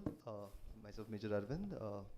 I would like to speak on the posterolateral corner of knee, as it was previously known as the dark corner of the knee, due to its complex anatomy and the various fibrous connections and ill-defined structures around the knee. So the posterolateral corner injuries of the knee can be very debilitating, as most often it goes unrecognized, or often the treatment is delayed. Now, recently there has been a concerted effort to bring about more precisely define the anatomy, the biomechanics, so that the diagnosis and the treatment part can be well managed. The complex anatomy and the multiple layers and fibrous attachments between the local tendons, ligaments, and the bone makes this region a bit more difficult to handle, and it contributes to the diagnostic difficulties. There has been an evolutionary change in the posterolateral corner of the knee. When you look at the lower animals, the fibula had actually articulated with the femur, and the popliteus muscle had originated from on the fibula. But as the evolution progressed, the fibula migrated distally, and the popliteus tendon acquired a femoral attachment. And the remnant of the fibulofemoral meniscus was later on developed into a popliteus tendon. And the popliteus actually maintained its attachment with the fibula in the course of development, and it had attained the attachment to the lateral aspect of the femur. And biceps femoris attaches to the fibula only in humans. And also, man is the only species with an iliotibial band over the anterolateral aspect of the knee. So basically what happens when we fail to recognize the posterolateral corner injuries, that gives to an abnormal gait with a varus thrust pattern, and also the posterolateral instability with a concurrent anterior or a posterior cruciate ligament often places the cruciate grafts at significant risk of failure. So basically the posterolateral corner structures basically act as a static stabilizers and are of various significance because of the inherently unstable convex opposing surfaces of the lateral femoral condyle and the lateral tibial plateau. So this basically there are three major static stabilizers of the PLC. They include the fibular collateral ligament, the popliteus tendon, and the popliteofibular ligament. So the fibular collateral ligament is the primary varus stabilizer of the knee, and it is most important in preventing the varus instability of the knee during the initial 0 to 30 degrees of knee flexion. So here you can see that the fibular collateral ligament is a cord-like structure approximately 4 to 5 mm in width, and the femoral attachment of the FCL is in a small bony depression slightly proximal and posterior to the lateral epicondyle. The thing of interest here is now we notice that the fibular collateral ligament doesn't have any direct attachment to the lateral epicondyle of the femur. Similarly, the FCL crosses distally to insert on the fibular head, approximately 8.2 mm posterior to the anterior margin of the fibular head, at 28.4 mm distal to the tip of the fibular styloid, which occupies around 38% of the width of the fibular head. The proximal attachment, so it's, like I initially mentioned, it's a depression slightly proximal and posterior to the lateral epicondyle, no direct attachment to the lateral epicondyle, and it courses on the lateral aspect of the knee, deep to the superficial layer of the iliotibial band and the reflected arm of the long head of biceps femoris. So at the distal attachment, making an incision around 1 centimeters above the fibular head tip at the long head of biceps, you enter a bursa which is lies directly over the distal half of the fibular collateral ligament. Coming to the popliteus muscle and the popliteofibular ligaments, the proximal attachment of the popliteus muscle tendon is in the proximal half of the anterior fifth of the popliteus sulcus. So the average distance between the proximal attachment of the fibular collateral ligament and the popliteus tendon is found to be around 18.5 mm, with the popliteus tendon being more anterior to the fibular collateral ligament. The femoral insertion of the popliteus tendon constitutes the most anterior insertion, and it is found at average of a distance of 18.5 mm anteriorly to the FCL attachment at around 90 degrees of knee flexion. And it then courses postero-distally in an oblique fashion to insert into the posteromedial tibia. And it becomes tendinous in the lateral third of the popliteal fossa and intra-articular as it goes deep to the FCL. The total length of the popliteus tendon to its musculotendinous junction is around 54.5 centimeters, and you can see that the popliteus tendon in the popliteal hiatus attaches to the lateral meniscus via the popliteomeniscal fascicles. These are basically the anterior-inferior, the postero-superior, and the postero-inferior. Here, this is the figure depicts the. Okay. So these fascicles actually form a hoop-like appearance into the popliteal hiatus, and it provides some stability to the lateral meniscus, and it prevents the lateral meniscus from going into the medial entrapment during functional varus forces on the knee. So distal to the popliteomeniscal fascicles, the popliteal-fibular ligament originates at the popliteus musculotendinous junction, and it courses distally and laterally to attach to the medial aspect of the fibular head and styloid. So this popliteofibular ligament again has two distinct divisions. That is the anterior division, which is smaller, and it attaches to the anteromedial downslope of the fibular styloid, and it blends to the distal edge of the anterofibular and anteroinferior popliteomeniscal fascicle, which we had just discussed. But the important one is the posterior division of the popliteofibular ligament, which attaches to the posteromedial downslope of the fibular styloid. At the side, the posterior division is much bigger than the anterior one, and it provides a more important function as being a static stabilizer of the posterolateral corner than the anterior one. Then the other supporting structures include the fabulofibular ligament, which is the distal thickening of the capsular arm of the short head of biceps, which we'll be having a look in a short time. And it extends vertically from the fibula to the fibular styloid. The fibula is actually a sesamoid bone which might not be present in all individuals, and it might be present as a cartilaginous analog to the most of the time. And it is usually found at the proximal lateral gastrocnemius tendon. Here you can see the fabulofibular ligament, and it originates along the lateral aspect of the fibula or the cartilaginous fibula analog, and it descends distally and laterally to attach just lateral to the tip of fibular styloid. It provides stability of the knee to the knee, especially in close to extension. The other interesting structure is the mid-third lateral capsular ligament. It is basically the thickening of the lateral capsule of the knee, and it is somewhat analogous to the deep medial collateral ligament complex of the medial aspect of the knee. The this particular the mid-third lateral capsular ligament consists of the meniscofemoral component, which extends from the femur to the meniscus, and the meniscotibial component, which extends from the meniscus to the tibia. And the meniscotibial component, when avulsed, usually gives rise to the Seagon fracture. The attachment on the femur, it is formed by a rough line, which is just anterior and proximal to the lateral epicondyle. And posteriorly, it extends up to the supracondylar process of the lateral femoral condyle. It courses down to attach to the meniscus, and then it courses further down to attach to the tibia, anteriorly, just posterior to the Jodhpur tubercle, to the anterior edge of the popliteal hiatus posteriorly. Another structure is the biceps femoris, which consists of the long head and the short head. The long head of biceps femoris branches into 5 arms that courses distally. The 3 important ones are the direct arm, which attaches to the posterolateral aspect of the fibula styloid, the anterior arm, which courses laterally to the fibula collateral ligament, and the lateral aponeurotic arm, which attaches to the posterolateral portion of the fibula collateral ligament. The anterior arm of the long head of biceps, which we had just discussed, actually forms a bursa between the fibula collateral ligament, which is known as the fibula collateral biceps bursa, which acts as a clinical landmark when performing a reconstruction or repair. So apart from that, the iliotibial band also plays a major role in the posterolateral corner, in the coronary ligaments, which attaches the posterior joint capsule to the meniscus, and the lateral head of biceps. And the biomechanic part, most of the biomechanical studies were done on the posterolaterality using the cadaveric sequential sectioning studies. Later on, which was found that it provides the primary restraint to varus forces, posterolateral rotation of tibia, and it acts as an important stabilizer to the anterior and the posterior tibial translation. The varus stress, which the fibula collateral ligament acts as the primary restraint to varus motion in all positions of knee flexion. And the other structures act as a secondary restraint to the varus stress. The external rotation, the tibia external rotation, the FCL and the popliteus complex are the primary restraint, and the largest increase in the external rotation is seen in 30 to 40 degrees of knee flexion. Whereas when there is a combined PCL and PLC injuries, the increase in the external rotation can be noted at both 30 degrees of knee flexion as well as 90 degrees of knee flexion. Internal rotation, the posterolateral tendon is a minor primary stabilizer. There is minimal increase in the internal rotation that was seen on the popliteus cutting studies, and because ACL is the main stabilizer at the lower flexion angles, and ALL acts as the primary restraint to internal rotation in the higher flexion angles. And in case of valgus stress, does not play any major role in preventing the valgus motion. In the anterior tibial translation, the popliteus tendon plays a secondary role in preventing the anterior tibial translation, especially in full extension with ACL and PCL deficient knees.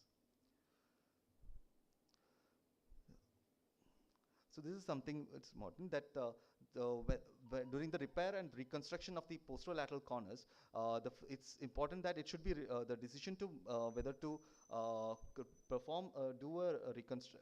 posterolateral reconstruction has to be made before the tightening of the ACL and the PCL, because once the same is done, the posterolateral instability cannot be made out, and hence it is recommended that the PCL graft, the ACL graft should be tightened on the tibia only after the repair or reconstruction of the posterolateral corner. Similarly, in the PCL, graft should be secured. However, in the case of PCL graft, it should be secured first, since it provides a central pivot before the posterolateral corner repair can be done. Yes, sir. So the effects of posterolateral knee injuries to the knee can cause a major problem following ACL and PCL graft reconstructions, because they place a lot of stress on the reconstructed ligaments and can cause to the failure of the same. Hence, understanding of the anatomy of the posterolateral corner as well as the anatomical reconstruction of the posterolateral corners plays an important role in securing an safe ACL and PCL graft. Thank you. Thanks. Thank you.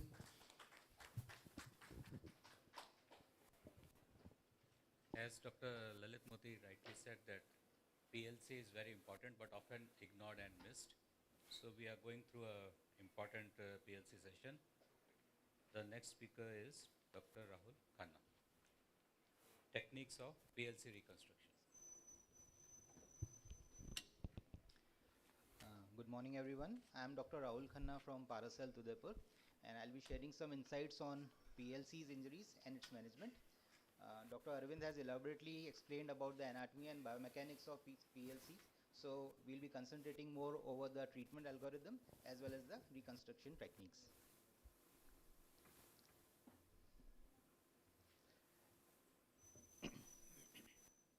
PLC injuries, the incidence is almost 16% of all knee injuries, ligament injuries, and 75% are concurrent to cruciate ligament injuries, as we have seen in the earlier talks. Predominantly, PCL is the commonest one which is injured along with PLC. We know that PLC acts as a primary stabilizer to varus as well as external rotation forces and a secondary stabilizer to posterior translation. So the mechanism of injury in most of the cases of PLC injuries, whether isolated or along with other concomitant injuries, is a direct blow at the anterior medial aspect of knee with foot firmly planted on the surface. So how does the patient presents to us? The common symptoms are instability when the leg is in extension. There is an excessive rotation as evident by a dial test. There is a difficulty in pivoting or cutting.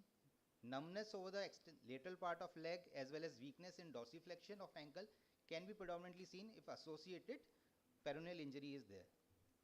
So how to evaluate a PLC injury?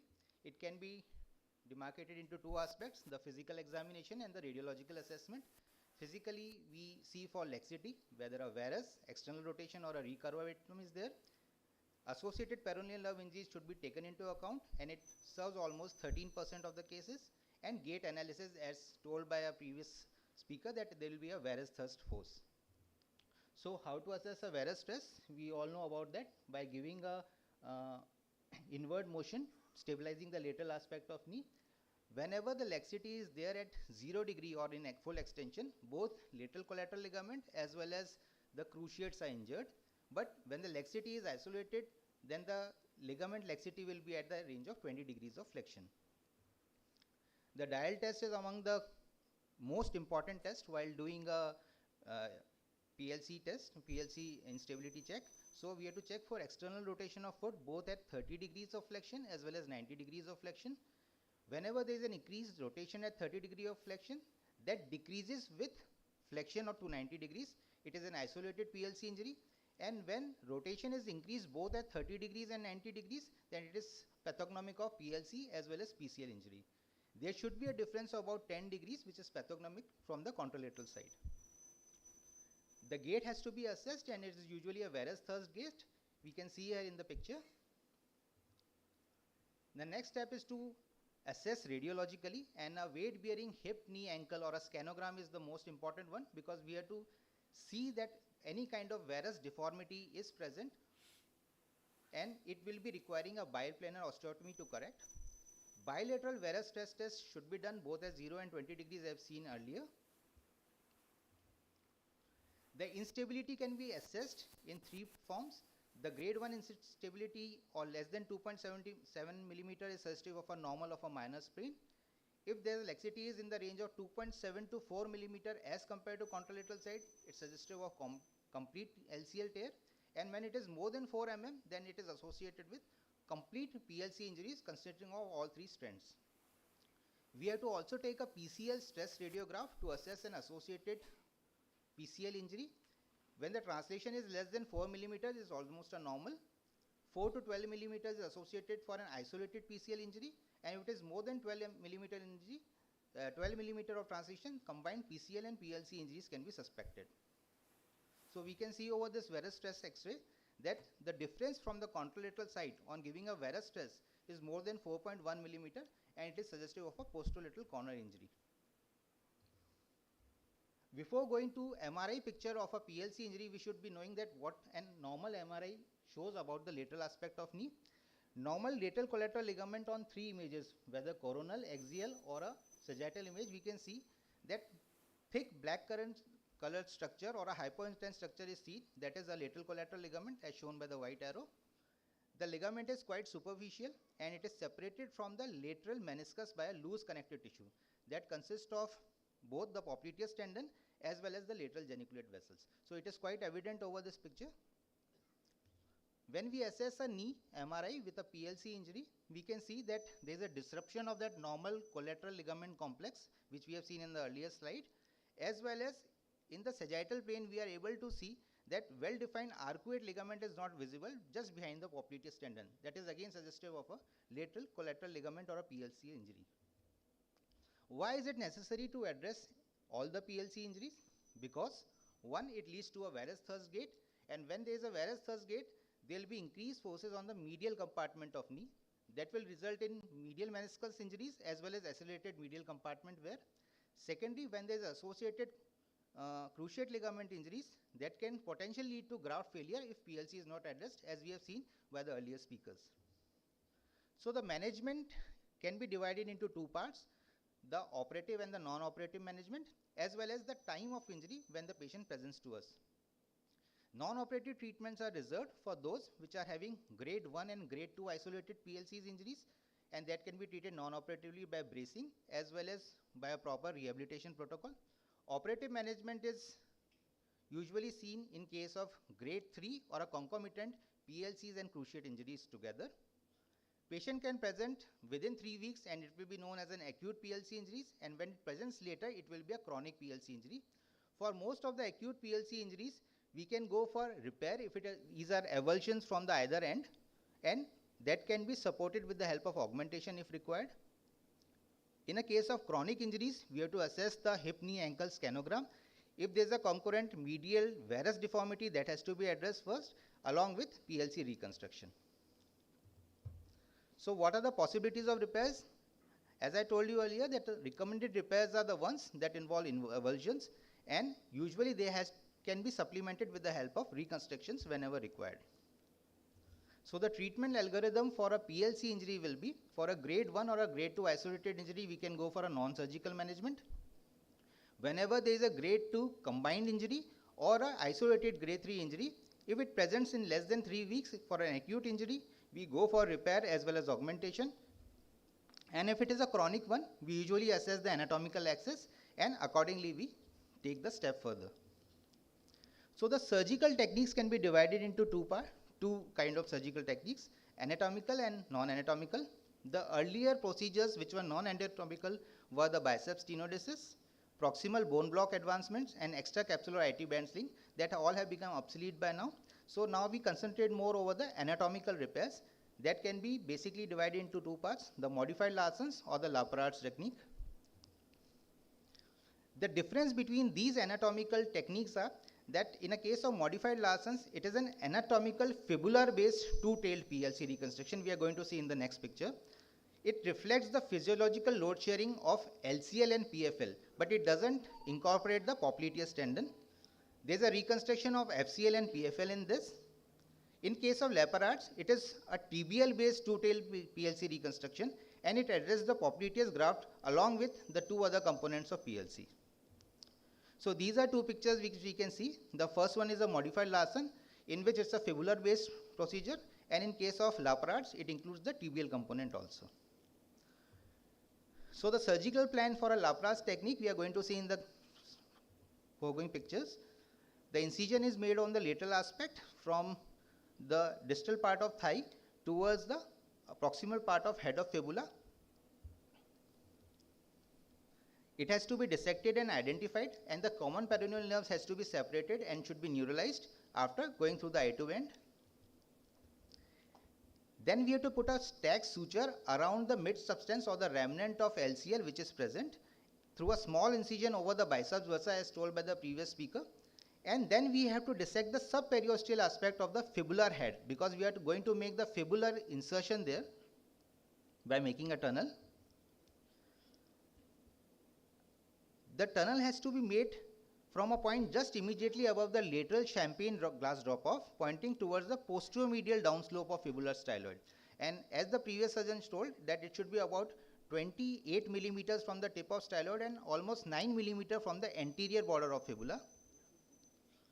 The exit point for the tibial tunnel should be almost 1 centimeter proximal and medial relative to the exit point of fibular tunnel. So we are talking about the distal tunnels. The first is the fibula, which we have made through the drop-off sign, and the second one is the proximal part of tibia for the attachment of the popliteus tendon. So intraoperatively, we can see that we'll make an opening on the IT band through which we have to go through the proximal attachment of fibular collateral ligaments, and we have to make two tunnels, one for the FCL and other for the popliteus. The guide pin should exit over the medial aspect proximal to the adductor tubercle, and it should be in the anterior portion, from the posterior to anterior, because there might be an associated ACL injury, and that will be requiring a posterior tunnel from the ACL part. The distance between the two tunnels on the femoral aspect is almost 18.5 mm, that is between popliteus tunnel as well as the FCL tunnel, and that has to be taken into account. First, the grafts are passed. Sum up, please. Yes, sir. First, the grafts are passed from the fibular collateral and the popliteus in the femoral aspect, and then they are secured over the tibial as well as the fibular component with the help of interferential screws. So, the most important aspect is that popliteus should be buried deep, and the fibular collateral ligament should be deep to the ITB attachments. The knee is placed in almost 20 degrees of flexion in neutral rotation while fixing the popliteus, by fixing the FCL part first, and to the 60 degrees of flexion and neutral rotation by using the popliteus tendon. So this is a post-operative X-ray which we can see that consists of two tunnels which have been made, one through the proximal tibia and other through the fibular head, and both have been fixed upwards in the femoral by two tunnel techniques. It's a case of multi-ligament surgery, so we can see the ACL and the PCL tunnels along with this. So what should be the rehabilitation protocol in case of PLC's injuries? We have to keep it immobilized and non-weight bearing for a period of 6 weeks. The passive and assisted weekly flexion should be started from the immediate post-op period, and we have to incremental go with 30 degrees of increase. Closed chain kinetic exercises can be started at 8 weeks along with full weight bearing. We have to think about giving a posterior tibial sag. We have to avoid posterior tibial sag and external rotation till at least 4 months in the post-op period. So what are the advantages of going with an anatomical two-tunnel technique? It restores the three main stabilizers. It is more anatomical and can be performed in both acute as well as chronic settings. It has been evaluated that it is biomechanically and validated upon patient-based studies. The anatomy can usually visualize to ensure the appropriate placement of tunnels, and that will help in giving more stability. Patient with associated proximal tibiofemoral joint instability will also be benefited with this kind of reconstruction, because we are attaching the PFC with the popliteus tendon.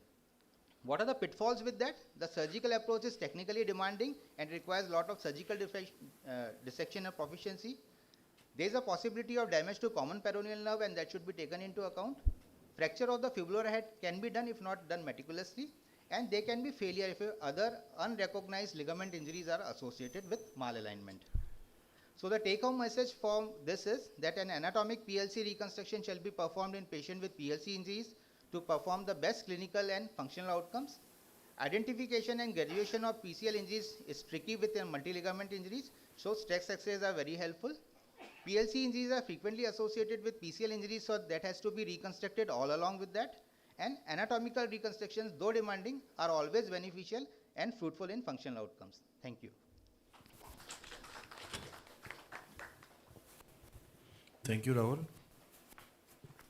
Now we call upon President of IAS, Dr. Sachin Tapasvi, to deliver his talk on techniques for MCL repair. Dr. Sachin, please.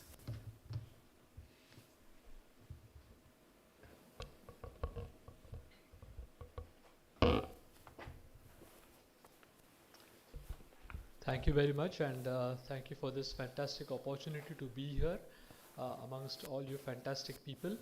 I'll try and cover a bit about MCL injuries today, and it's a great privilege to be at this very august institute amongst all of you nice people. So if you look at the anatomy of the medial side, we have three main structures, and the three main structures that we really need to worry about are the superficial MCL, which is your primary restraint to medial opening in flexion. It is the secondary restraint to anterior tibial translation. You have the posterior oblique ligament, which is essentially condensation of the central arm of the fascia on the posteromedial aspect. This is your main medial restraint in extension and becomes lack in flexion. And there is a lot of interest now in your deep MCL, or your deep medial collateral ligament, which is an adjunct to the ACL and will help and will help um, counteract any form of abnormal external rotation. So the deep MCL will insert at the point of the medial epicondyle and is a fan-shaped structure which will be inserted at the junction of the anterior 1/3 and the posterior 2/3 on the medial tibial plateau. This is the structure of the deep MCL in one of our dissection studies, and as we rotate the knee you can see that it tightens and loosens up with rotation, thereby undermining its role in preventing rotational stability. Deep MCL tears are pretty common, and the usual mechanism for MCL injury is a valgus overload, which can be as a result of a misappropriated landing, such as this young gymnast here who lands on her knee and her knee goes into valgus, and very frequently along with an MCL injury you have other associated injuries as well. MCL injuries are not rare. You will find that if you look at your ACL on patients very carefully, you will find that there is some amount of medial complex injury in almost about 2/3 of these patients. These injuries can be classified into a variety of patterns, but what really matters is the clinical presentation and what sort of opening do we have. Traditionally, the grade 1 and most grade 2 injuries can be treated non-surgically. Surgical treatment for an isolated MCL is warranted for a grade 3 opening and for a grade 2 injury when the patient has got a valgus alignment of his lower limb. The the method of diagnosis is to do a stress X-ray at full extension and 30 degrees of flexion, and any form of abnormal opening on a side-to-side comparison view is pathognomic of an MCL that needs to be treated. The indications for acute surgery are when you have full opening in extension as well as in flexion, if you have what is called as a Stener-like lesion, if you have a positive dial test, which means that you have an anteromedial rotatory instability, and in an ACL reconstruction, if there is a positive Slocum test, a positive dial test, or there is grade 2 opening after bracing in non-athletes, or there is grade 2 opening acutely in athletes, you would need to do this. If you fail to address the medial side, you have a higher risk of failure of your ACL ligament, which is really important, and that is why you should treat these injuries pretty aggressively. Beware of the dimpling sign on the medial side. This tells you that the whole of the MCL is invaginated inside the joint, and that needs to be treated urgently in a surgical manner. The Stener lesion is a condition in which the MCL will rupture and will lie superficial to the pes tendons, thereby which will not allow the injury to heal naturally, which is why it's important that you pick these up on an MR scan early on, and these have to be treated with proper surgical repair by repositing them underneath or deep to the superficial MCL insertion and then repairing them with suture anchors. Let's look at a case example, a 49-year-old female who came with a motor vehicle accident, 7 days old, and presents with an injury in which you see that the medial side is completely blown off and there is an ACL rupture as well. So this shows a type 1 ACL tear. You can see the classic posterolateral tibial bone bruise, and on the axial sections you can see the medial sided injury, which is confirmed on the coronal sided images as well. When you put a scope in these patients, you can observe that there is a large opening, the so-called drive-through sign, and the gapping measures more than 10 to 12 millimeters. The meniscus is very firmly attached with the tibia, which means that it is predominantly a femoral-based injury. There is a lateral root tear, which needs to be addressed at the same time as well. So obviously, since this was gapping in both extension and flexion, she was taken up for surgery. And what you see here is a medial sleeve type of an injury from the medial side. And one can observe that once you mobilize this injury, then this will open up and close down. And this is somewhat of a large sleeve avulsion from the medial side. As against, this is a 1-day-old injury with a grade 3 MCL, ACL, PCL, so a KD3M in a 32-year-old female who sustained again a motor vehicular accident, and you can again observe that there is gross opening in both extension and flexion, and this means that this needs to be treated surgically. You can see the presence of a small rim fracture and the presence of a tibial based or a mid substance type of an MCL injury. Again, these need to be treated surgically and aggressively, and you start repairing these mid substance injuries layer by layer. So you first go down to layer 3, you repair the meniscocapsular junction with the help of couple of suture anchors, doing a direct repair, and then you would then come on to layer 2 and then go ahead and repair layer 3. So in all of these injuries, it is important that if you leave them with only repair, the likelihood is that they will fail, which is why it is always a very good idea to augment your MCL repairs with some form of augmentation. And here we've used a simple semi-T tendon which was left attached distally, routed it proximally, attached it to the femoral insertion and brought it back on, which is what we need to observe, and we need to make sure so that the drive-through sign is abolished. What happens when they present in a delayed fashion? So here we have a 22-year-old male who presents with a 14-month injury with a grade 3 MCL ACL tear. You can observe that once we do a clinical exam, he's got a positive lodgement and a large medial sided opening. His MR scan shows the presence of an MCL tear, a medial meniscus root tear, and an ACL tear with the presence of opening on stress X-rays. So in chronic grade 3 injuries, we have a lot of options which are available for us. Obviously, conservative treatment is not the right way to go.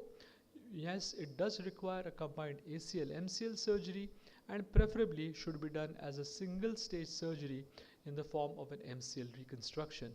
So this is again an arthroscopic view of the same patient. You can observe that there is a large gapping sign.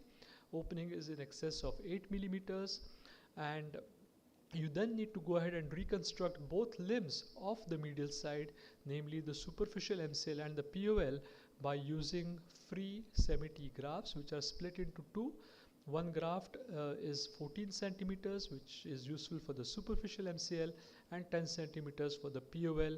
This is a very quick run through animation where you first pass guide wires at the femoral insertion of your superficial MCL, dilate it over with a 2.8 pin, and then enlarge it with the appropriate size reamer to receive the femoral insertion of the superficial MCL. The same is then done for the femoral insertion of the POL, the tibial insertion of the superficial MCL, and the tibial insertion of the POL. Once these have been passed and performed, then the next step is for you to pass your free graft. You first pass the graft for the POL, fix it in the femur, bring the knee to full extension because the POL is taut in full extension, tension the graft and fix it, and then you pass the graft for the superficial MCL by passing it first on the femoral side and then on the tibial side, tensioning the graft at 30 degrees of flexion with a medially based closing force, and you add another anchor at the second insertion of the superficial MCL, and this is how you would reconstruct the medial side. We'll just skip the video. And does it work? Yes, it does work. And we published in the Kesta journal last year where we looked at our own patients, followed up for a minimum of 36 months, and we found that they had very good IKDC scores and their valgus opening was grossly decreased. And this is a view of the same patient after having had an ACL-MCL reconstruction. Recently, there's been a lot of interest in a short synthetic graft construct where we use synthetic grafts to do a short construct, and this is probably a new space that we would have, we would be looking at with more data acquisition in days to come. So to conclude, all medial sided injuries are not the same. Grading of the MCL is not a good assessment tool. What is really important is to see for opening at 0 and 30 degrees of flexion. If you have anteromedial rotatory instability, think of repairing and reconstructing the deep MCL. Grade 3 combined injuries, repair them early and augment them. Grade 1, grade 2 MCLs can be conserved, but most isolated grade 3 injuries, especially in a valgus knee and an athlete, may require surgical reconstruction. Thank you very much. Thank you, Dr. Sachin. Now I'll call upon Dr. Ramakant for my approach to managing acute dislocated knee.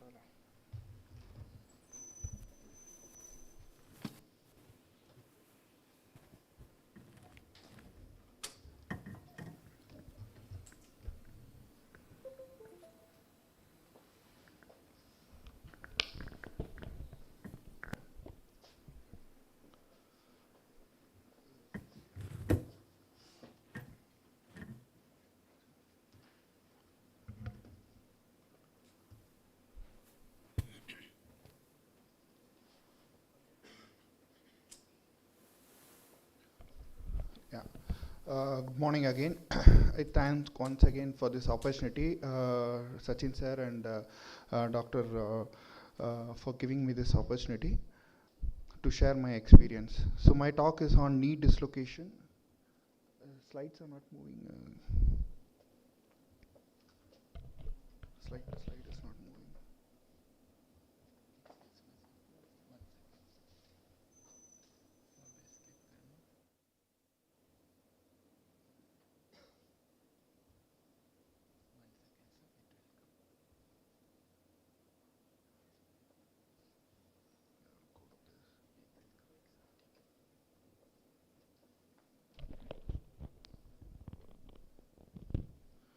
Yeah, so my talk will be on knee presentation, dislocation presentations, the emergency evaluation at care and the treatment, whether single stage, two stage, or it is. So we'll share my experience with few case example. The first case, 45-year-old female had a injury 12 days back. She was put a plastic card and then referred to us. So this was a presentation, so we can see there is a lot of dimpling, there is a shortening, gross swelling in the knee. So this is how it was presented, 12 days old with knee dislocation. Luckily the distal vascular pulses were good. The next case is a case of a polytrauma, funny looking x-ray, lateral view and then AP view here, the patella and this thing is completely gone with the posterior dislocation hip and the humerus fracture. And the third case is where you can see there's a type 1 open wound is there with a lot of contusion, edema, and then there is a puckering sign as well. So the dilemma in all these cases are whether to reduce it in the casualty or in the OT, and what about the vascular examination, and what are the indications for CT scan and the indications for open reduction. So we'll see the examples. So first approach in casualty will be to follow the ATLS protocol, primary survey, secondary survey in the knee examination to look for the vascular status. And most of the times we can reduce the knee in the casualty itself. So primary survey is general health, airway, breathing, circulation, and the knee examination for looking for skin, soft tissue, deformity, pulses, and neurovascular. So the first case, it was 2 weeks old injury. In the casualty, it could not be reduced, hence it was taken to theatre, and then we attempted the close reduction by just simple traction and varus and valgus methods, but it was not able to reduce, and still we can see there is a puckering sign. So then we did try it with a triangular pillow, so this helps to reduce the joint, and then the joint reduction was possible. So now after reduction, what is the further plan? Whether to put a X-fix or a slab, or how many days to immobilize, what are the further investigation, and what are the further plans? So we'll talk about it. Then the second case, as I told, there's a devastating 360-degree injury, and the patella and the tibial tuberosity was completely disconnected, so there was a patellar tendon tear.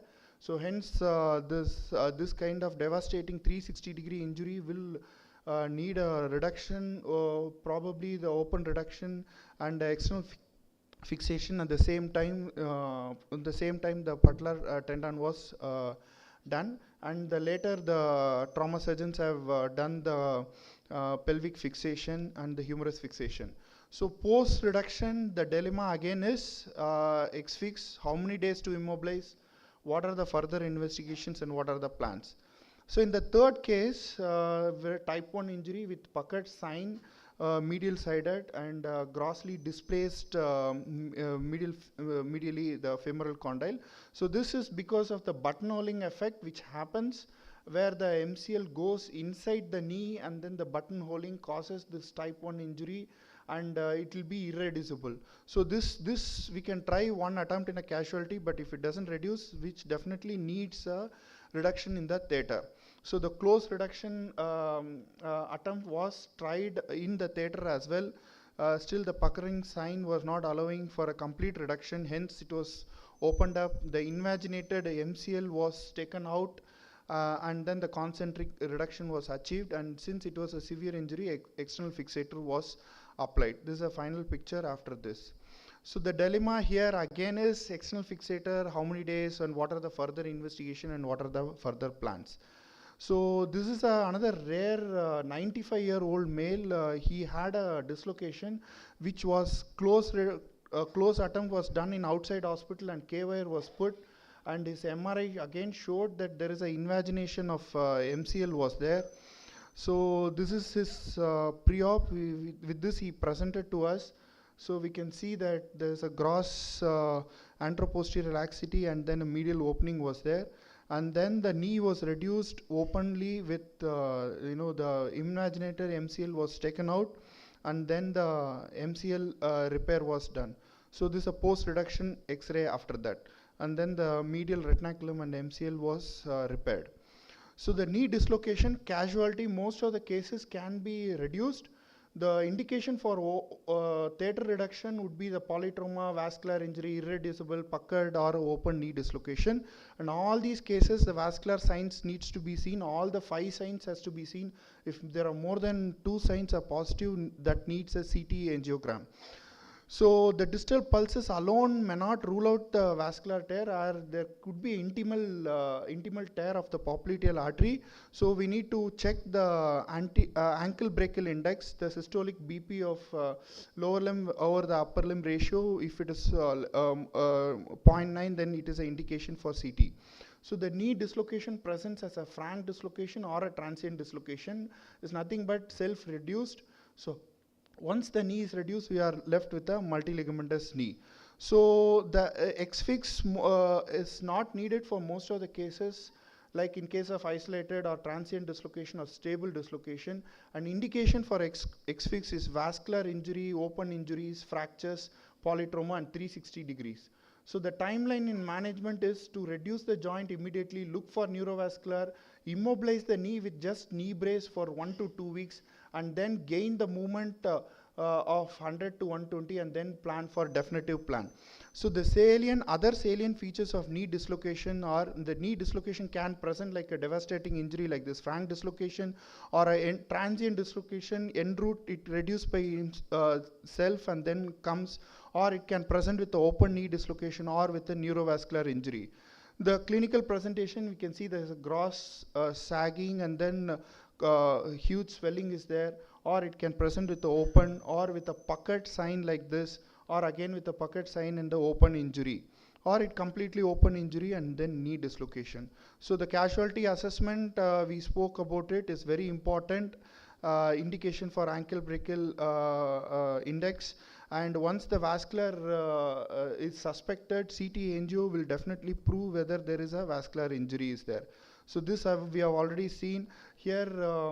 There is a puckered sign, one that is because of invagination of soft tissue in between, so which causes the puckered sign, and once the knee is reduced in the casualty, that pucker sign disappears, and then the later we can immobilize the knee for two weeks, and then definitive plan for ligament reconstruction can be done. In suspected case of vascular injuries, it has to be taken up, knee has to be reduced in a theater, and then X-fix has to be put, and then patient needs a vascular bypass with a saphenous vein graft.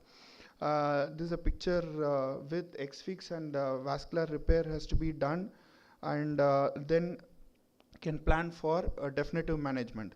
So the decision making in a multiligamentous, what is the classification to use, how to proceed, single stage, 2 stage, cruciate first, collateral first, repair or reconstruction. So once joint is reduced, neurovascular status, immobilization, gain movements, and then definitive plan. The ultimate goal is to attain a stable joint and a mobile joint.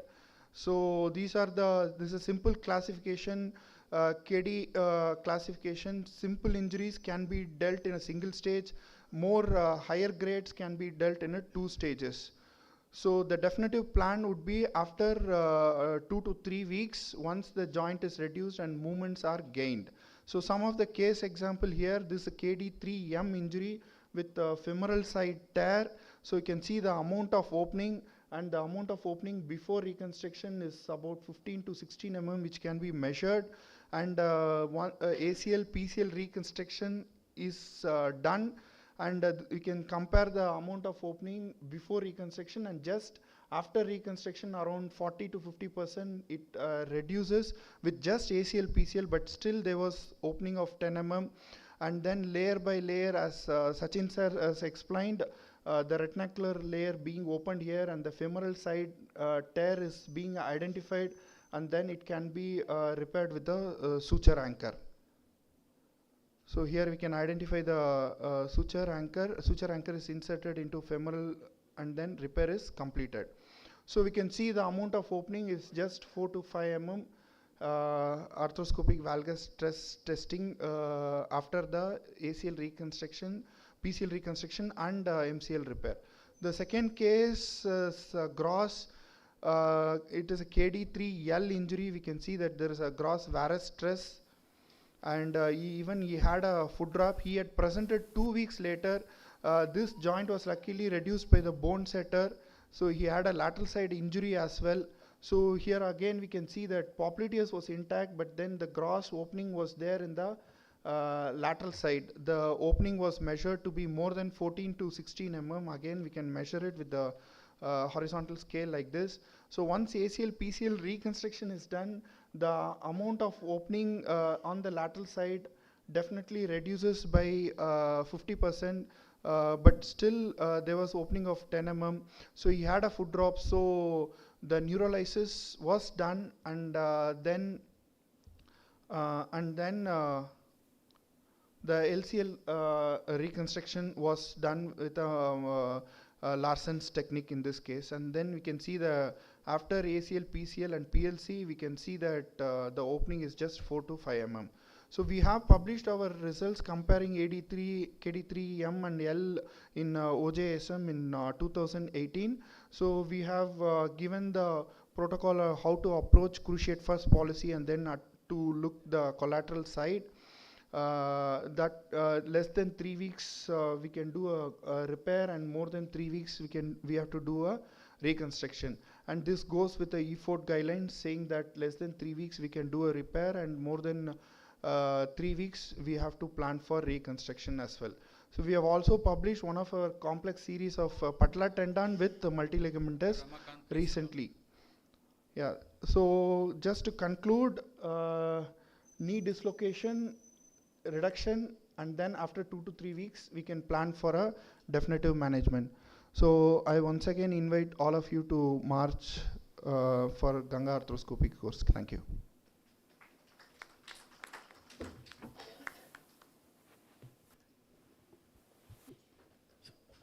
Next speaker, Dr. Sachin. He'll be talking on role of osteotomy in ligamentous instability of the knee.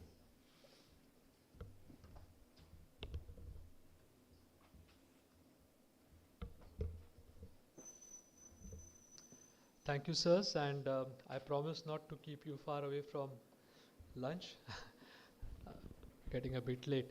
So I think when we're dealing with ligament laxity, we're dealing with problems in the coronal plane, mainly on the medial and the lateral side. We're also doing osteotomies when you have secondary osteoarthritis, following chronic ACL, PCL injuries, following tibial plateau fractures which are malunited. And the key first is to take good X-rays. I think if you do not take a good X-ray, you will lose the battle. So you need a long leg film, and the patient is positioned at least 300 centimeters away from the X-ray beam. You have to internally rotate the feet, as you see in the photo to your far right, because only when you internally rotate the feet, you will have the patella facing front.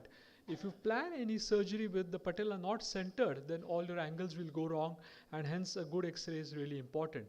So let's consider osteotomies for purely coronal plane malalignments. So this is a very relatively less common performed procedure, and one of the procedures that has been proposed is to do a hemi-opening of the medial side without releasing the MCL, and thereby you take away the slack in the MCL. But the downside of this is that you increase your MPTA angle beyond 95 for doing this, hence this is not that commonly used. What about valgus problems? So here's an MCL laxity in a lady who has got a genu valgus, and this becomes a very important indication for surgical repair of the MCL, especially if you have someone who has a valgoid knee. So this is a chronic MCL in a genu valgoid knee, and obviously she required a medial closing wedge osteotomy to decrease her genu valgus, and a concomitant MCL reconstruction at the same time as well. What about the lateral side? We've had fantastic talks which were discussing the various biomechanical aspects of the posterolateral corner side, and this is one patient who had a failure of her posterolateral corner, and you can see that there is large gapping on the lateral side, which means that the JLCA, or the joint line convergence angle, is quite high, and this requires a soft tissue reconstruction predominantly for lateral sided injuries. What has been described, which I have no personal experience of, is to shorten the fibula and transport it more distally, thereby taking the slack out of the lax posterolateral structures and allowing for compensation of the laxity on the lateral side. But the more common presentation is someone like this, in whom you have a lateral thrust. This is a neglected PCL PLC injury. The patient walks with an adductor thrust and has got a coronal plane deformity in the form of a varus along with a posterolateral corner injury, and you can see that there is a varus thrust type of gait. Here obviously you have to do a bony correction, and you have to correct the varus by doing a medial opening wedge osteotomy on the tibia. At the same time you want to do a PCL reconstruction, and you also want to decrease the slope so that you do a combined ligament reconstruction with realignment. Which brings us to the next part, is that how do we use the slope of the tibia to our advantage when we are dealing with laxity with the ACL and the PCL. So if you have a high tibial slope, then you will have laxity of the ACL. So every 10 degrees of increase in the posterior tibial slope will lead to a compensatory 6 millimeters of translation of the tibia underneath the femur. And this is something which will be responsible for a fatigue type of an ACL failure. So to look at lateral laxity, we again need to have good X-rays, and we perform what is called as a lateral monopedal stance view, in which we make a long leg film on the lateral side, and the key parts of this film is to have both the tibial and the femoral condyles overlapping, and you need to have a marker which is planted. We normally use a 10 rupee coin which measures about 27 millimeters in diameter, which is very important. And then on these X-rays you calculate the slope by plotting 2 points just at the metaphysiodiaphyseal junction, and the second set of points on the anterior and the posterior cortices are 10 centimeters distal to the same. Take their midpoints, draw a line which connects both of them, a perpendicular to this line and another line along the joint surface, and measure this angle. So if this angle measures more than 12 degrees, then it constitutes a very high tibial slope. The average values in the Indian population are 9 degrees plus or minus 3. So this patient had a very high slope of 15 degrees, and this requires a slope reduction osteotomy. Please be aware that the meniscus is not contracted into this bony slope, and that adds for a further 6 degrees. If you have a meniscus tear, then that will further accentuate the posterior tibial slope, which is again something that you need to be very well aware of, is that is there a meniscus, is there a no meniscus. If you have a medial meniscus deficiency or a lateral meniscus deficiency, then all the more reason for you to do a slope changing osteotomy. So what happens in a PCL deficient knee? As the slope decreases, the translation starts decreasing, which is why if you have someone who has got PCL laxity and the tibia is translated posteriorly, all that you need to do is that you have to increase the slope on the tibia and thereby allow for stabilization of the PCL. And that's one example of a patient who had a neglected KD3MLVN, And for this patient who had a KD5 VN, you can see that there is gross posterior tibial subluxation with reversal of her and posterior tibial slope, and this requires a tibial tubercle osteotomy, putting graft and increasing the slope of the tibia, which will then restore her knee underneath the femur. And this is what we've done. We've done a tibial tubercle osteotomy, increase the slope by putting in bone graft in the front, fixing the tibial tubercle back, and this allows for restoration of the PCL laxity. Just the converse happens in the ACL, as we did discuss. If there is high slope, then it leads to increased tibial translation. So if you have someone who has a high slope and ACL laxity, you need to decrease the slope by removing a wedge from the front of the tibia and thereby allowing for better stability of the ACL. And this is a deflection osteotomy which can be performed above the tibial tubercle or by doing a concomitant tibial tubercle osteotomy. So we do perform these procedures maybe 15-20 times a year for failed ACL reconstructions.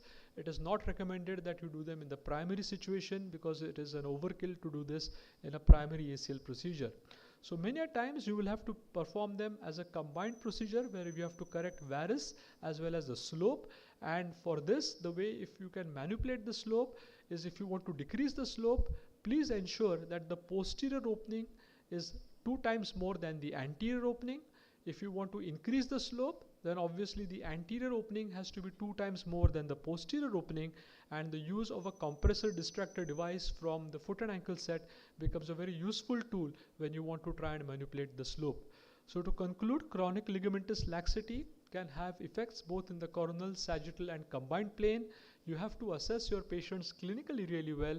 You have to look at their gait patterns, and you need very astute radiological examination with the help of good coronal plane as well as sagittal plane long leg films with a marker. The use of software based planning techniques makes it very useful. Your sagittal slope correction is an extremely powerful tool, and many a times once you correct the slope either in a PCL deficient or an ACL deficient knee, you do not require any further ligament reconstruction, and usually you should do them as a single stage procedure with concomitant ligament reconstruction. But if there's too much that needs to be done, or if the bone quality is poor, then you can do them as a combined procedure. So thank you very much again for having me here, and it has been a fantastic meeting. I thank the organizers, Dr. Major Rupesh, and with the constant enthusiasm with Dr. Brigadier Chetan Sood for making this a reality which we had planning for almost over a year. Thank you very much.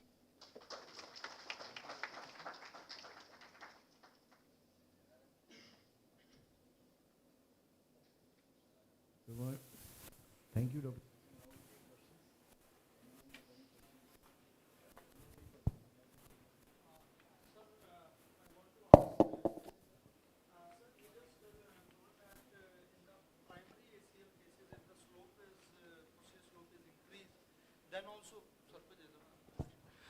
Then also there is no need to correct it. Is there any cutoff? Means if there is too much slope increase, then in primary also, that I have done 2 or 3 cases in which I have corrected it. So is there any cutoff which guide us that it is a primary case and then we should go for a slope correction also? So I think the only indication to do it in the primary situation is that if you have an extremely high slope, more than 20 degrees or so, then I would do it in a primary situation.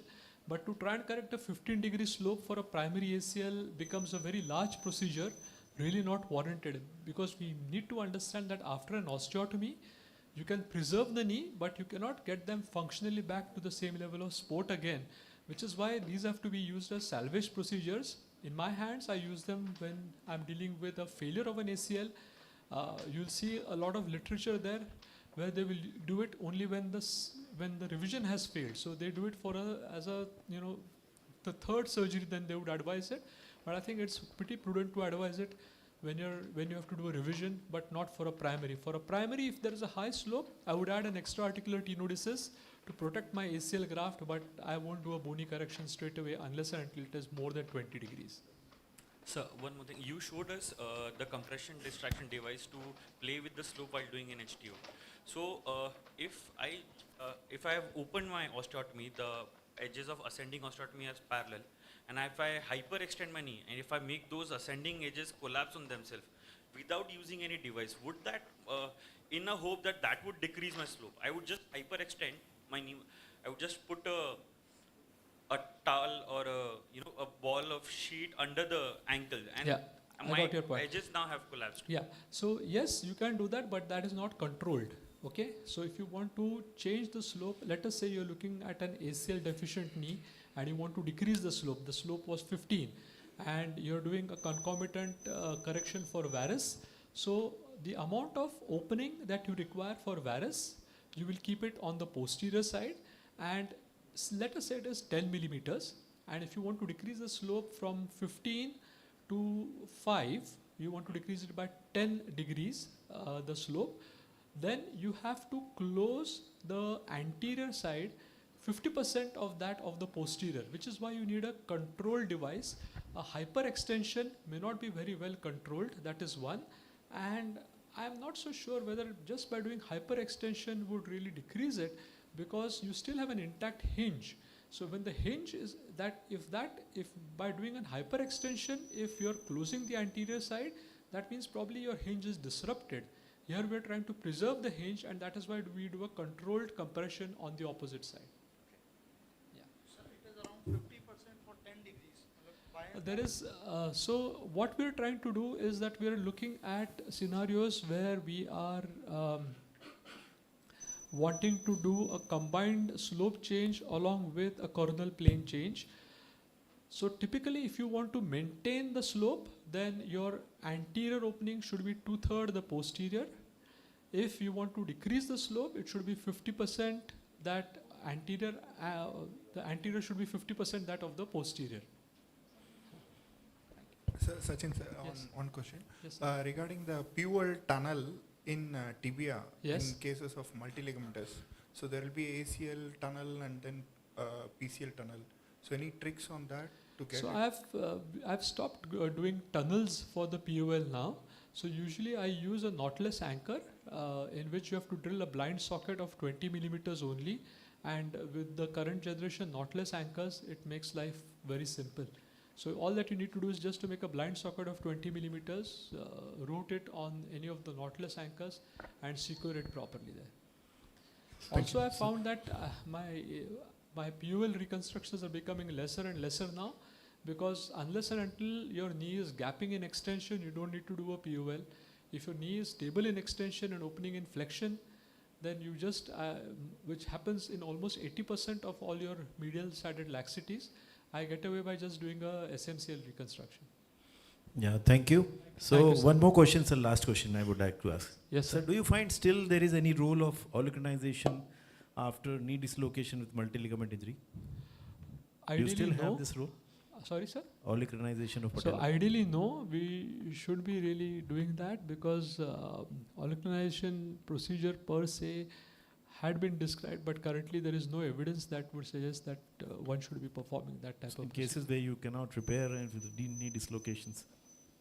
Cannot repair, I don't think so. It is not possible to repair. You can repair and reconstruct almost every ligament laxity now. Thank you. Thank you so Thank much. you so much. Thank you.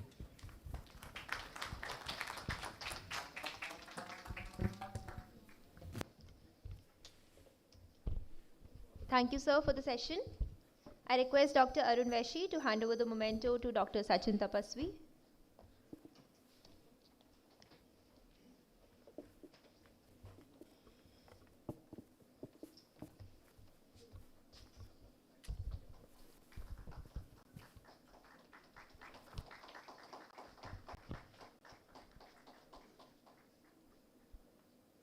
I request Dr. Mahesh Bhati to present the memento to Major Aravind.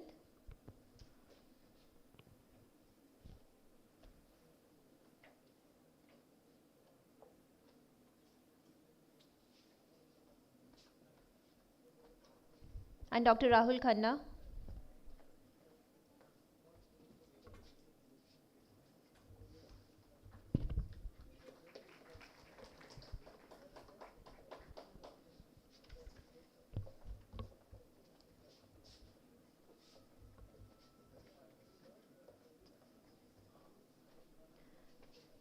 May I call on stage Dr. Ayappan V. Nair to hand over the memento to Dr. Arun Veshi.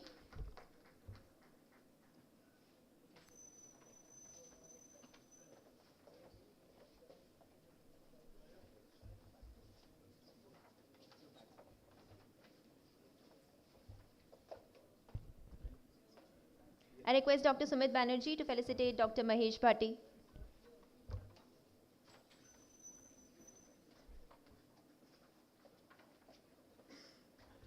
Can we please have a round of applause? Thank you.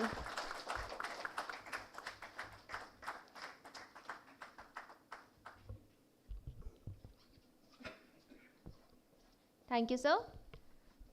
As we continue to bask in the spirit of camaraderie and learning at this wonderful event, let us take a break before starting our next session. I invite you all for lunch so that we can come back recharged and ready for the afternoon. We have Smith and Nephew Alex models for triangulation. Surgeons can practice on the models during lunch. And we'll be starting our next session at sharp 13:30 hours, so I request you all to be back by that time. Thank you.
Good afternoon, everyone. I welcome you all back for our last two sessions. I would like to call upon stage the moderators of Shoulder Session 1, Dr. Rahul Garg, Consultant Orthopedics, Medipulse Hospital, and Lieutenant Colonel Ajay Thakur, Professor Orthopedics, IMCHRC, Indore.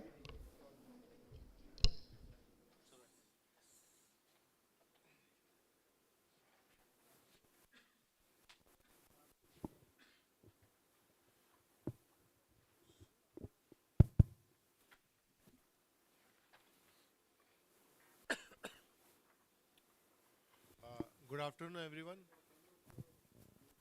Hello. Good afternoon, everyone. After a very successful knee session, now it's time to move upwards to shoulder. And I hope our presenters are ready. I'd like to call, without wasting time, Dr. Soumya Agarwal. Topic is shoulder arthroscopy, weapons, planning, and for war.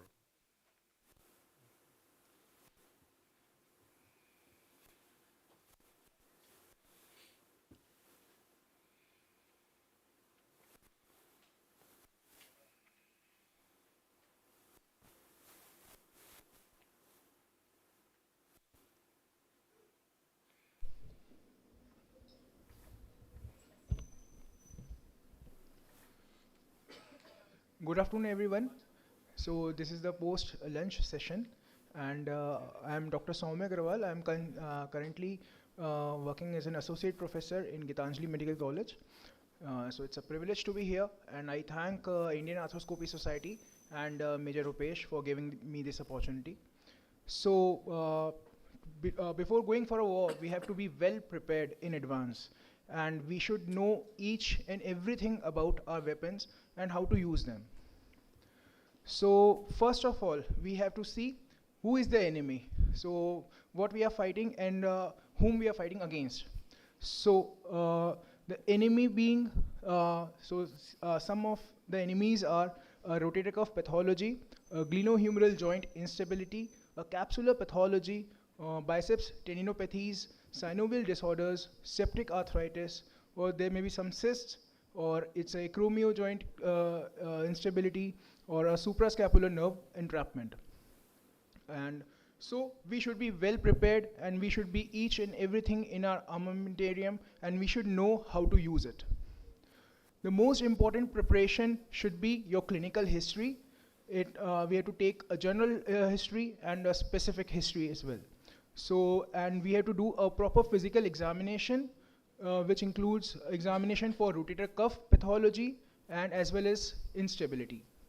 And the most important thing is, the most important weapon like Brahmastra is radiography. So we have to take full proper views of the X-ray, like the oblique view, the AP view, and the axillary view. And we can go for sonography, in which calcific tendinitis is well seen. And definitely we can go for MRI and CT scan as well. So I'll be distributing my topic in these components. First will be surgeon and assistant positioning, the console setup, the patient positioning, as well as the draping and the fluid spillage management.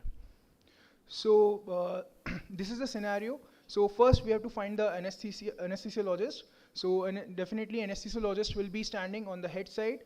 So behind him there's anesthesia equipment, and surgeon will be standing depending on the position of the patient. So he'll be standing on the side of the shoulder to be operated.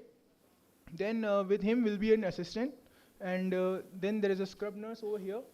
And then this is a Mayo stand on the operating table, where all the wires will be coming from. And this is a back table, and you can have a tower, the arthroscopy tower, what we call as, is placed over here. So this is an arthroscopic tower. It consists of a monitor, a light source, a radio frequency console, and a shaver console. So what all kits you should have, what all instruments and weapons you should have in your kit. So first, the most important is arthroscope, the camera system, the monitor, the shaver system, the light source, some mechanical instruments such as punch, grasper, probe, or electrosurgical instruments such as radio frequency ablator or implants. So a brief about arthroscope. Already the knee arthroscopy planning and preparation has been covered by Lieutenant Colonel Sunil, sir. I'm contributing more towards the shoulder things. So arthroscope, it's an optical instrument. It has an eyepiece. It has an attachment for a light cable. It has a series of lenses, and it has optical fibers for transmitting light into joints. So there are various degrees of arthroscope. Mainly we use 30-degree arthroscope in the knee and shoulder, and 70-degree arthroscope for difficult corners of the knees. So arthroscopy sheath with blunt obturator. The obturator should be always blunt. It should not be sharp. And there is a sheath of the obturator. It consists of 3 parts. Basically a coupler, a spigot plane, and the sheath barrel. So there is a smooth transmission from the obturator to the sheath, and smooth transition from scope to the sheath. So now coming to the camera, it is a device that attaches to the scope. It is responsible for producing the image on the screen. Small computer chips are there in the camera that capture the actual image and convert it into a digital image.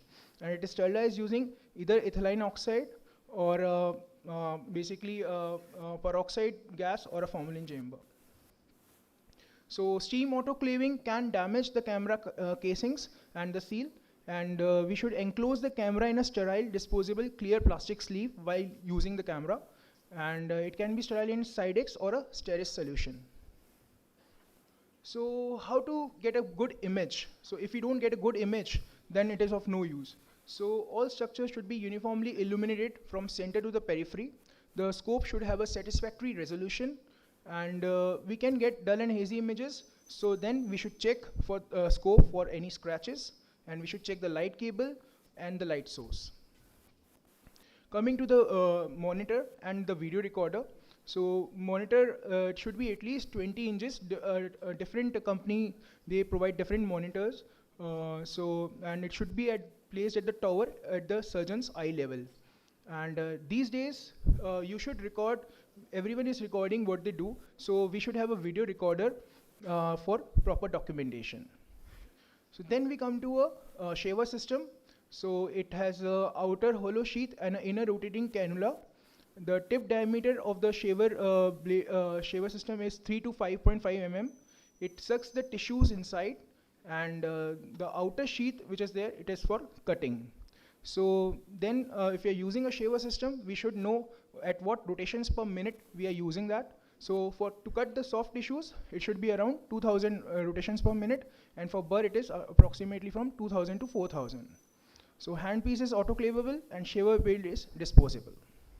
So these are the shaver system, and this is a burr, and on the right hand side corner it's a shaver blade. So light source and the fiber optic cable, 300 to 350 watts are required. It's made of tungsten or halogen and a xenon source. So this is a light source. It is used to illuminate the inside of the joint and consists of the box that houses the xenon bulb. So it's an arthroscopic equipment assembly.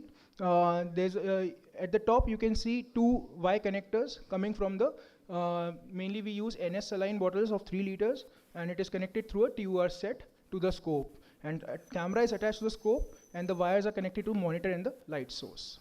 So coming to the mechanical instruments, this is an arthroscopic basket forceps, also called as punch. It is used to cut the soft tissues. This is an arthroscopic grasper, which is used to grasp the tissues or grasp the cuff. It's a Wisinger rod. It is used to ease the entry while making a portal. Then it's an arthroscopic scissor. It is used to cut the knot when we tie the knots after the placement of the anchor. And this is an arthroscopic trocar. It is used to ease the passage when we are making the portal. It's a knot pusher. When we tie the knot, maybe it's a sliding knot or Duncan's knot, we need to push the knot inside the joint. So or at the rotator cuff, so we put the knot with the help of knot pusher. It's a suture retriever. We used to when we are tying the knots, we used to take some threads. So this is a suture retriever used for that. It's a radio frequency ablator. You can see various radio frequency ablation, and it is used to control the bleeding. So radio frequency systems are used for tissue ablation, electrocautery, and capsular shrinkage. Monopolar as well as bipolar, both are there and are used for cutting and hemostasis. So coming to the suture anchors, basically the implants, they are used to attach ligaments and tendons to bone without any bony tunnel passage of sutures. So there are some ideal characteristics. It must fix the suture to the bone, permit an easy surgical technique, and not cause long-term problems. So here we can see there on the anchors there is suture, there is an eyelet through which the suture pass, and there is an anchor. So coming to the different types of suture anchors, so on the leftmost side you can see a titanium suture anchor, then there is a peak anchor, and there is an all suture anchor. And on the right hand side at the you can see knotless anchors. So what is the difference between a knotless and a knotted anchor? At the lowermost anchor is the knotted anchor, which has a suture with it, and in between the two, the second and the third suture anchors are the knotless anchors. So Arthrex also provides swive lock and push lock. So we should know the difference between what is a swive lock anchor or what is a push lock anchor. While we are using a swive lock anchor, it is when we are doing a turning movement, and while we are turning, it is a swive lock, and when we are hammering or malleting, it's a push lock. So what is the difference between double loaded and triple loaded? In triple loaded, we have 3 wires. One is a blue wire, one is a tiger blue, and one is a tiger white. And in double loaded, we have only 2 sets of wire. So coming to the patient position, there are 2 basic positions. One is lateral decubitus and one is beach chair position. So on the left hand side, it's a lateral decubitus hanging position, and the right side, it's a beach chair position. So the lateral decubitus position is commonly we are using lateral decubitus position, and we should be well aware about the weight and the traction to be given during the lateral decubitus position. Kindly wind up fast for me. Yes. So there are advantages of lateral decubitus position, like traction increases space in the joint and subacromial space, and the traction is usually accentuates the labral tears, while beach chair position is an upright anatomical position, and anesthesia ease of examination is easier, and there is no need to reposition or rebrate the convert, and it is easier to convert to the open procedure. So there are disadvantages also. The lateral decubitus position has a non-anatomical orientation, and we must reach around the arm for the anterior portal. And the main basic disadvantage of beach chair position is potential mechanical blocks to use of scope in posterior portals. And one must know what is a shoulder traction stand. So this is a normal shoulder traction stand used in lateral decubitus position. And this is the latest invention, which is a spider shoulder assistant used in mainly the beach chair position. So we should control bleeding also. It is very important. If the joint is bleeding, we can't control, we cannot see anything. So so irrigation fluid, normally we use isotonic saline, and we should be well aware about the gravity assisted and irrigation pump. So irrigation pump is the latest thing we are using. So we should control basically the pressure between around 70 to 100, not more than that. Otherwise the limb will swell. So this is suction. There is a spillage control should be well aware about, and we should not make the OT a swimming pool. So we should clear the ground as well. So cleaning and disinfectant, ethylene oxide is a good disinfectant, and the mechanical instruments are they are autoclaved steamly. So Dr. Soumya, please close. Yeah. So thank you. We should win the war, definitely. Thank you. Good one. A very basic and very needy one. I think post-lunch session, and I would request all the speakers to strictly follow the time. Portal placement to optimize visualization by Dr. Ayyappan Nair is the next speaker.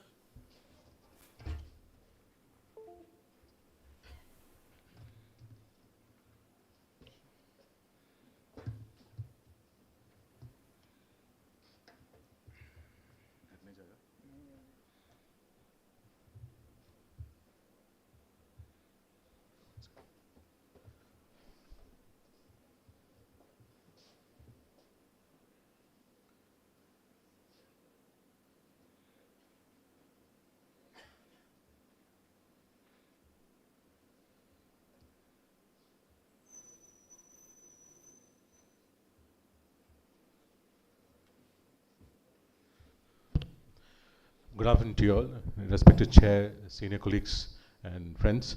I'm really thankful to Sachin sir, my friend Sandeep Bararis, and Major Rupesh for giving me this opportunity. And it's always a pleasure to come and talk, especially with the armed forces. I come from Manipal Hospital, Whitefield, Bangalore. Thank you, madam. I come from Manipal Hospital, Whitefield, Bangalore. So we have a shoulder and a sports injury unit there, and we have a strong fellowship program with the current fellowship strength of 4 people. And we have worked extensively with the armed forces, including training at Ramaya Cadaver Lab, especially with the command hospital. So a lot of respect to the command, to the armed forces. I'll be speaking on the portals. So try to keep it simple. I'll just show a video. I'll try to take you through the video and try to show you like how exactly we can plan this out.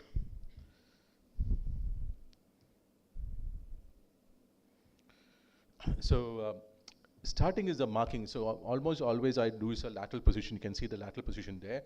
And sometimes in the AC joint, arthroscopic letarge and the reverse shoulder, I would be using a B chair. So marking is very, very important. You start with the acromion because you can always start palpating from medial to lateral and come to the edge of it.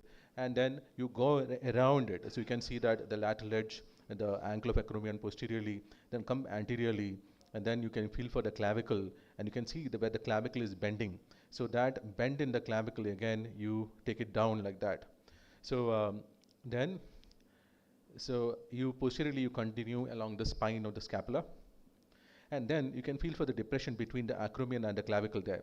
So that is where you mark a single point there, and then again you draw 2 lines, one along the clavicle and the other one posteriorly along the acromion. So that's what I'm feeling for the soft spot there, and slightly behind it will be the Nevisor port, which we use for in certain scenarios. So that is again, I'm completing the clavicle, and then posteriorly along the spine. Now after that, so I'm feeling for the AC joint. So AC joint, you can feel that, you can feel along the clavicle and come, you can feel there's a slight step there, that would be the AC joint. You can feel the clavicle moving. Then the coracoid. So where do you find the coracoid? So especially in making the anterior port, it is sometimes difficult. You miss the anterior port, especially because if your coracoid point is not correct. So you feel for the coracoid that where the clavicle is bending along, you can see that, and just put a finger down and you can feel the tip of the coracoid. You should mark the tip of the coracoid and not the whole coracoid together. And you can then, after that, I've marked the CA ligament, and slightly lateral and above would be my anterior port. That's my working normally anterior port. I might shift it inferiorly, maybe in a Bankart scenario. So then, where do I want my posterior viewing port? Especially lateral position, you should know that the shoulder is kind of abducted. When it is abducted, the positions change. So you can't go in for a typical 2 centimeter below and medial, it is not there. You should be almost in line with the ankle of acromion posteriorly. And then what I've done is a posterolateral port, which is like 2 centimeters away. And next is the mid-lateral port, which is my main port for suture shuttling and for suture passage. How do I, so you have to, basically find out how much, there you can see the mark is 4 centimeter.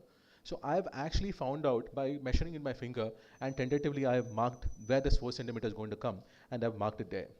So then the anterolateral port I've drawn, and that is my Nevisor port. You should not put the Nevisor port too much medial, too much lateral, that means near the bones. It should be slightly away, only then you get the entry. And what I'm drawing right now is an antero-superior port for my Bankart, or if I want to go through a trans-cuff portal, that's how I go.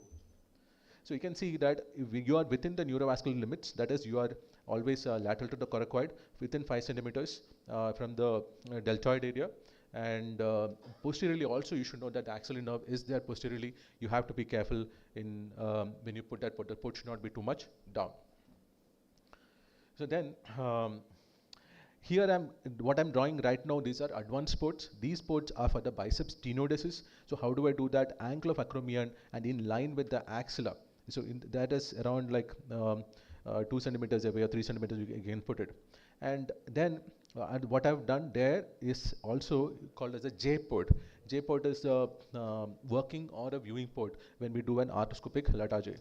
Then what I'm doing right now in another, it's called as an M port. You can see that it is much medial to the coracoid. It is a little dangerous port, but if you are doing it properly, you will not have a problem. What I've done there is take four fingers away from the axillary fold and marked it there. That is called as M port, again used for arthroscopic letargy.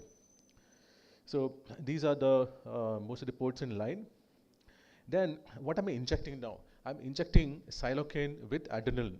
So I talk to my anesthetist. I find out how much they're given for the block, so they can give me an estimate how much can inject. So I'll be injecting into multiple ports as well as in the subacromial space. So I distribute it all over, especially with my main ports, wherever my main ports are. You can see that the port is correctly in line, that's why I'm able to get in. Then what do? I make different surgeons have different techniques. So I don't want a deep incision. So what you do is put a superficial skin incision with 11 blade. I am taking an artery, feeling for the glenoid, and then coming to the head. I'm just feeling it. I'm not penetrating the capsule. Capsular penetration I do only once. That is now, this is what I'm doing. Again, I'm feeling the glenoid, head, and go between, and then you're in. So sometimes in younger patients, you can see this capsule is much more stretchable, and sometimes their penetration can be slightly difficult. So this is what I've done. I have made an entry with a spinal needle that is anteriorly, and then what I've split and opened with a straight mosquito. Then I've replaced it with a Wissinger rod, and then after the Wissinger rod, I dilate it with two dilators. I go in for a 5 mm dilator followed by a 6.5, 7 mm dilator, and the cannula of choice anteriorly is a 8 mm cannula, because that is what you require for most of the instrumentation. The smaller cannulas will not work there. So I'm dilating. So this is now my anterosuperior transcuff port. So what is a transcuff port? It is coming through the cuff. You can see that it is the entry point is basically anterosuperior. It is near the acromion. And what I've done is I've passed the Wissinger rod, and we have a paper, we did in Manipal, we did a paper which shows that if you put it like this, there's no problem in healing. In 6 weeks, ultrasound shows a complete healing. And so then after that, we put this, then after this is completed, this particular patient had a Bankart as well as a rotator cuff.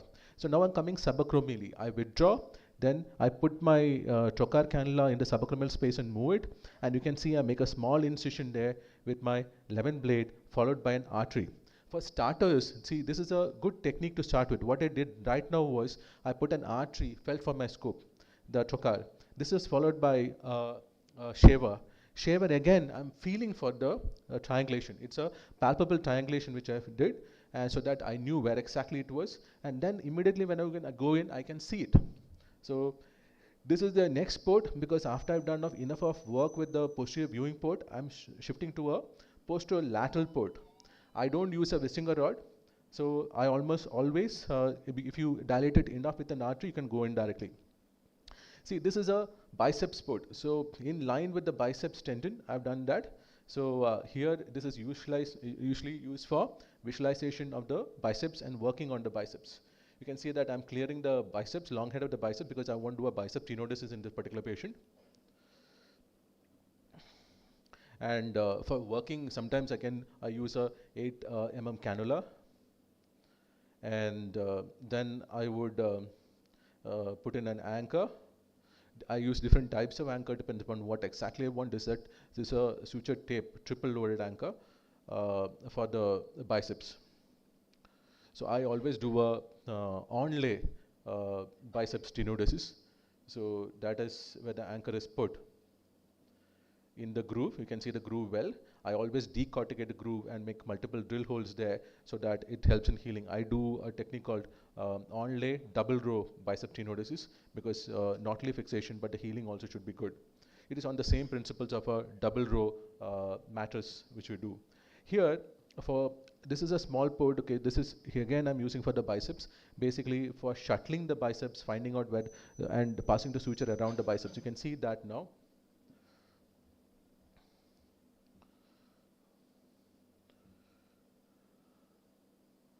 Yeah, so that is a bird beak. You can use any system. Okay, you can use suture passes, scorpions. Okay, so this particular technique I've done the bird beak.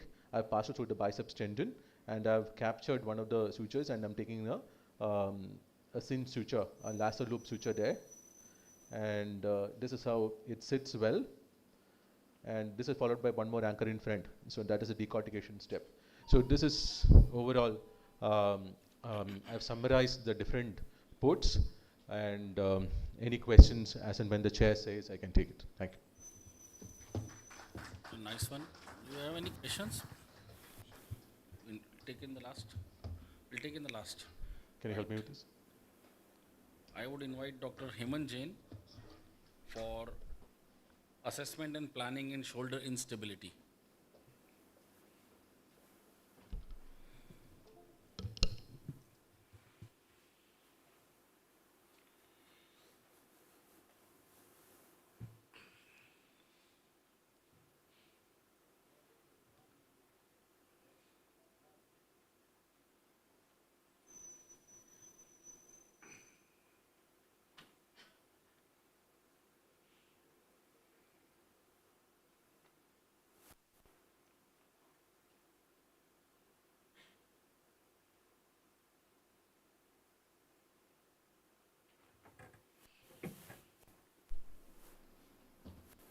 So, good afternoon everyone.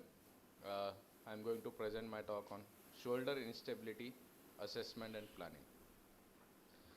So there is a saying, there is no hard shoulder we have not yet to be seen. So there is a typical male preponderance of recurrent dislocation, and age is the most important predictor. In less than 20 years, there is recurrence rate of dislocation up to 90%, which reduces to less than 10% after 50 years.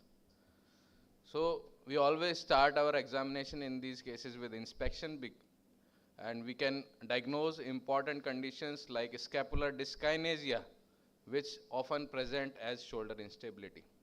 We should do systematic palpation to identify specific tender points, and special tests like crank test apprehension we should do. Patient should lie supine, and we should abduct and external rotate and give an anterior force, and patient will wince with pain, typically showing instability. Further investigation, we should go for x-rays, Gracious views, axillary view, and special views also are required sometimes, West Point viewed. We should also go for CT scan in such cases. CT scan is very helpful to measure the bone deficiency. In this picture we can see the circle method for calculation, humerus height subtraction view. We should always compare both shoulders when calculating bone loss. Soft tissue lesions are always better seen on the MRI. We can see in this image the anterior labrum is completely detached. This is Bankert lesion. MRI overestimates the bone loss, and CT is better for this. So now the instability was classified initially according to an anatomic classification into anterior, posterior and multidirectional. Then came the Matson classification, which divided it into tubes and ambry. Tubes is traumatic unidirectional instability, which should be treated by surgery. Ambry is atraumatic multidirectional bilateral instability, which are generally treated with rehabilitation and sometimes require surgeries like inferior capsule shift. Recently, there is one more classification which has come up, which is important. Polar 1, that includes traumatic structural, which is similar to the tubes. Polar 2, atraumatic structural, which is similar to ambry. And there is a third type, Polar 3, which is based on trauma and muscle pattern, which includes habitual dislocators. So shoulder instability can be involuntary and voluntary. We leave aside the voluntary dislocators. Mainly we rehabilitate them. We look into the involuntary instability. So whenever a patient of involuntary dislocation comes to us, we should take a thorough history, then follow to examination whether it is anterior instability, posterior instability or a multidirectional instability. Then we took detailed history whether it is an acute or chronic dislocation, recurrence, whether it is a nighttime dislocator, whether it is dislocating in mid-range, which indicates significant bone loss, whether it is self-reducible or reduced by the surgeon. We should take a thorough insight into the history which guides us many things. So let us take a few examples. There is a 22-year male kabaddi player, got injured 6 months back, then relocated in emergency. And last 6 months, there were 3 recurrences during play, and he wants to return to sports. So this is a typical case of traumatic dislocation, recurrent, and there is a one directional like anterior instability. So according to Stanmore classification, this is polar 1 and traumatic structural instability, and we should treat them by surgery depending on the bone loss, either soft tissue surgery like Bankert surgery or bony procedure like Latarjet. So this is another example, case 2. This is a 17-year female drama student. She does not recall any remember or any specific episode which produces dislocation. She almost every day she feels like giving way of shoulder during simple activities, and she is afraid to perform any frontal activities, and activities of daily living are severely affected. So this is an example of a traumatic dislocation which is recurrently subluxating even in daily activities, and this is posterior. This is the polar type 3, and these patients we need to manage by rehabilitation.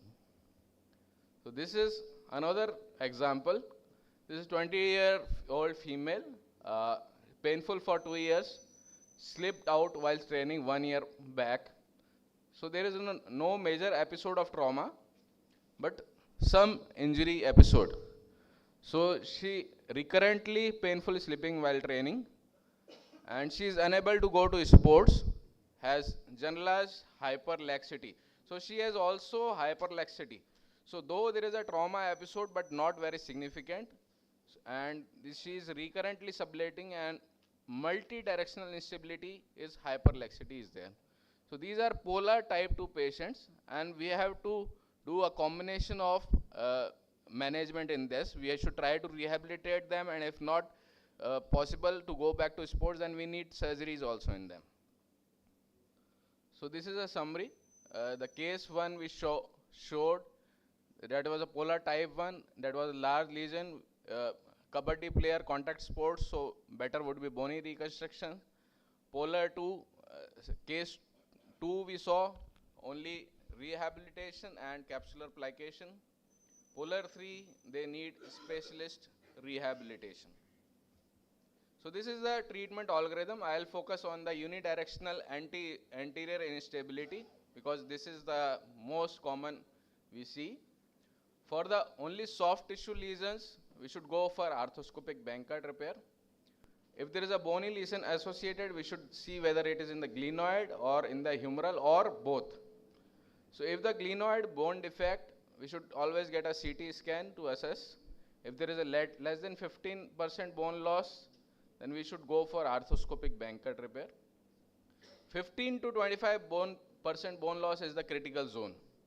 So many studies say that arthroscopic isolated Bankert repair has high failure rate in them. So we need to augment them by remplissage, or sometimes we go for bony procedures even in high demanding persons. So in 25 to 40% bone loss, definitely we go for Latarjet procedure. We take a coracoid graft, and in more than 40% bone loss, we should think of alternatives to Latarjet like adenhibinate or allografting. On the humeral side, if there is a less than 25% bone loss and on-track lesion, we can do only capsulolabral repair like Bankert repair. And if there is a definite off-track lesion, we should always go for remplissage. So similarly, if there is a posterior instability, so again, if there is a soft tissue lesion only without significant bone loss, we can do posterior capsulolabral repair. If there is a significant bone loss, we have to address this with grafts. And if there is a neglected cases, we may require to use McLaurin procedures. And this is the final summary. Polar 1, traumatic dislocation, anterior or posterior, we need to do arthroscopic or bony reconstructions. Polar to atraumatic structural, we need rehabilitation with or without capsular plications. Polar 3, always specialist rehabilitation. Thank you. Thank you, Dr. Hemant. Now I'll invite Dr. Bharat Bahri to speak on the topic ideal soft tissue repair for shoulder instability.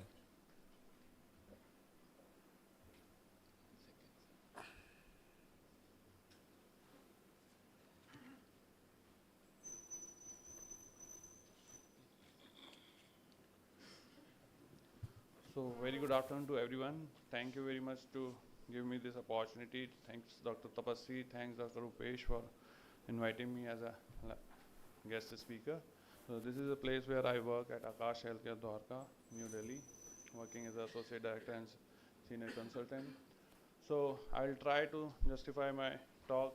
So objective of this talk is like to understand types of the shoulder instability. Most of the things has been covered by Dr. Hemant. To know various described repair options and to understand what is the ideal soft tissue repair. So shoulder instability, as explained by Dr. Hemant, that it can be tubes or Embry type, which is described by the Thomas and the Matson. Later on, the Gerber and Nefeller has described it again as a static, dynamic, or the voluntary dislocators. The third type of later on, the Stanmore triangle concept of the polar instability, the polar type 1, traumatic one, the polar type 2, the atraumatic, and the polar type 3, in which the muscle patterning comes into the picture. But the Stanmore has further described that these polar type 3, with the time, if there is a trauma, they can be converted into the less muscle patterning, and it can be a more traumatic type of features. And the polar type 1, with the time when there is less trauma, but the instability again and again there's a dislocation happens, it can behave as a type 3. So what are the lesions behind that? So it can be a glenoid lesion when the type 1 is like isolated Bankart lesion in which there's a labral detachment from the glenoid. It can be a double lesion, Perthes type, where the IGHL also get detached. It can be a ALPSA lesion where the subglenoid rupture can happen, or it can be a quadruple type of lesion where all triple lesion with the Hegel or the fibrous scar tissue can be presented. It can be, apart from the soft tissue lesion, it can be a bone loss, the glenoid bone loss, which we can see as a bony Bankart. It can be a humeral Hill-Sachs lesion where the humeral part of the bone is damaged, or it can be a bipolar bone loss. So what are the treatment options? The non-operative treatment management is for, as described, that it is for multidirectional instability or the habitual dislocators. Most of the time it is the guided physiotherapy under a specialist, or a first-time dislocator with a low-demand patient can be a candidate for the non-operative management. When we go through the operative management, it can be a soft tissue procedure or it can be a bony procedure. Amongst the bony procedure, there are multiple Letarget procedure, electric bony graft, or distal clavicle or spinal scapula autograft, or the allograft technique, which will be covered by our later speaker. So question comes that what is the ideal soft tissue repair? So as we all know that since the Bankart repair comes into picture, it is the gold standard for all the soft tissue repairs. Why it is?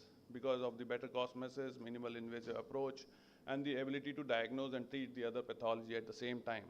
By doing diagnostic arthroscopy, we can address the cuff pathology also at that time. But is this ideal for all the kind of the soft tissue problems? Because if we go through the literature, there is almost like 9.9 to 22% of the recurrence rate amongst different studies, which says that it is not good enough alone. It is more common that there's a multiple dislocation in the past, then the recurrence risk increases. And the other shoulder pathology like the bony or the glenoid or the humeral bone loss, then the recurrence rates are high. The Barg and Ballou has given a ISI's prognostic factors in which the age of the surgery, type of the sport, level of the competition in the sport, they have given different points, and according to that they have described that there is a high recurrence chances when the repair done with only Bankart. After the CT concept came, the on-track and off-track humeral lesion, the newer score has been given, and which shows that if the more than 7 is the count, there is a high recurrence rate of almost like 90%. So what are the alternative and the additive soft tissue procedure which we can add on? So there is according to the literature, there's different procedures like the interval closure, the remplissage, the ASA, arthroscopic subscapular augmentation, the DAS procedure, the dynamic anterior stabilization, and multiple other options has been given. So going to the literature, the remplissage is one procedure which helps to address the humeral bone loss, and it was first described by Purchase et al., in which there is a Hill-Sachs which is engaging, then we can do that remplissage procedure in which we do the capsulotenodesis of the posterior shoulder capsule and the infraspinatus tendon to the Hill-Sachs lesion. Several technical modification has been come, like double pulley technique, the mattress repair, or the knotless one. The DAS procedure described by the Collins and the Lederman, this gives the sling effect but without doing a Latarjet procedure. So rather than transferring the whole coracoid, we just transfer the anterior long head of the biceps. It is easier than the biceps, easier than the Latarjet procedure, and helpful. So this is the treatment algorithm already described by Dr. Hemant, that if there's a subcritical bone loss, then the confusion is start whether we should go with the arthroscopic Bankart repair or we should go with the bony augmentation procedure. With minimal bone loss, it is straightforward to go with the Bankart repair. With high bone loss, it is a bony procedures. Whenever there is a off-track Hill-Sachs lesion, the remplissage is the answer. So what are the prerequisites of the successful arthroscopic repair? The optimal glenoid visualization is important, for which accurate portal should be stabilized as described by, as shown by Dr. Nair, that how to make the portals appropriately. Meticulous capsulolabral release should be there, glenoid bone bag should be prepared well, optimum number of the suture anchors should be used, and the proper tensioning of the IGL is required. So showing a case of 22-year male who has a dominant right hand anterior instability, 3 dislocation in the past, first dislocation 8 months before surgery, apprehension test was positive, and the glenoid bone loss. So it was showing that there is a Bankart lesion along with the glenoid bone loss on the, which was around 10%.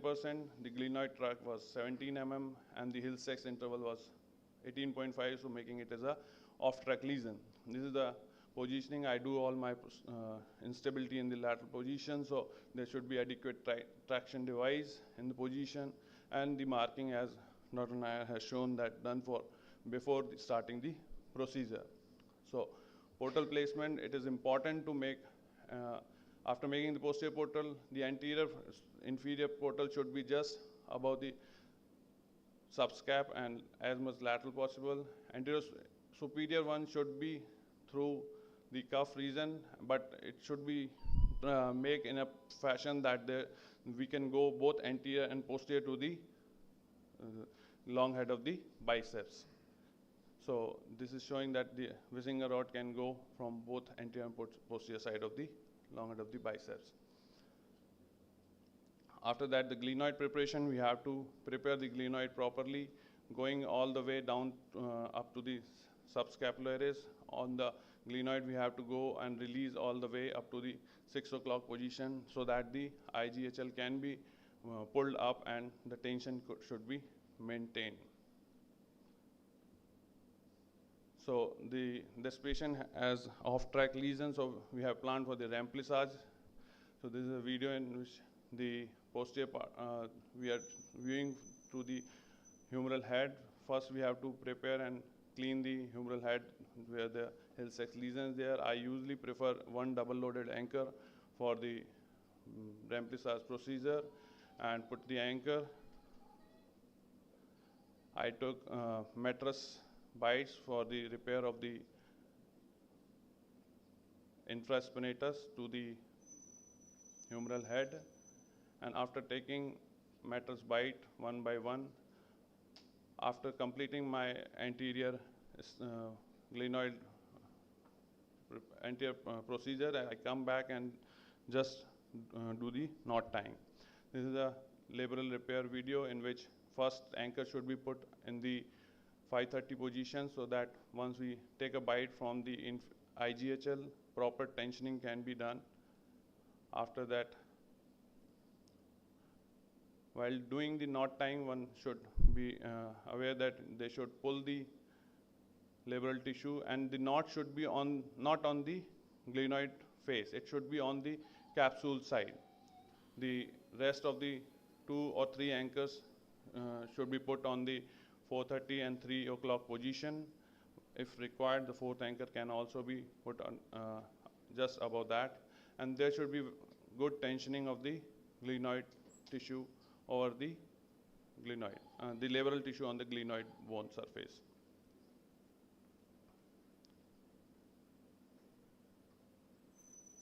So I usually prefer all suture anchors because the size of the anchor is very small and it is easier just in case it has to be revised. Dr. Barre, kindly wind up, please. So just one 30-second video, sir.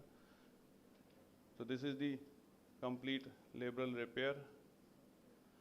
So the take-home message is that shoulder instability requires a meticulous and systematic management plan. All aspects of the instability should be sought for and thoroughly assessed. Investigation like MRI, CT scan, MR, arthrogram are adjuncts to the comprehensive history, examination, and good diagnostic arthroscopy. And as said, that there's no ideal soft tissue procedure to address all the instability patient, and we have to tailor-make the approach for each and every patient. Thank you very much. Thank you for your patient listening. Good one. I think this is the last speaker, Dr. Ayyappan Nair, would like the best suited for combat soldiers, lateral jet procedure.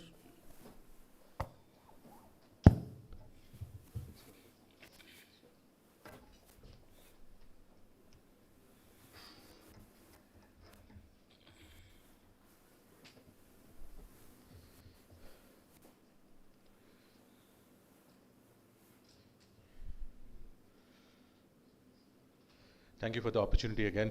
And again, I had a small military story because I wanted to join my orthopedics at MH Kidki, but because of my eyesight, I couldn't get in because I cleared all the remaining. So that is one thing which I think I lost out, but I'll try to make up in this talk. And requesting my chair to kindly give me a little time extra because I want to show some nice stuff we try to do. I'll try to wind up as quickly as possible.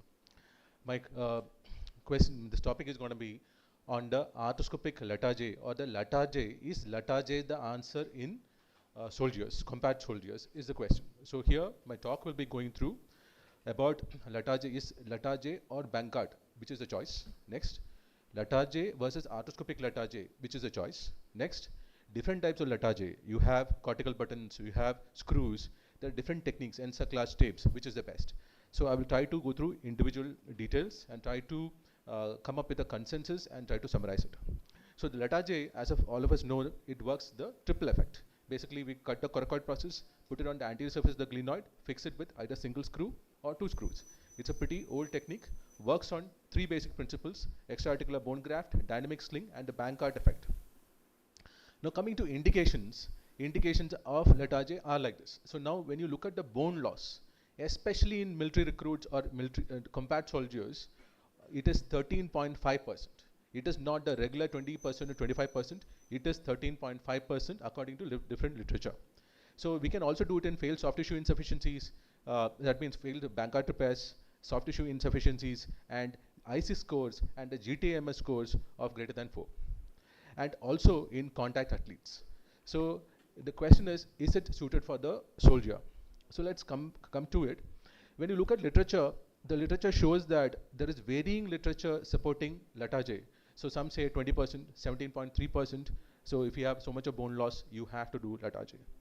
And this is the landmark paper in military, in soldiers, saying that 13.5%, if it is the bone loss is more than 13.5%, they can have more functional instability.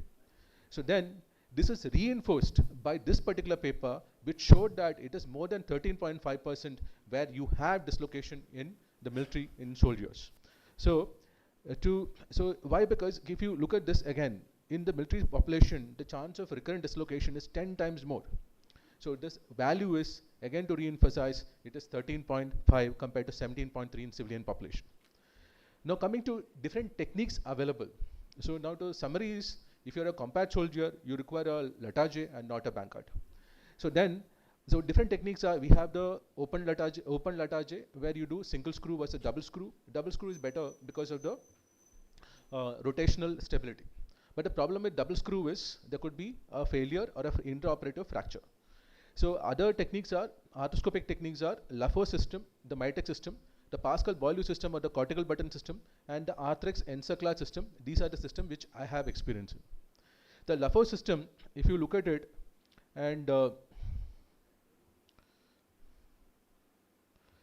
so my video is not, yeah, it is. So this is basically the last part of it, where you do arthroscopically, you capture the coracoid, you have already drilled it and kept it, and then you fix it onto the anterior glenoid surface, which you can see in here. So you can see how the in the guide wires are placed, and you can also see how the coracoid is sitting in place like that. You can see that nicely how it is sitting, and you tighten up the screws, and you have specialized jigs and systems to do that. So this is the LaFour system where you use the screws. So I'll just try to show the final part of the video. So this is how it is, where you fix it with screws. Then we have the cortical button system developed by Professor Pascal-Boileau, and it uses a like your tightrope, something like that.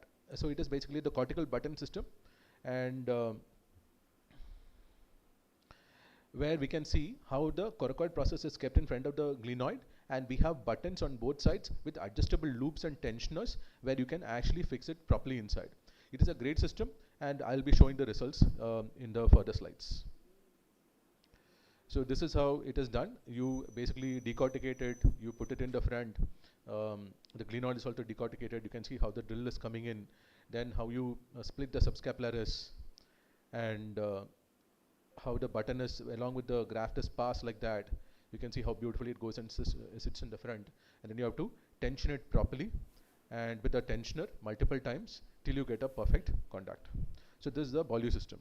Then lastly, we have the Arthrex Encirclage system. This again, we have done this, and we also have published this paper.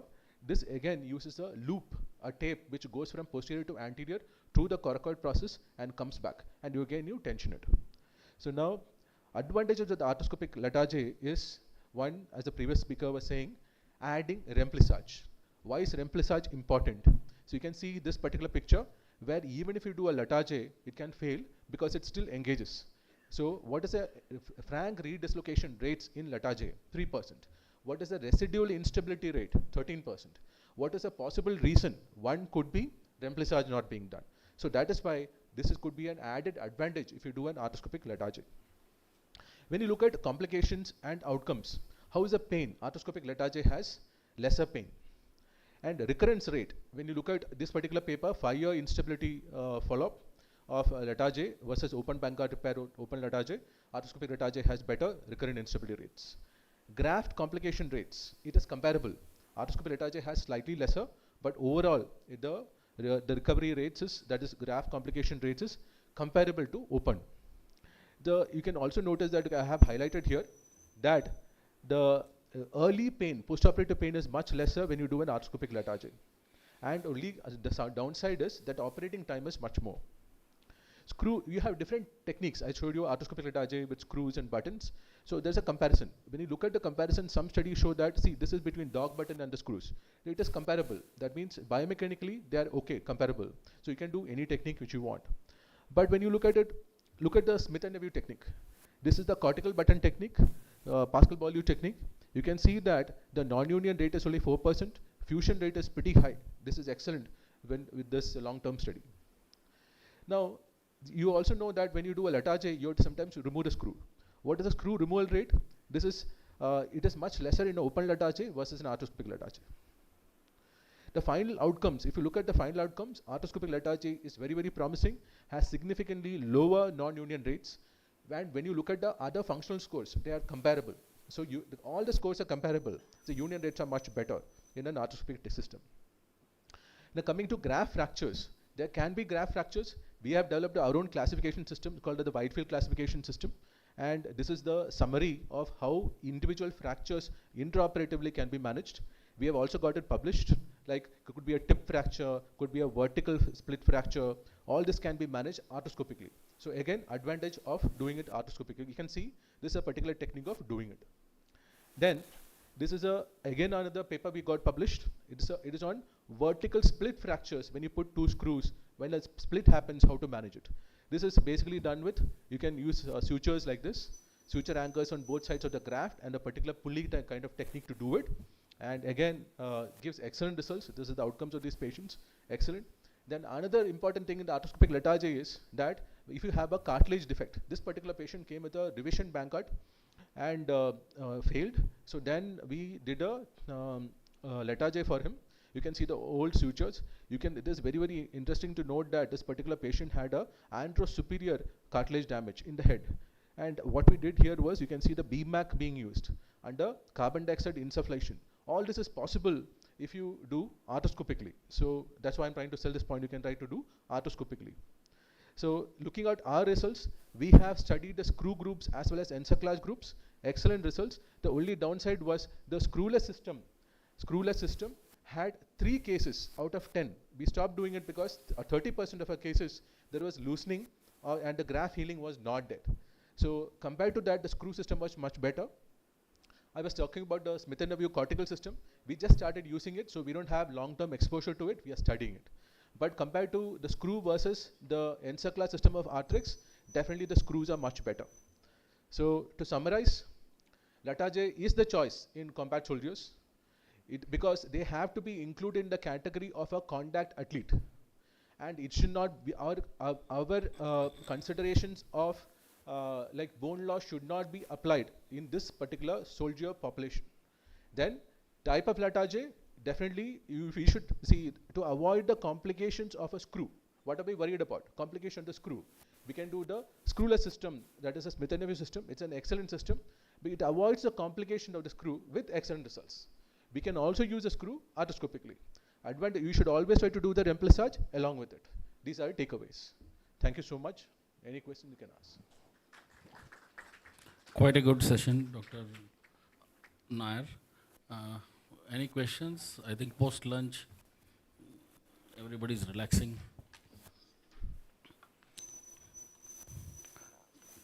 Yeah, Dr. Hemant would like to, yeah.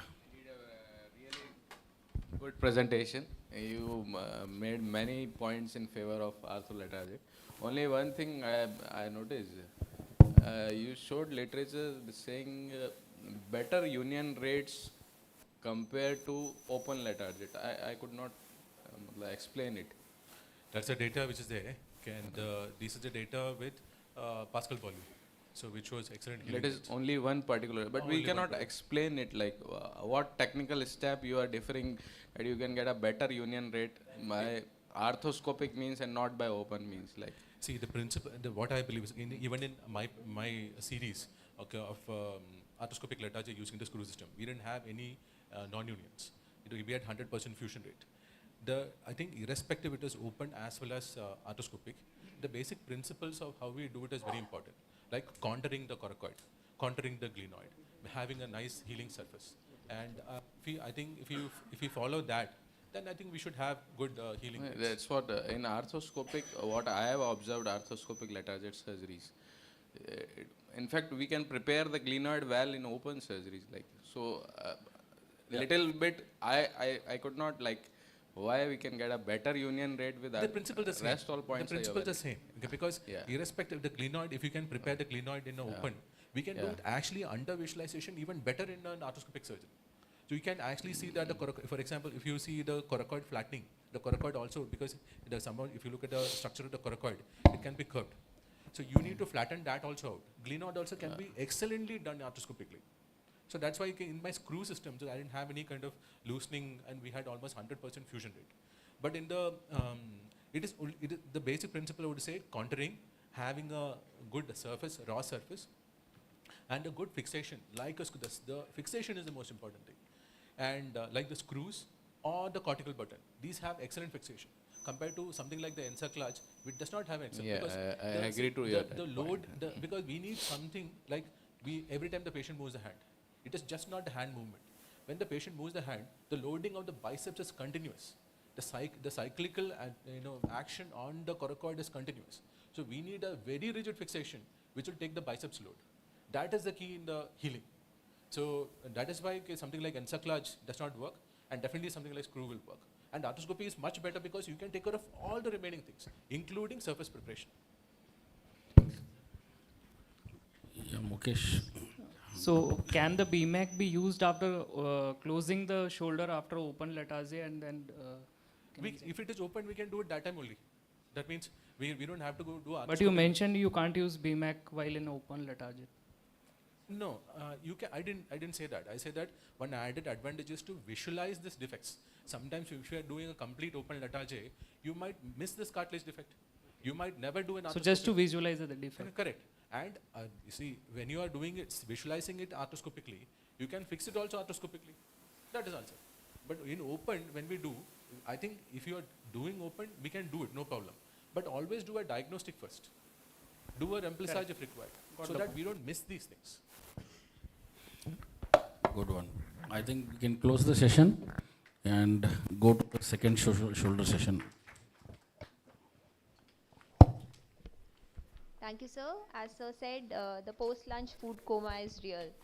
I can see a lot of sleepy faces. So let us conquer the land of Nod, and we'll make the most out of the last session. But before that, we'll felicitate our speakers. I request Lieutenant Colonel Ajay Thakur to felicitate Dr. Soumya Agarwal,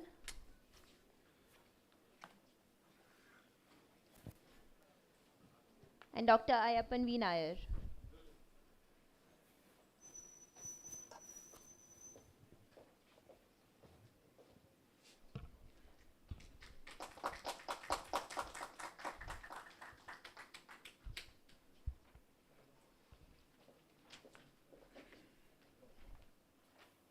Yes. So, please felicitate Dr. Ayappan V. Nair.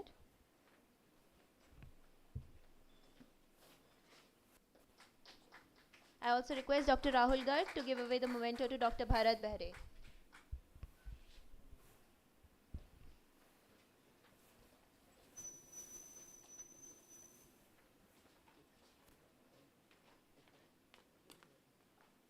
May I please call on stage Dr. Ramakant to hand over the memento to our moderator, Dr. Rahul Garg.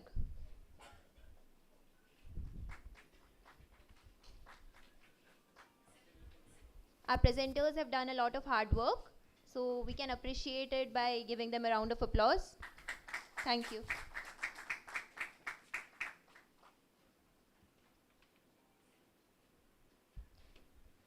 I also invite Dr. Mahesh Bhati to felicitate Lieutenant Colonel Ajay Thakur.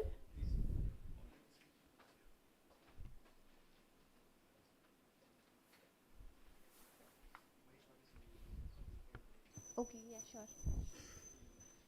Mahesh Bhati sir is not here, so thank you, sir.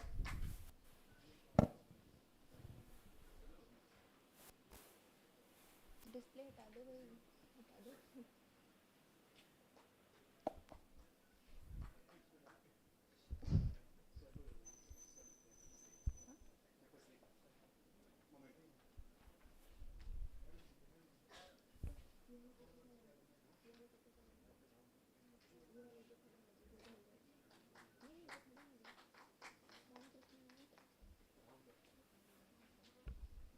Thank you, sir. We are left with the last session of the day. Without further ado, I call upon stage Colonel Munish Sood, Senior Advisor, Orthopedics, HOD Orthopedics INHS Ashwini, and Lieutenant Colonel Sunil Hegde, HOD Orthopedics MH Jodhpur.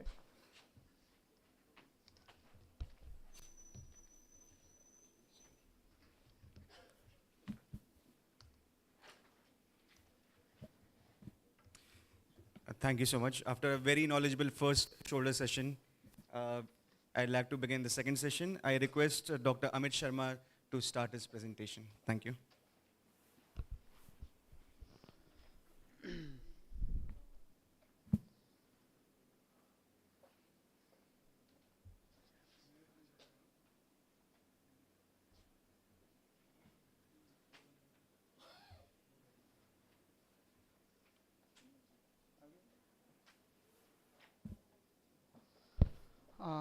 Thank you, sir. So I think now after a wonderful lecture from Dr. Nair, such a fancy thing to see arthroscopic letargy, it's a time to again bring your concepts to basics of subacromial decompression and knowing your subacromial space, because that is the first thing which you should know, where to enter in the space where you can do a arthroscopic rotator cuff repair. But mostly before entering the space, you should know that there is a subacromial impingement which can be dealt with just the subacromial decompression, which can be primary, intrinsic or extrinsic type, secondary, subcoracoid or internal. And definitely we are dealing with intrinsic and extrinsic type today, in which there is impingement from the acromion, which is impinging upon the cuff, which is the extrinsic type, and intrinsic, in which the quality of the cuff has deteriorated. So Neil has classified the subacromial impingement into 3 stages. Depending on in which stage patient comes to you, your management can be a bit changing. As far as extrinsic impingement is concerned, Bigliani and Morrison has classified the shape of acromion into 3 types. And definitely the third one, it has a hooked acromion which can cause extrinsic impingement on the rotator cuff. Then depending on the size of thickness of the acromion, the Wu and Snyder has classified the thickness of acromion in ABC, and C being the most thick acromion, that is more than 12 mm. So these are some studies which favor the Need's concept of subacromial decompression, that you should do a arthroscopic subacromial decompression. It will yield a better clinical outcome after subacromial decompression. And few says that few rotator cuff tears were seen 15 years after the arthroscopic subacromial decompression. But there is a paradigm shift that is important to know about your patient for everyone. For last 10 years, there is a shift in 2013 with this article of McFarland that impingement is not actually impingement, and it is the intrinsic pathology of the rotator cuff tendon which causes the tear. So it is not the extrinsic cause which actually causes it. So tears of rotator cuff associated with pathological changes in acromion, actually they concluded that the pathogenesis of most of these tears is the degenerative process, not the actual extrinsic compression. So this is the article in Lancet journal, which also said that people they have gone through a study and they found that subacromial decompression has nothing to do with the rotator cuff repair or rotator cuff tears.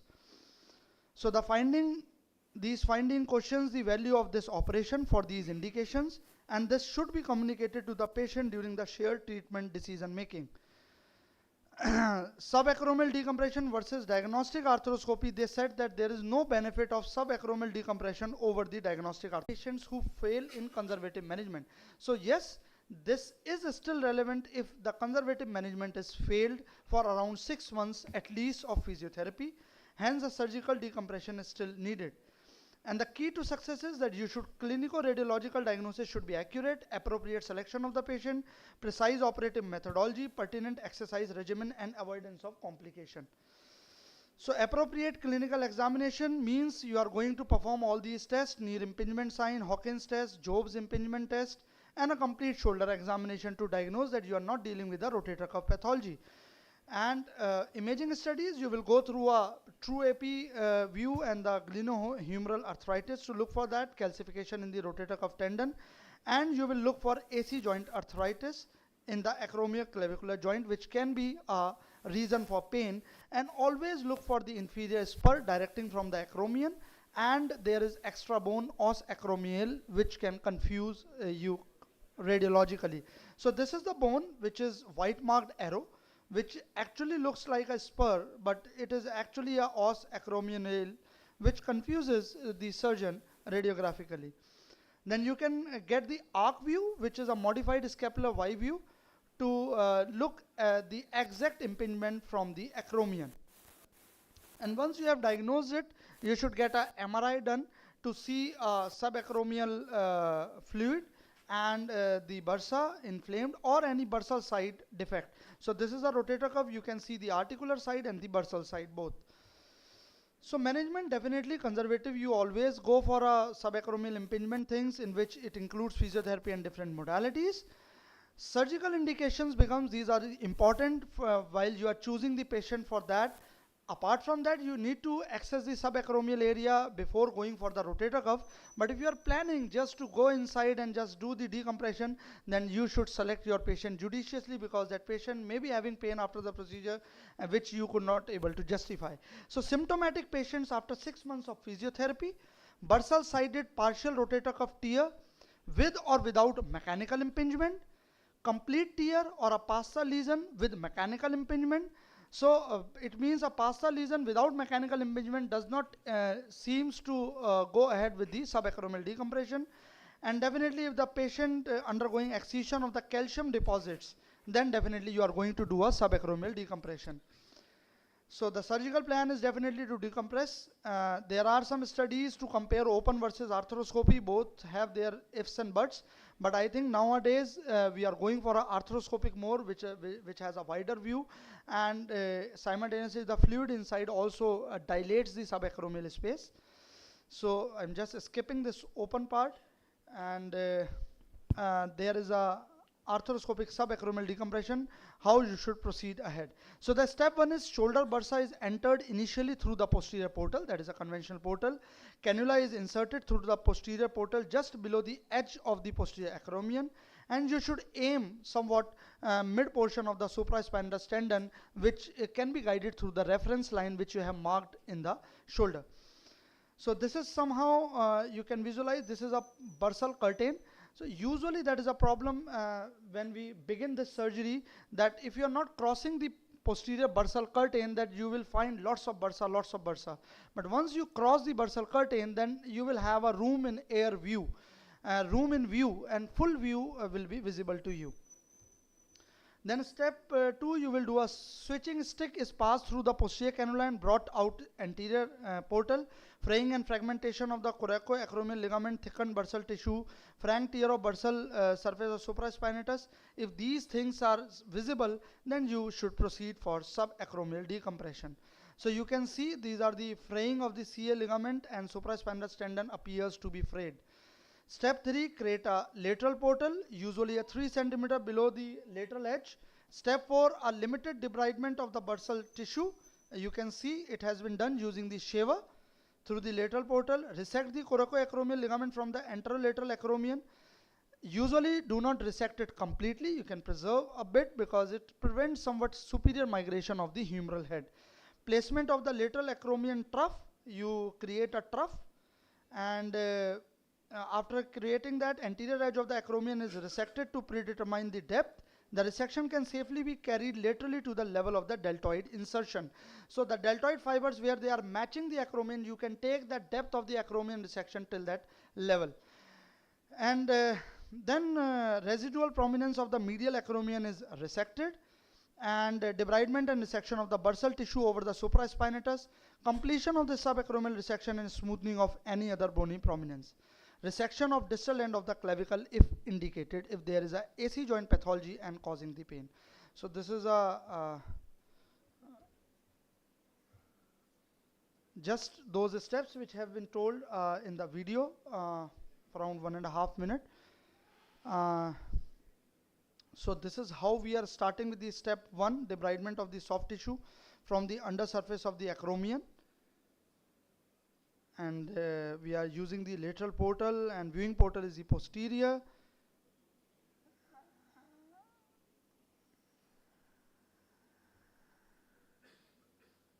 The step 2 is recession of the CA ligament.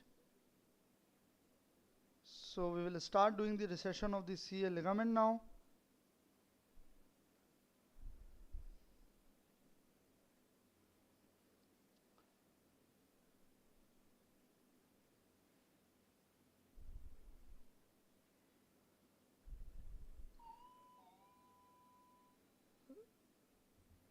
Step 3 is the placement of the acromial orientation trough, which we are making, and we are making the trough till the deltoid fibers are visible.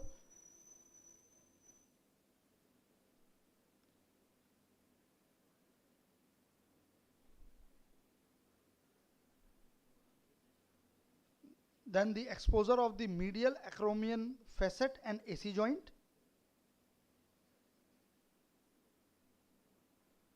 Step 5 is the debridement of the bursa over the underlying cuff. So at times it is very challenging to understand which is the bursa and which is the cuff. So with experience and removing all this bursa, the cuff is hard underlying white structure which can be easily identified with experience, and you should remove whole of the bursa to identify that, and then subacromial resection is completed. And a good view is established. Not every patient requires that much steps if you are just planning for the rotator cuff repair, but if you are having a subacromial impingement and the acromion is overhanging, or as per the Snyder classification, if it is 12 mm or 8 to 12 mm, then you can go for the acromioplasty and address any other AC joint pathology simultaneously. So excessive bone resection, thank you. So these are the all steps which you will follow, and just go inside and get your room inside and then go ahead for the rotator cuff repair. Thank you. Thank you.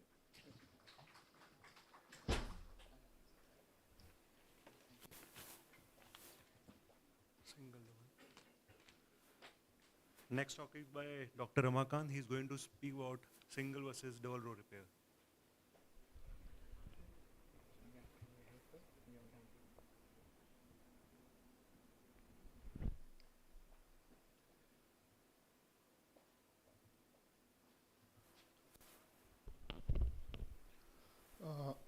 Thanks once again for this opportunity.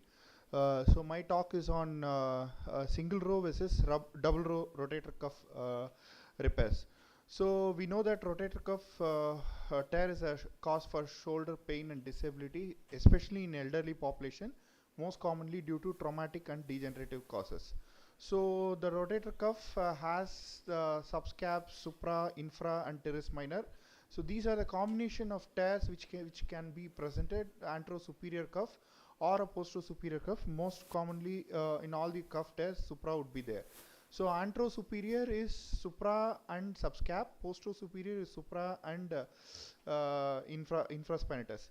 So the tears are classified based on amount of retraction, small, medium and large, where the 3 centimeter forms the guideline. Ellman has classified the partial cuff tears as PASTA, partial articular surface tears, or a bursal surface tear, and again subdivided based on the amount of thickness, 25% or 50% or more than 50% thickness of the cuff. So the delaminated tears also needs to be understood. There are 3 types, where it will be like a superior layer and the inferior layer, where type 1 layer, inferior layer is more retracted, type 2 is 2B is 1B is superior layer retracted, or both are equally retracted. And Gotelier classification is very important to know how much of muscle or how much of fat is there. Stage 3 and 4, there are more fat than the muscle in the respective fossa. So the successful rotator cuff repair depends on the anatomy, tendon and the bone quality, and how much of footprint area is covered, and the compression of tendon to the footprint, and minimize the motion at the healing and vascularity and tendon atrophy and fatty infiltration. The most common debate is single row versus double row. Single row is nothing but single row of anchors, that is medial row is inserted and then the repair is done. Double row is 2 rows, medial row and the lateral row, where it is a footprint repair where the tendon is pressed onto the bone. So single row, again we have different configurations, like we can use a horizontal mattress or a triple loaded ankle and the vertical mattress like this. And the double row equivalent can also be tried in a single row just by shuttling the sutures and then fixing it in this horizontal fashion. So the type of repair and technique depends on the type of the tear, that is small crescent, moderate crescent, and number of anchors to be used also depends on the type of the tear, U-shaped tear, V-shape or L-shaped tear. So all these are important just to reduce the cuff onto the bone. So coming to case example, 52-year-old female came history of fall at home 2 years back, and these were her movements. Left side is normal, right side is affected. So beyond 90 degrees she was not able to do, and forward flexion also was restricted. The external rotation was also restricted compared to the opposite side. The internal rotation was possible up to the lumbar 2 vertebral level.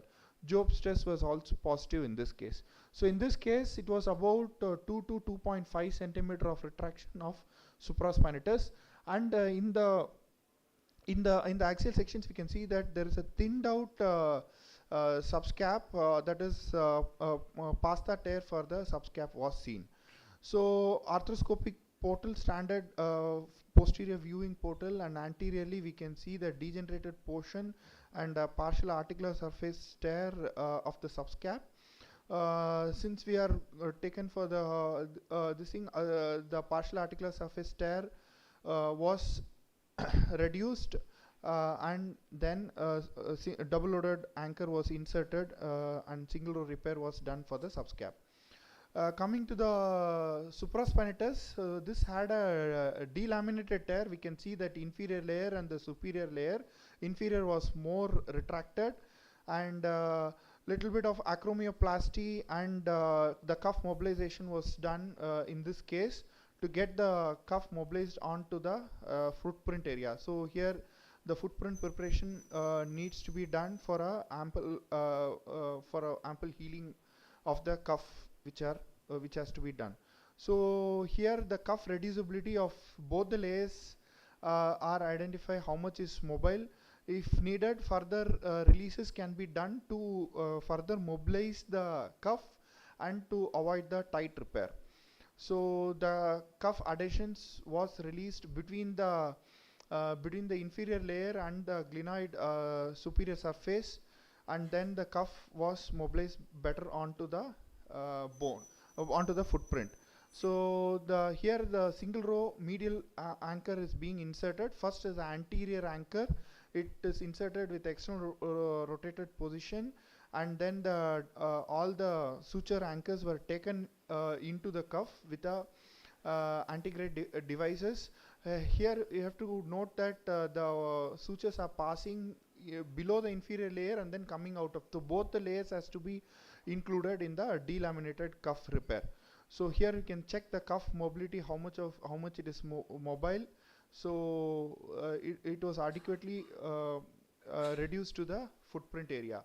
And for posterior part, we can use the lasso device, shuttle the sutures from the anchor, and then the repair can be completed.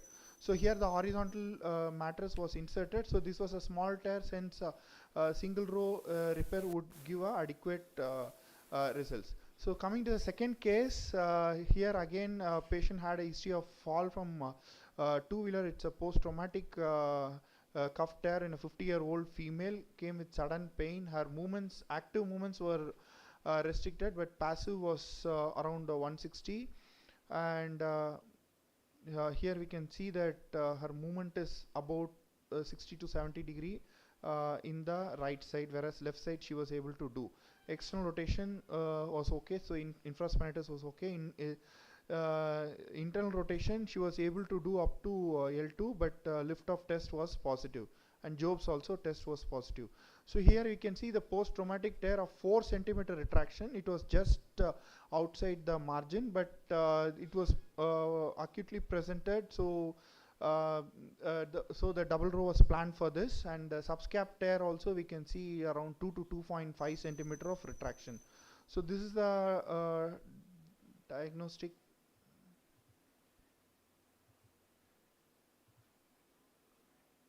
Sorry, the video.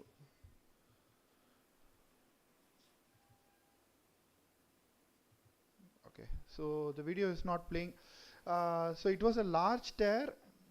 Double row repair was done in this patient, where the medial 2 rows of anchor was inserted, and then the lateral row was and the lateral row repair of double row, and then we got a good repair for this patient. So various other configurations can be inserted based on the surgeon's technique and the experience. Double row tension band, suture bridge, knotless, double row tension band with knotted sutures as well. So this is how the double row repair would be looking like, where the medial row will where the anchors are placed, and then the same threads can be taken into the lateral row.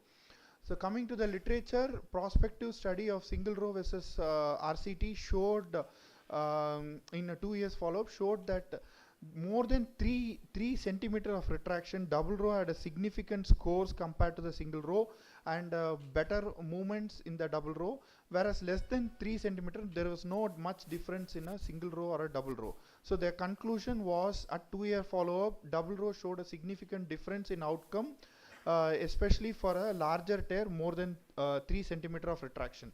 So the meta-analysis of all the reported multicentric studies and RCTs told that type of repair should be selected according to the tear size and the surgeon's experience. Double row repair would be ideally performed in larger tears or those who need a accelerated rehabilitation. The another meta-analysis of all the published literatures of randomized control trials, single row repairs resulted in a significant higher retear compared to double rows, especially in larger tears, and there was no difference in cases of small tears. So the another meta-analysis also showed there was no significant difference for the small tears, and the superior results for double row for a large to massive tears. So thank you again. Thank you. Thank you, Dr. Ramakant, for a detailed presentation. Now I'll request Dr. Ayappan for massive cuff repair.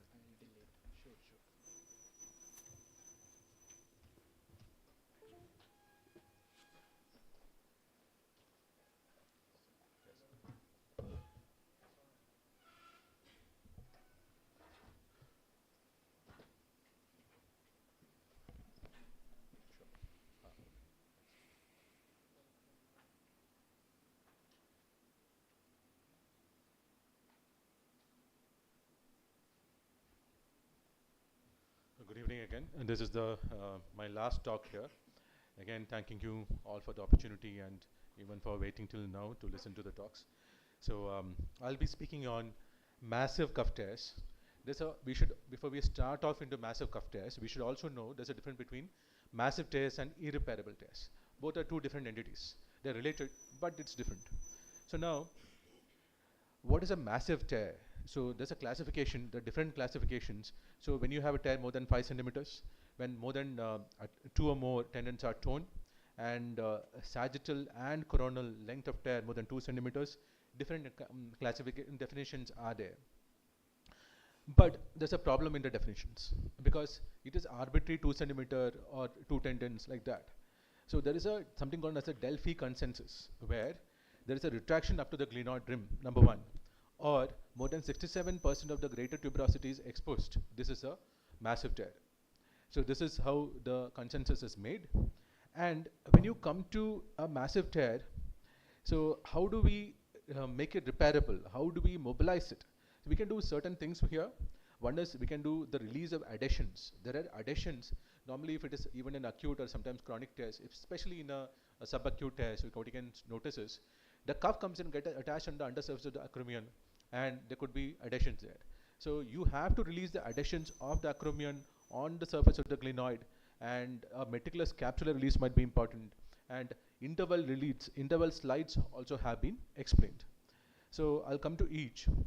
So how do we release the adhesions? Adhesions are undersurface, posterior deltoid area, bursa, and also developing a capsule between the labrum and the cuff. So here this is a video of it is a kind of a chronic tear. It's a massive tear. So I am first releasing from the undersurface of the acromion, and then that is, you can see the cuff there. And the cuff, it is coming on, but you can see it is a massive, because you can see almost the entire footprint is kind of gone off. Here I am also doing a biceps SCR, and that's why I'm cutting the biceps there now. But after that is done, what I'm doing right now is I'm holding the biceps, I'm taking the stitch in the biceps, and then I'm releasing all the way from anterior, the anterior capsule between the anterior capsule between the glenoid and the subscap. Then going up, that is, you can see the biceps there. I'm going beyond the biceps. I'm going beyond the biceps and elevating up to 1.5 centimeters. You can elevate. I have released the capsule with the RF, and then you can see the elevator going in and doing the releases. This is very important to bring it on.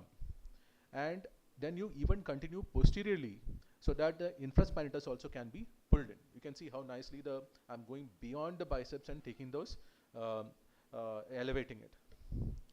So coming to interval slides, I don't do interval slides basically because biomechanically it can cause weakness. So I don't do interval slides, so I don't have much experience in it, but it is data is there saying that it can be done well. There have been newer modification to the interval slides to make it much more easier and better. Coming to irreparability, some of the massive tears can be irreparable. So how do we say it is irreparable? There could be significant tendon retraction, inelasticity, muscle atrophy, and fatty infiltration. So how do we classify retractions? We have the Pattes, modified Pattes classification of stage 1, 2, 3. Stage 3 definitely means it is retracted and it could be irreparable. Then coming to fatty infiltration, you have a Gautelier stage 3 or 4 saying that it is irreparable. And then we have the Hamada classification. Here, it shows that there's a proximal migration of the head. Proximal migration means there could be retraction. And it also tells us about the glenohumeral arthritis. So if there is a significant proximal migration, that means it is gone behind. But it is definitely repairable. You can mobilize it and bring it back. You can even do an SCR even if it is proximally migrated, but not to be done when there is glenohumeral arthritis. So what are the options in front of us when there is irreparability? We have earlier graft patches. So even now, the Smith & Nephew has come out with a graft patch, and we have in advanced glenohumeral arthritis, you have the reverse shoulder, we have the muscle transfer, and we have the SCR, superior capsular reconstruction. So a fascial lata patch is taken, and we fix one edge to the glenoid, the other is fixed to the greater tuberosity, and we attach the remaining cuff is attached to this fascia, so that you get the biomechanics right. This particular technique we call it as a hybrid SCR is being accepted. So I'll show you a case of how it was done. So this is a Hamada 2, Gautelier 3, Patte 3 with full ROM. The patient basically had pain and weakness. So this is what the patient came with. He had pain and weakness, and this is what we did.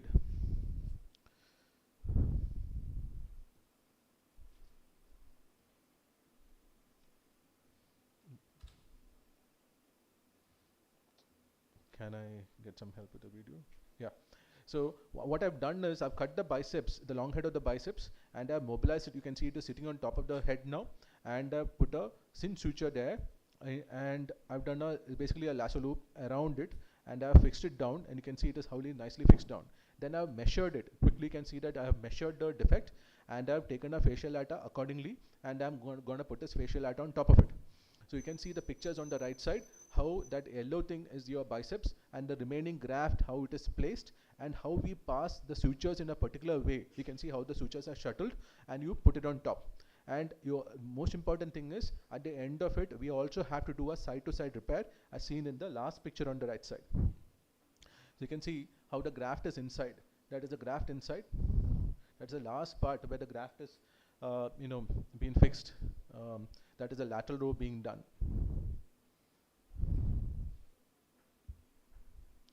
How do we take a graft? So I will not have much time to show this, but if you do a patient is already in lateral position, so you do a mid incision on top of the GT, and you take the adequate size. You need at least 8 mm of graft is required.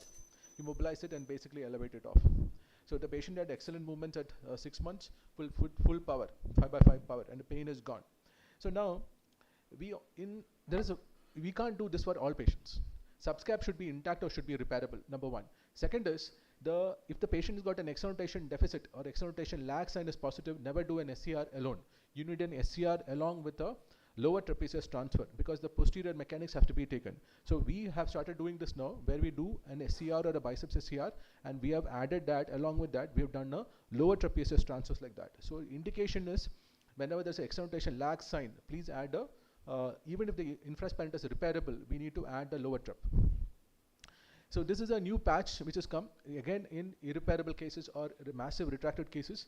So what we do is, you can see how they have come out with a allograft patch. So it is basically acellular, and it is bovine patch, and how it can be kept on top of the defect area. So we have to do a partial repair. On top of the partial repair, we can keep it.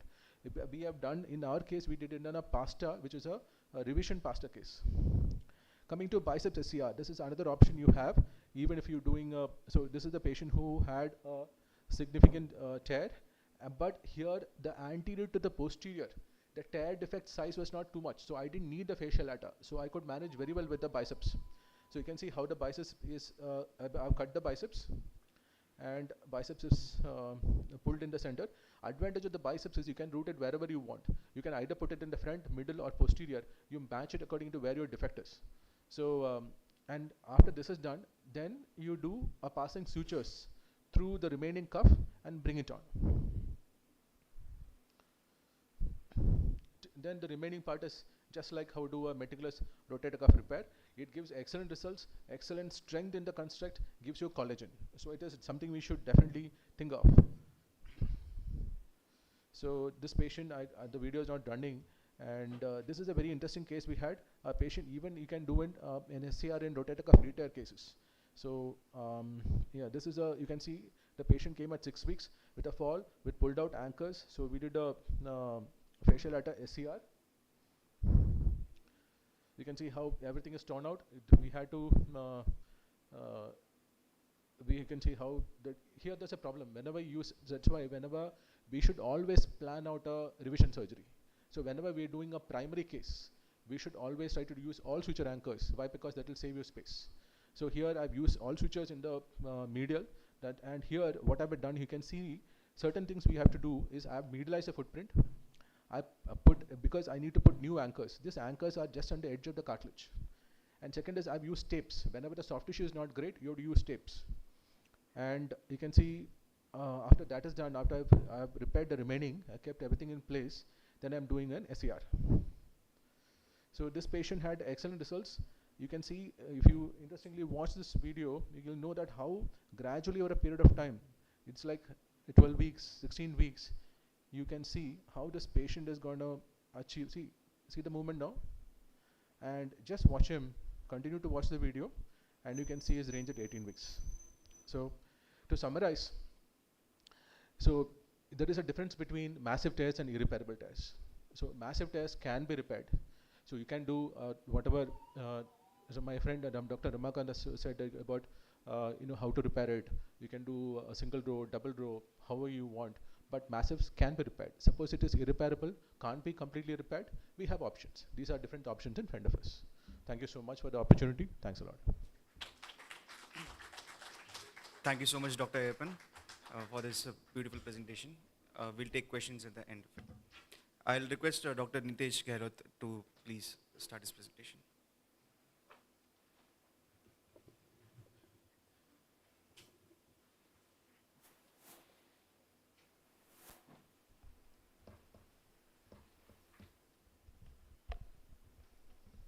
Good evening, everyone. So my talk is about partial rotator cuff tears. So we had a very good talks about massive cuff tear and comparing the single and double row. The treatment of partial cuff tears and talking about partial cuff tears is more of a decision-making problem rather than a technical problem. Treating a massive cuff tear, treating difficult cuff repairs is a technical issue along with the decision making. The partial cuff tears is basically repair is a normal one, but the most important thing to decide is what to do in what case. When you want to do a surgery, when you don't want to do a surgery, And that is the decision that is very important while treating partial cuff tears. So the overall incidence of rotator cuff we know increases with age from 9.7 to 62% at 80 years and older. The partial cuff tear have incidence of 13 to 32%. That is about a very high percentage. And it's going to increase in literature because as the MRIs are being done fairly regularly, we are seeing intratendinous type of partial cuff tears, which right now also account for majority of the partial cuff tears reported in the literature. So it is bound to increase. So when we want to decide what to do with partial cuff tears, we need to see the classification. The Allman classification, which is for the rotator cuff tears, also classifies the partial tears. They take into account the location. They take into account the depth, that is less than 3 millimeter deep, 3 to 6 or more than 6 millimeter deep, and what is the area that it encompasses. Then there is a Snyder classification that uses the location, the articular or bursal side, and depending on the severity, 1, 2, 3, and 4 grade. So then that's how you have to decide how it is done. Now we have different types of partial cuff tear defined in the literature. The terms have been given. The PASTA is a fairly common term you must have heard. This is a partial articulosided supraspinatus tendon avulsion from the footprint. So this is an articulosided. When it becomes a bursal-sided, the rim type lesion is also synonymous with that. It becomes a reverse PASTA when it is a avulsion from the bursal side. Then there is a stashed lesion. The supraspinatus tendon articulosided partial tear, but it's not the avulsion. It is a tear inside the substance of the tendon and the deeper part only. Then there is a paint lesion where have the partial articulosided with intratendinous extension. So this is a kind of a delaminated tear where there is avulsion of the deeper fragment and it becomes delamination. And there is a CID lesion, is concealed interstitial delamination, which we see very commonly in MRI. You must have seen patients in your clinical practice who complained of shoulder pain, impingement, and they have some edema at the insertion of the tendon, and the radiologist has reported the interstitial tear, a possible interstitial tear. That is what this is, basically. We need to understand the etiology and pathogenesis when we want to treat a disease. There are various intrinsic factors which cause these. Age-related are definitely there. Then there is a hypovascularity near the insertion, alteration in the intratendinous strain. Extrinsic are the impingement, microinstability, and internal impingement, very important for articulosided partial tears. Other causative factors are common between the cuff, traumatic, metabolic, and the genetic predisposition. The Clark and Harriman described 5 distinct layers of rotator cuff, which are very important to know because the first layer is the superficial coracohumeral ligament. The second and third layer, they are the tendinous fibers of the rotator cuff. The fourth and fifth layer are basically loose connective tissue and the shoulder joint capsule. Now all these 3 layers, they have different types of tissue involved. So when you are moving the shoulder, there is a strain pattern and the movement pattern is different. So it creates a tension inside intratendinous strain when the shoulder goes through the movements. That's why we get this delamination and the partial tears. The articular part is specifically vulnerable to tearing because it is very closer to the zone of hypovascularity, which is lateral to the rotator cable. So that's why we see most of the time the partial articulosided supraspinatus avulsions, which are just medial to rotator. Patients don't have any functional abnormality, but they will have pain. The another important thing that is clinically very important, when the patient comes to you, you have a partial tear, then you need to decide, you need to have information to answer to the patient what will happen to this, to my shoulder, what will happen to this tear which has been reported by the radiologist, will it progress if I don't get operated, if I get operated, what will happen to this. So this tear progression is very important. It has been reported in earlier that 28% of the partial thickness go to full thickness defects and 80% increase in size. But this was an earlier study and this was probably not correct. So because the recent studies have come, they say that there is no significant progression occurs in 76% of the cases.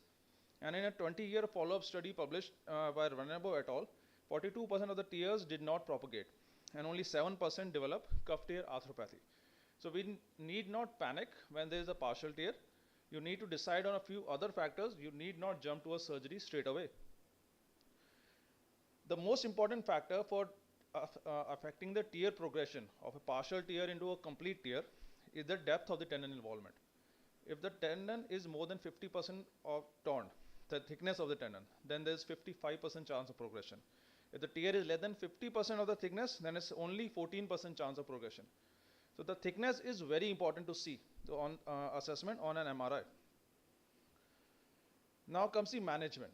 What are your options to treat the partial tears successfully? The non-operative treatment has to be a definite first line of treatment.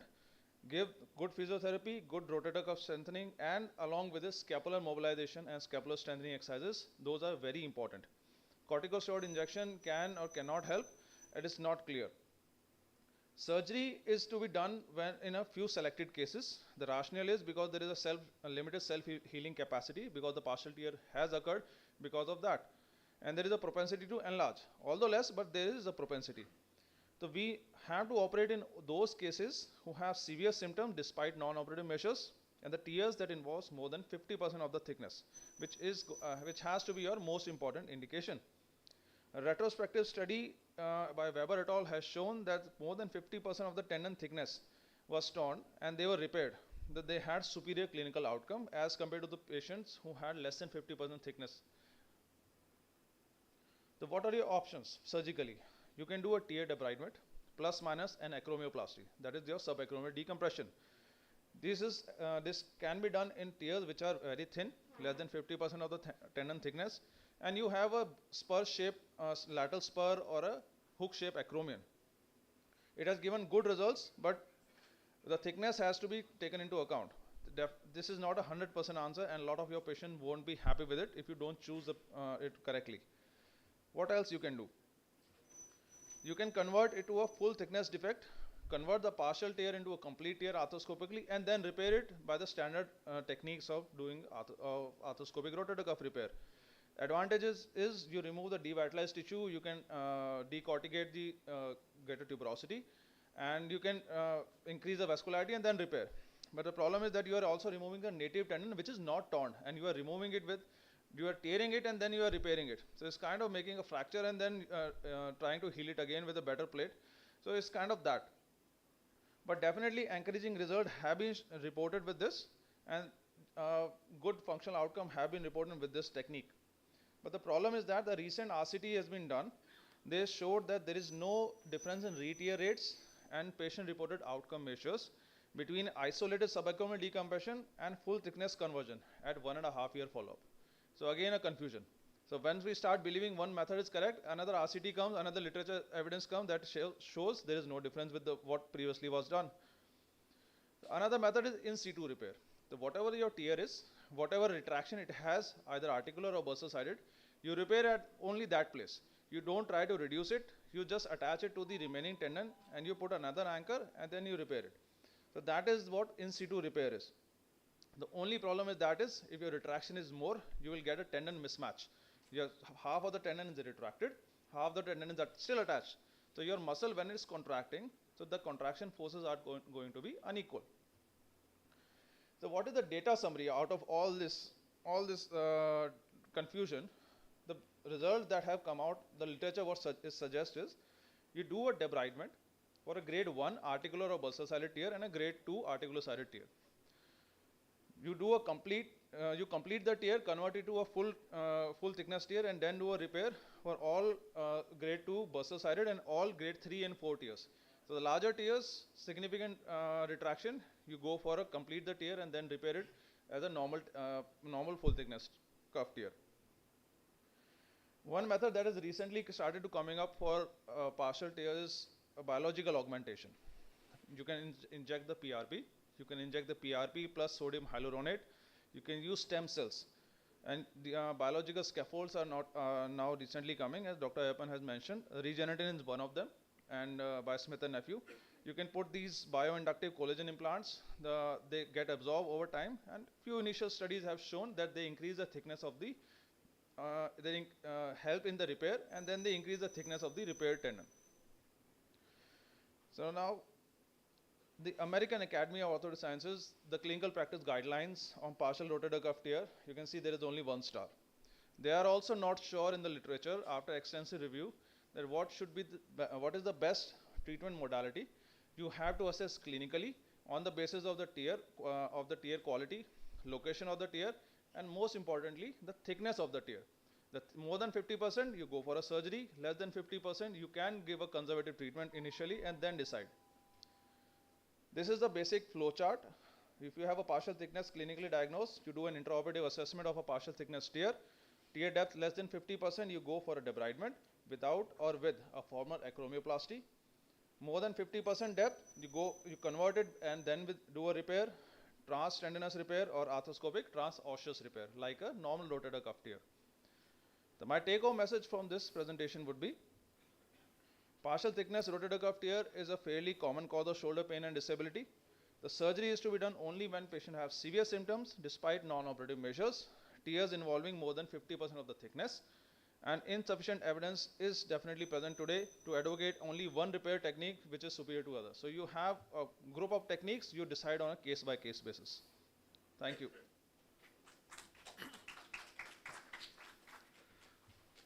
Thank you, Dr. Nitesh. Last topic of this session will be by Dr. Saurabh. He is going to talk about the commonly seen pathology, that is frozen shoulder.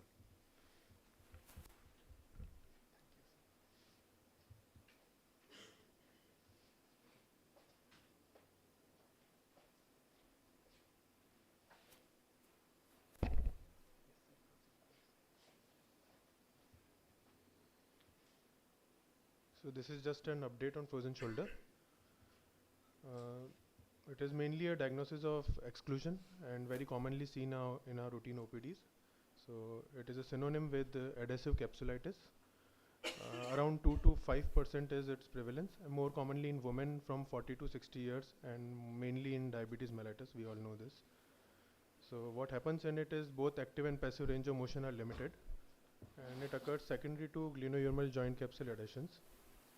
So joint capsule and rotator interval, mainly SGHL and CHL, both are contracted. So according to this paper, what they did is they used hydrodistension technique, and they found out what is the effect of capsular stiffness on pain. So they did intra-articular hydraulic distension and then found that degree of stiffness do not correlate with pain, but stiffness did correlate with decreased range of motion. Often it is idiopathic. It starts as an inflammatory reaction with synovitis that progresses to fibrotic contracture. So now this paper discusses the pathology. It says that there is thick collagen band formation which is similar to Dupuytren's disease and may require release. So it is classified, mainly this is an old classification by Neviser, into pre-adhesive, acute adhesive, maturation and chronic stages. So this is a good thing that phase 1 is when there is sudden motion. What we generally know is that there is pain, initially there is restriction in extreme of the movements. So what happens is that phase 1 there is sudden motion and pain is in functional range and not in extreme. But ROM restriction is not there in phase 1. So patient does not present to us in phase 1. Generally they come in phase 2 or phase 3. So how we diagnose phase 1 is that when he present for contralateral shoulder. So only those patients with contralateral adhesive capsulitis, they present early and we find out that there is phase 1 involvement in opposite shoulder. So this was staging given by Redler et al. He said that the disease phases there are 3 main phases. So phase 1 is mainly of pain where patient doesn't present routinely. Most common presentation is in phase 2, which is pain and stiffness, and phase 3 is just stiffness and there is no pain. Same Neviser has divided, so chronic stage or phase 3.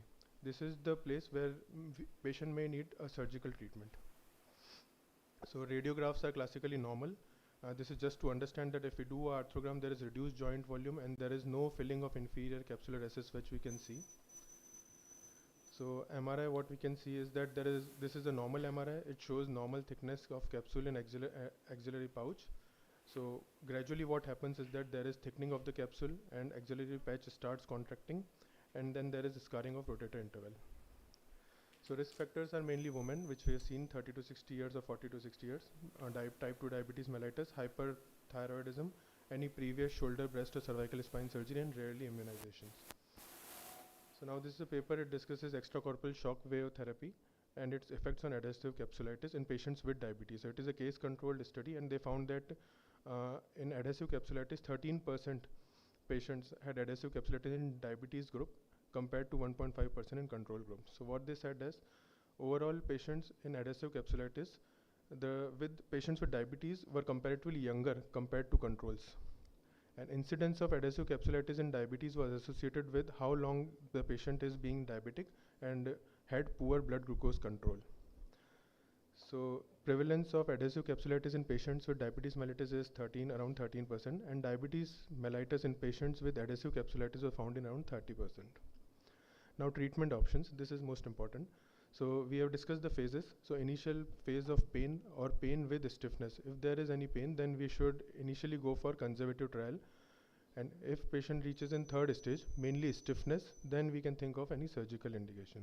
So this is but obvious, means we can intuitive is that if there is inflammation and we do a release, it is anyway going to scar, and again there will be restriction of movement. So there should not be any inflammation. The inflammatory portion should be treated, and then stiffness should be treated with surgery. So non-surgical interventions are NSAIDs, physiotherapy, injections like steroid or hyaluronic acid, or joint distension. And surgical intervention is the thing which we have to see. So indication is failed non-surgical management for around 9 to 12 months. It is manipulation under anesthesia or arthroscopic capsular release. Arthroscopic capsular release can be limited or circumferential. So surgical tips are that it is easy to say, but technically challenging because the space is very limited. If someone of you have done, then you can see that we have to be very patient and dilate the joint and then go slowly. Then we should know our chosen pump and fluid flow systems. Then bipolar cautery we should use. The cautery should be stiff enough to access the tight areas and can be angled to cut thick capsule. So now this paper says that we should proceed from superior to inferior to assess the thick capsule, and manipulation should be done before release. If people do this, then we should avoid it. We should avoid it because it can lead to bleeding and hamper our vision, and it can also lead to any bony injury or cartilage injury. So intraoperatively, once we go, we can see erythematous injected capsule. And after we release rotator interval and anterior capsule, this is the view. And after release of posterior capsule, this is the view. So what we do is after releases, we check for examination under anesthesia, and we look for the movements. So we look for forward elevation, external rotation at side, external rotation at 90-degree abduction, and internal rotation at 90-degree abduction. And we mark all the movements, that how much are the movements. After the surgery, we should start physiotherapy early, and we can teach patient about home stretching exercises. We should home stretching exercise, that area should be held for 30 seconds, then repeated, and then repeated for 3 times. So one is wall walking. Wall walking is that it stretches inferior capsule and increases forward elevation. Then doorway external rotation stretch we can give. So it stretches anterior capsule and increases external rotation. And then modified sleeper stretch we can give. It stretches posterior capsule and increases internal rotation. So now manipulation under anesthesia alone or arthroscopic capsular release, what should we do? So this study, it is a RCT. It compares arthroscopy versus manipulation and combined. So it finds that there is no statistically significant difference between the two groups. Then this is a multicentric RCT which is published in Lancet, UK Frost. So it is also RCT. They look after 12 months follow-up, and they find that there is no difference or no any treatment is superior. All 3 treatments are same. Arthroscopic capsular release has comparatively higher risk, and manipulation under anesthesia is cost effective. So now according to this study, it is a review article. It is a systemic review of 22 studies. They also say that there is limited benefit of arthroscopic capsular release instead of or in addition with manipulation under anesthesia. But then there are few studies which says that it is beneficial. So this is a study published in JBJS, and they look after 7-year follow-up. This is one of the longest study for arthroscopic capsular release, and it finds that after 7 years, there is significant improvement in pain frequency, severity, patient-reported outcome, range of motion, stiffness, and difficulty in completing activities in patients with arthroscopic capsular release group. So we have seen that limited capsular release we can do anteriorly and posteriorly. So whether posterior arthroscopic release should be done or not. So this is a study. It says that limited arthroscopic capsular release with controlled manipulation under anesthesia. So there is no notable benefit in posterior capsular release. So whether we should do a limited or a circumferential release. Okay. So according to this article, they have done they have compared limited with circumferential. They found that the best results are obtained when inferior capsulotomy is done. So most people don't do inferior capsulotomy because of risk of axillary nerve. So they have given a technique of how to do it. So what they say is that from posterior portal should be viewing portal. Anteriorly first we should do a CHL release, then a anterior capsulotomy. From above downwards we are coming. Then we should go a posterior superior capsulotomy, and then from posteriorly we should come antero-inferior, do a capsulotomy and rule out axillary now. And then a biceps stenotomy and a subscapular stenotomy. This is the steps of some circumferential ACR. So now a similar article, Lefos is also given. So they said that a 360-degree release should be done. So he has given a 360-degree release technique, and all patients reported excellent improvement in pain and range of motion as per this article. So what he did is he did a manipulation under anesthesia initially, and did a arthroscopic arthrolysis, and he found out that whether the anterior capsule is tight or anteroposterior capsule is tight. If only anterior is tight, then he did a limited ACR. If both are tight, then he did a 360-degree release. So what he did was first he marked the portals. So these are standard portals, but he did mainly use C, D, and E portal for mid-lateral, anterolateral, and anterior rotator interval portal. So initially he also came from above downwards and anterior to posterior. So anterior inferior capsular release was done. Then subscapularis adhesions were released under the coracoid. Then inferior capsular release was done. Then posterior capsular release and extensive synovitis was removed, and final 360-degree release was completed with long head of biceps stenotomy. So conclusion is that most patients see complete resolution with non-surgical management, around 60 to 70% patients. Those who want surgical intervention, so ideal technique should be both anterior and posterior capsular release with rotator interval, specifically including CHL. And when combined with gentle manipulation under anesthesia post-operatively, circumferential release can be done without risking to axillary nerve. And post-operative early physiotherapy is essential. Thank you.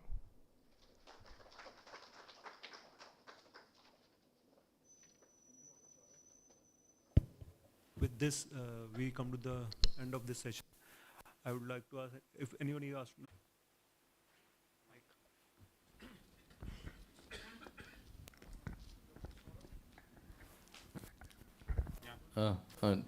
Dr. Ayappan, my question. Yeah, Dr. Nitesh just told about partial cuff tears. In summary, he told us ki 1 and 2A with isolated debridement, and later we should complete the tear. And so what is your opinion in management? Because I tend to manage many of them conservatively. Sir, these you look at literature, these are the takeaways. One, when you look at partial tears,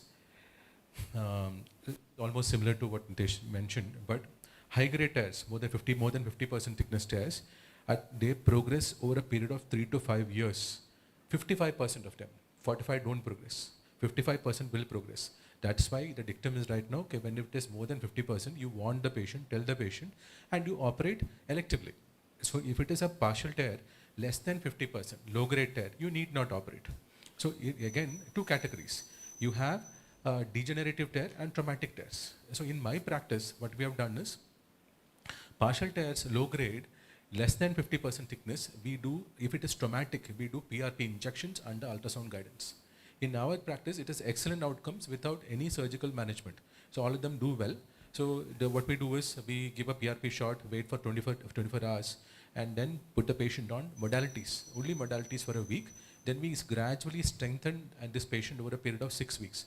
And it is surprising, we have not done repeat ultrasound or MRIs because all the patients do extremely well in the scenarios. But at the same time, degenerative tears, so we can't, there's no point, because degenerative tears, there could be a pre-existing pathology like an impingement or some, there's a degeneration of tendon, there's no point in doing it. So I just do physiotherapy for that. Do I give steroid shots? No, I don't give steroid shot, because a steroid shot, because if you look at low-grade tear progressing to high-grade tears and full tears, only 14% will progress. 55% of high-grade tears will progress. Low-grade tears, only 14% will progress. So less chance of progression. And if you strengthen this patient, put on modalities for some time, and over a period of time, they do well. And if they are unhappy, not even in low-grade tears, if they are unhappy, not having results, even after 6 months, only then I operate. Then coming to surgical intervention, so as we have two techniques, trans-tendon and takedown techniques. So when do I do a trans-tendon? If it is only like 50% and the remaining cuff is excellent, and if it is very good, then I do a trans-tendon technique. And here nutrition is very important because the tensioning is important. If there is a difference, because when you take it from inside to outside, there is a difference in the tensioning, and if if you tension too much, this patient will have more pain. So these patients you have to be extremely careful. At the same time, if the majority, for example, is like a 90% thickness tear, then it is already completely torn. So the remaining would be taken down and do like a double row or a single row, however we plan. So where is the role of isolated arthroscopic debridement? I don't use it at all because I don't believe in it, because I don't feel in my practice I don't require it, because either I do completely conservative in low grade tears or I go for a surgery in high grade tears. Sir, any use of biceps rerouting means, like you said, biceps SCR. Yes, sir. So like in literature it is mentioned that if you can reroute the biceps and bring it till attachment or footprint and put an anchor there. Yeah, that is SCR. The same thing, it is different terminologies. Yeah. So biceps SCR is same as bicep rear. It is also as same as reverse biceps stenodesis. Yeah. All of it's basically the same. No, so you cut the biceps, and you bring it down to the area of defect, and you put a single suture anchor there. So you cut from which side? Femoral side? Oh, humeral side. So that is why only then we can reroute it. No, so you take it out and then flatten it and then again put inside, or just the one side you cut the tendon and you... So the glenoid side is always intact. We don't touch the glenoid side at all, because that gives us an automatic fixation on the glenoid side. If it is not that, then you have to do an anchor fixation. Advantage of this biceps. Yeah. So we retain that, cut long enough. We can go long enough in the front, release it, and then so even see sometimes there is a patch of tissue between the rotator cuff and the long head of biceps. So you don't have to take out the tissue also. You just have to cut it there and push it inside through that. It will come into the joint. Then you catch it and pull it wherever and put it wherever you have to. Yeah. Or you put it in the like subacromial joint.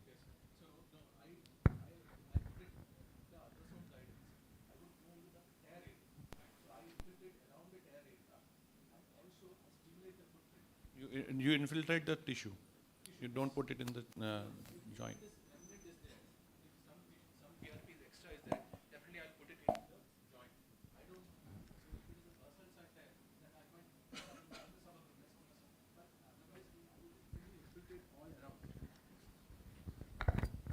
I will infiltrate all around. This meticulously we have to infiltrate all around. This tissue will not take too much of PRP. So maybe like maximum 1 ml, 2 ml of PM might go in. And remaining we put it either in the spaces. And another important thing which I feel is required is, see, if it is like a traumatic tear, and if there is no marrow there, so what I do is I'll ask the radiologist to actually pick that area. So basically stimulate that area, and whenever he's injecting, the needle has to go poke there. So how do I manage the pain? Again, with PRP, pain management is difficult.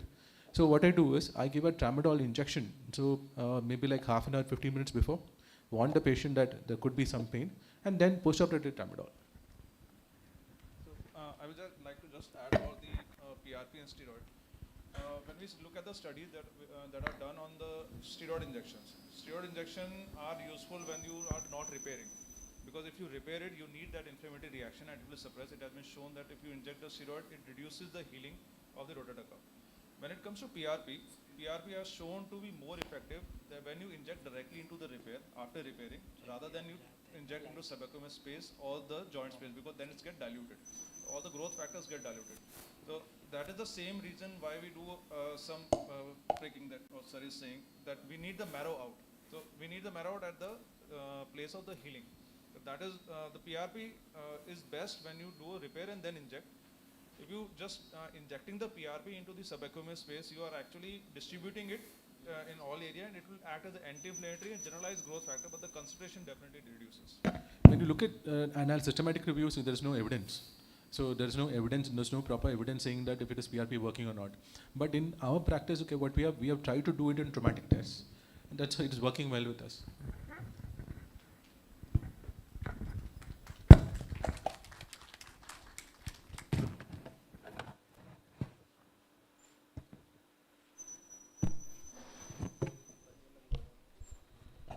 Thank you for the session.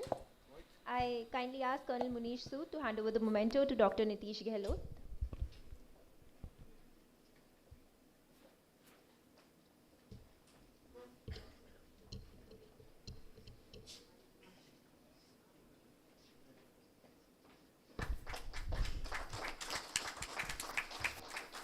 I request Lieutenant Colonel Sunil Hegde to present the memento to Dr. Saurabh Gupta.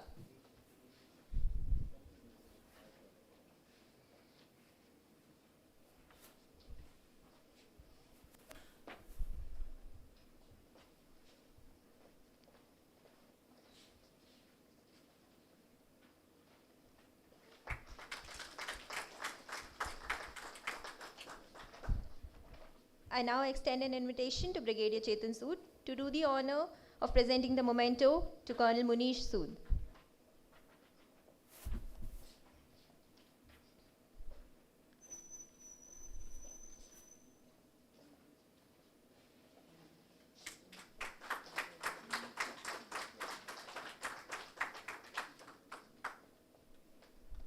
Thank you, sir. I request the audience to kindly remain seated as we'll be having a faculty group photo session now. I request the faculty to please come up on stage. I request Commandant ma'am to come up on stage for the photo session.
Thank you, ma'am.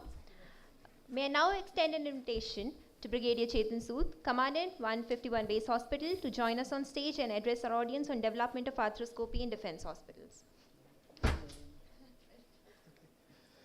Sorry, I think the whole session has gone off so well, and I'm quite happy that everybody is staying back. So this is more of like a tribute to our association with IAS, which is starting with this meet. And I will just walk you through a little bit how things are happening with us in the AFMS, especially in the field of arthroscopy. Primarily, I would like to say that I'm more of an arthroplasty surgeon, so if there are any mistakes in this, please point it out and correct me. So arthroscopy, we are all kind of evolved out of the cystoscopes which the urologists were using, and the picture down below is something I remember from my residency days, when the arthroscopes actually came to the armed forces only in the year 96.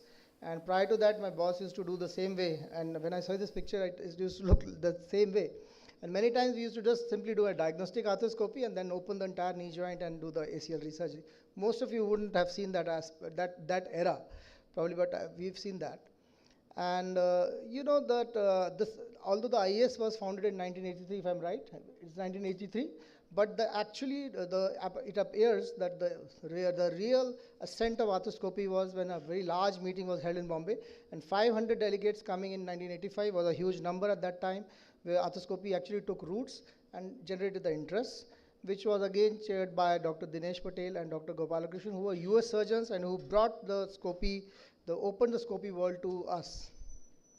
With that background, I'll say arthroscopy in FMS, the armed forces, has been little late, almost like a decade late, and it actually helped with the help of Dr. Arun Joshi. He needs no introduction in the world of arthroscopy.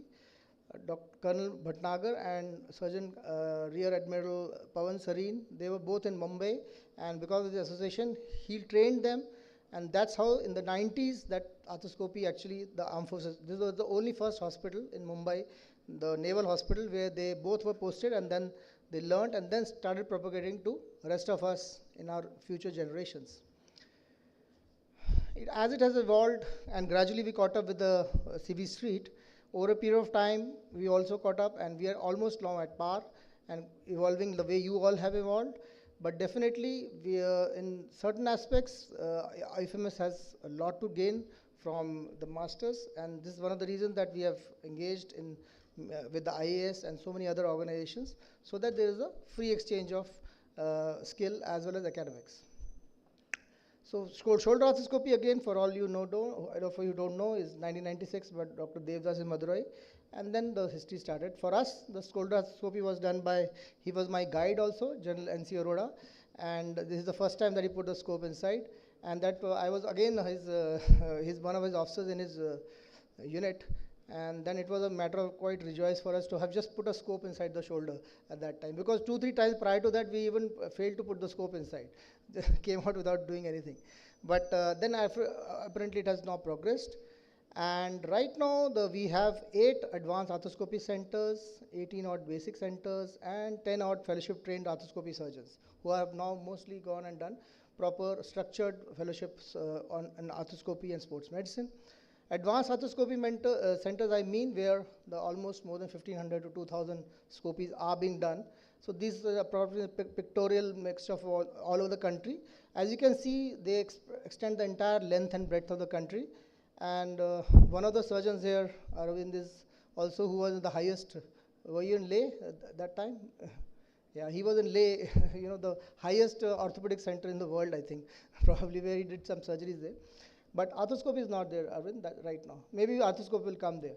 But he was doing surgeries there. He was the first person to be posted after the Galwan conflict. Right now, I'll say that if you see, it's covering the entire length and breadth, and almost 4,000 scopy surgeries, which are recorded, are being done all over the armed forces. And all kind of, as I was telling Dr. Sachin also, apart from the large joint, now our centers have been given the small joint arthroscopes, and in at least 4 centers I know, the small joint arthroscopy is also on with the new equipment. All kind of injuries. Some of the injuries are also gunshots, multiple injuries, and so many other aspects of injuries which we see and are different than sometimes what you see in the civil street is also there. And of course, the perceived issues in arthroscopy are there, which is where with everywhere else. The capital cost is high, there's instrument breakage, but anyway, the government is very kind to provide everything for them, because it really affects the really productive age group of the armed forces, which are the serving and the fighting population. And our job is to get them back to the fighting formations and not be disabled for a simple ligament tear. And so far, we are doing a good job, the arthroscopy surgeons, in which in about more than 70% of the patients are able to go back to their pre-injury levels within 1 year. And most of them are upgraded to their pre-injury levels, that is the medical category, are upgraded back so that they go back to their actual job, that is training and preparing for battle. So see, the arthroscopy size is going to increase, and so is our workload going to increase. This is about the commercial aspect of it. But of course, the whole aspect, the way we are planning it is that we want to, that's another reason that we want to engage in the academic aspect of it, is that the stratification of centers to be done, which is actually in the planning of the FMS. As of now, most of the centers are not defined, so people are doing on the work is done on the basis of the skill level of the surgeons. But now there is a plan in place that the larger centers would do the more multi-ligament, because the volume of cases is so high that multi-ligament revision cases and advanced arthroscopy to be done in the more higher volume centers, where at least 2 or 3 fellowship trained arthroscopy surgeons are there. And the other zonal hospitals, which are small hospitals, zonal hospitals I mean, around anything between 500, 600 bedded hospitals, are the ones which take on the regular arthroscopy workload. And similar pattern we have in arthroplasty centers also.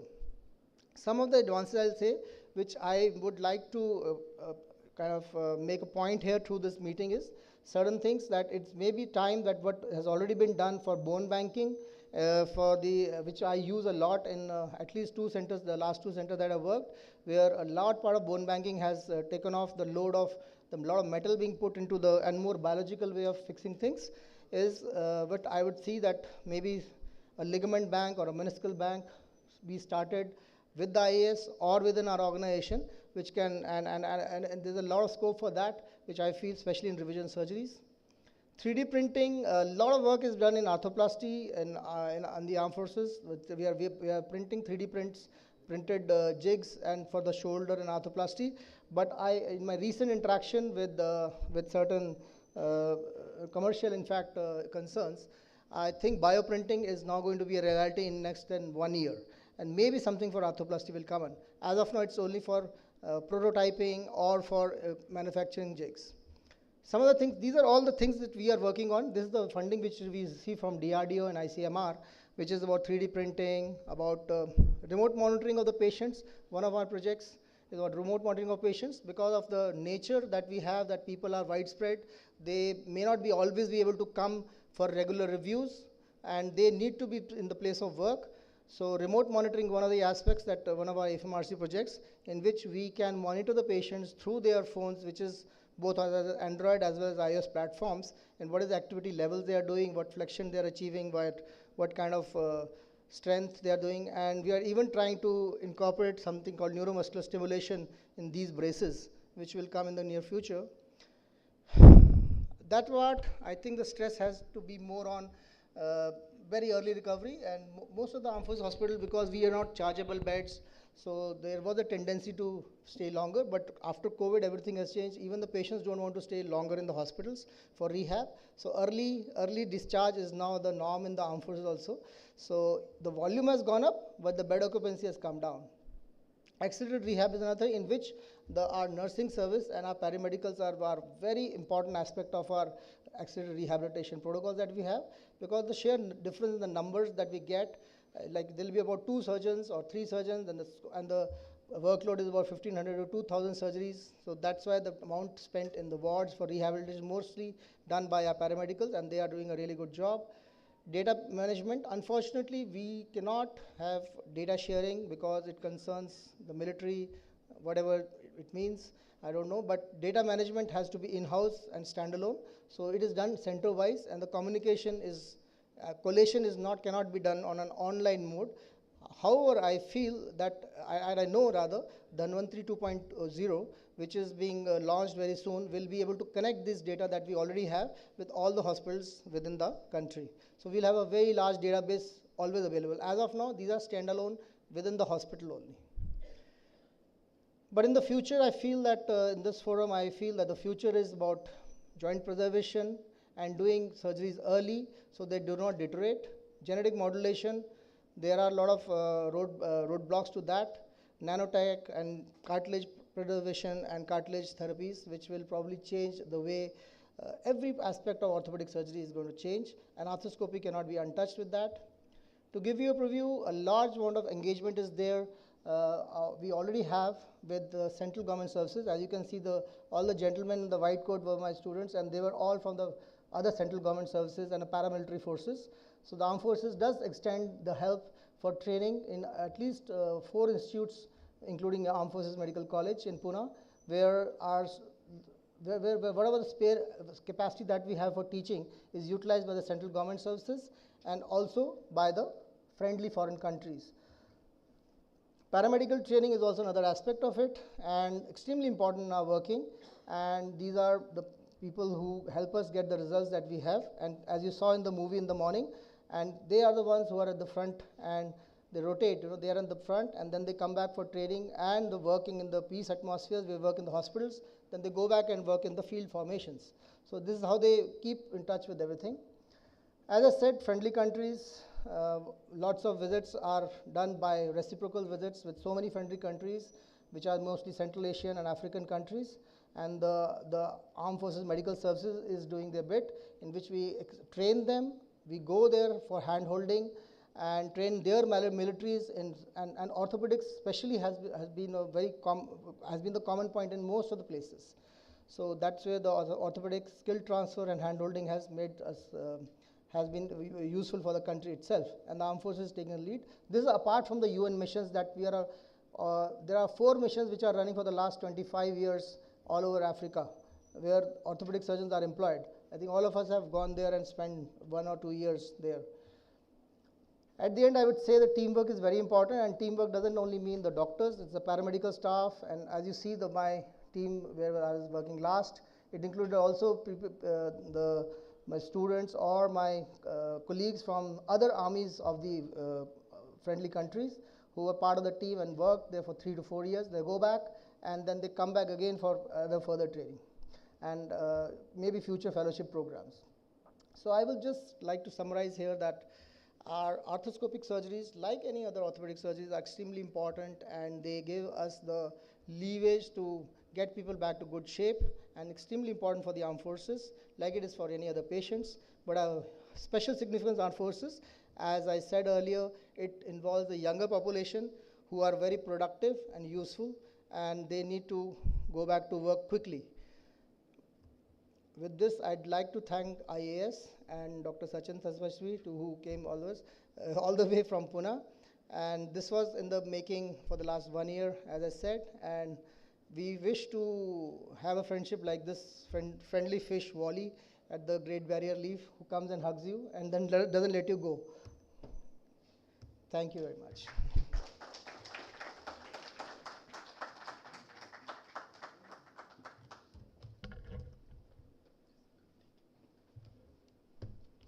Thank you, sir. We are honored to have had you on stage, and thank you for sharing your knowledge and experience with us. I would now like to invite Major Rupesh, Orthopedic Surgeon, M.H. Jodhpur, and the organizing secretary of the event to propose the vote of thanks.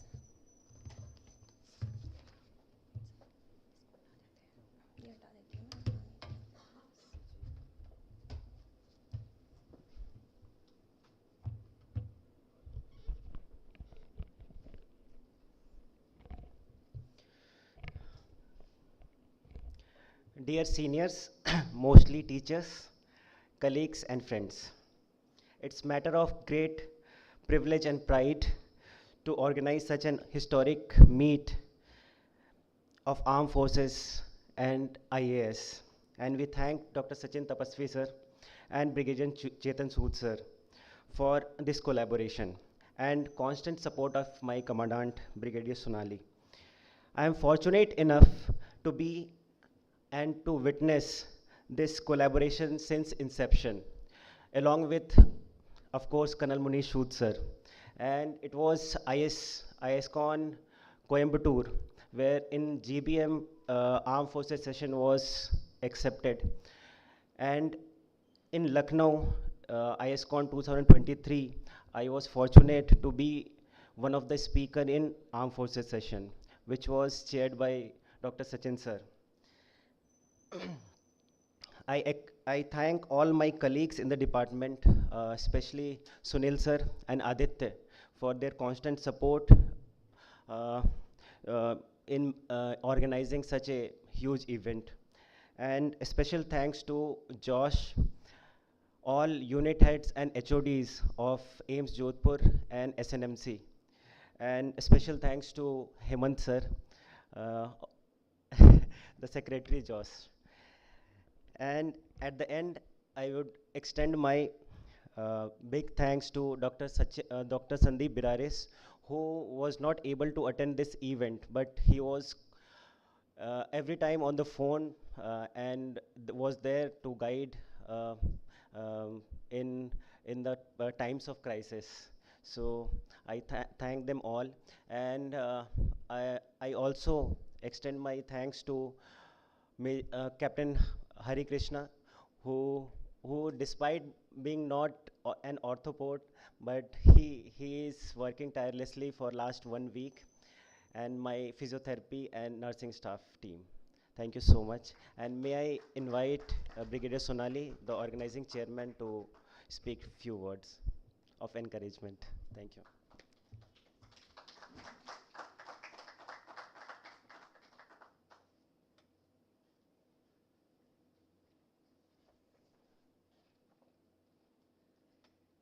Good afternoon. I believe it is customary for the chairman to say something at the end of everything, so therefore I am here. So, by and large, Rupesh has summed it all very well.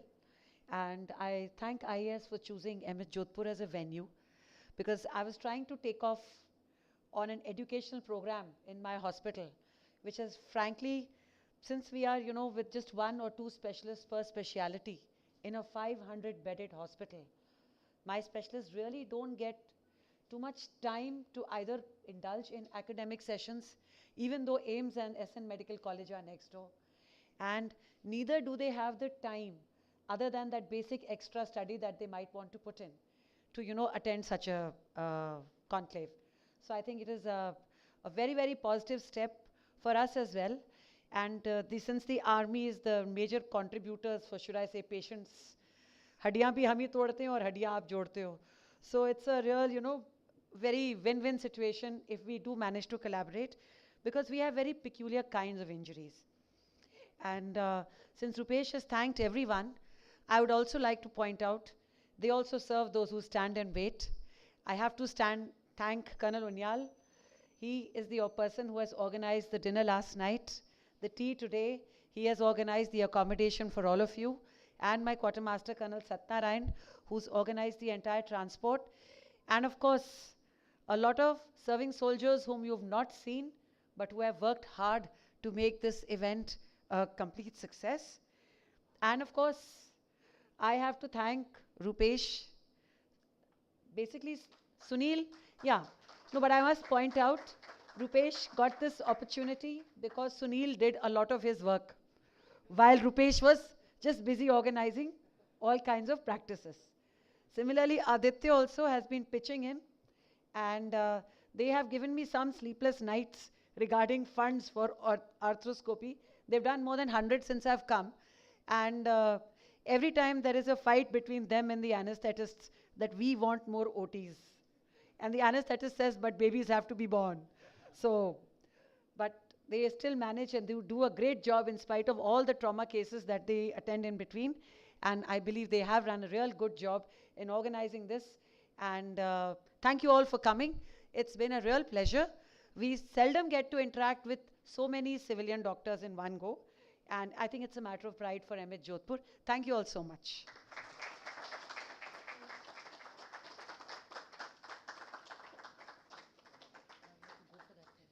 Before, yeah.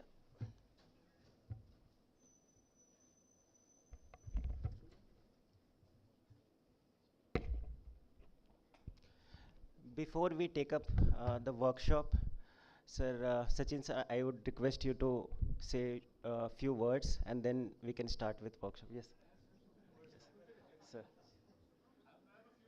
Right. So we can start with meniscus workshop, sir. Over to you, sir. Outside. Okay. Yes. Yes.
Hari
Krishna sir.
So I think what we'll do is that we can show inside out, outside in, and all inside repair. So Hemant, you would like to show outside in or inside out or all inside? Outside in. Outside in, what will you show? Inside out, all inside, what will you show? All inside. So what we'll do is that we'll get Dr. Hemant Jain to first show us outside in. Then I'll come and show inside out. Then we'll show all inside. So start. Make one look at and start.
suture meter on the failure, then you can tie the sliding knots.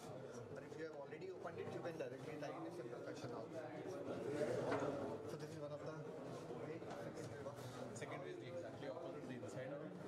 You can't do it for the you can probably do it in the middle third.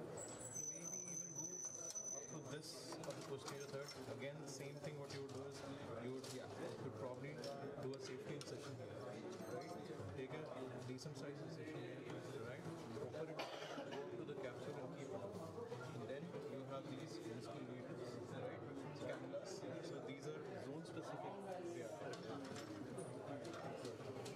You have straight, you have curved on both sides, depending. So you are again basically just load on your so you use it, you figure it out. Yahan jana hai, this one, or you come this way, right? Again the same thing. Let's say you have a tear here. Probably here, this is probably the best tear to prepare out of this. Again, what you do is you'd use your cannula, point it here, right? Take the needle. And loading as a double loaded cannula it is. You can about the needles. about the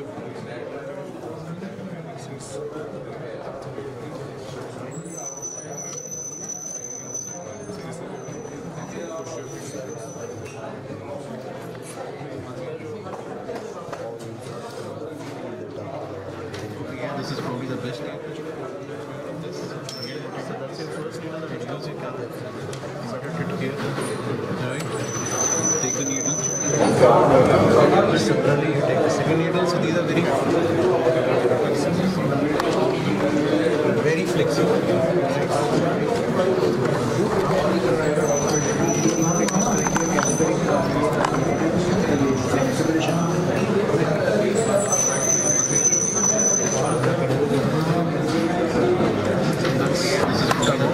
All you need to do is basically just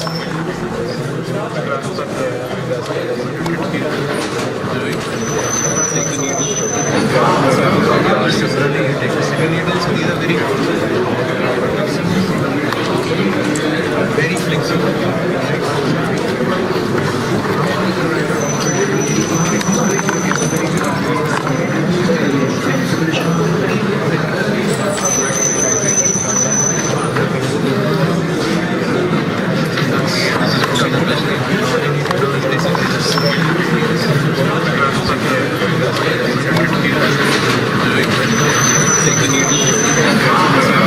Similarly, you take the second needle. So these are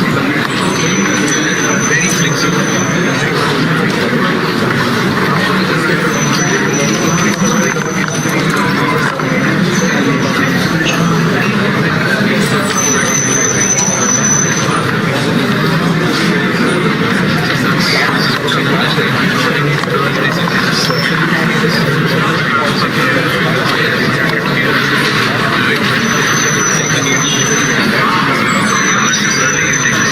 Otherwise, only the bottom flap will go in and the top will keep. So that's very flexible. Instead of using probably like this, you could have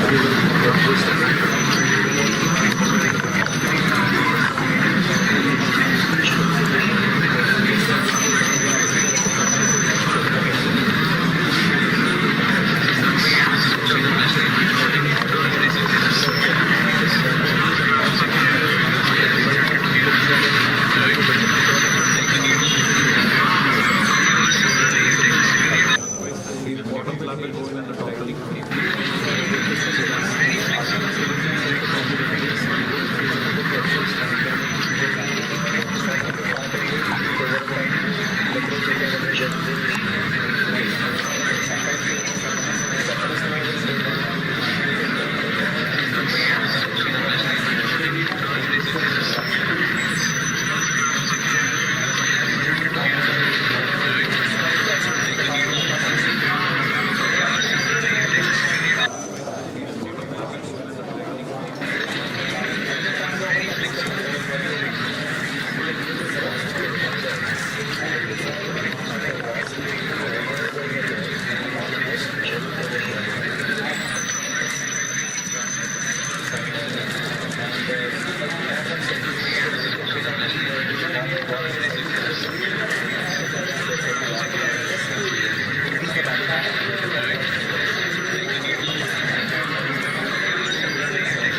aspect of your analysis because you have to solve this according to that. Okay, so we have got this rules for that. And accordingly, we have to measure it as per the because of that thickness will vary. Your purpose is to flip the angle and the capsule. So it's a horizontal layer, it will be horizontal, but it's the low and above. Both the angles will be, once you put them, it will continue to rotate. So suppose you are there, the position of each of these regular distance. If I repeat this for you,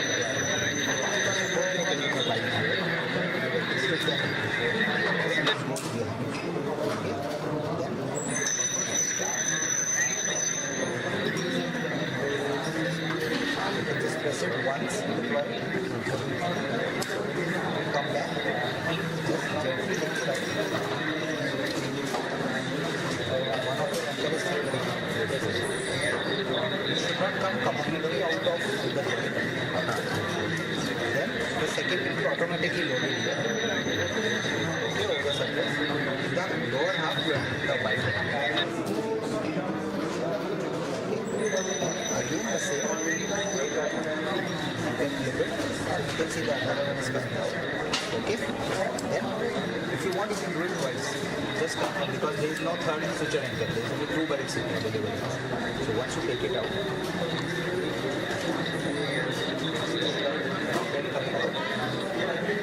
The probe.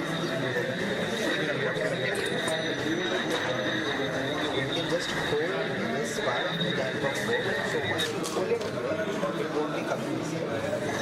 Gradually pull it.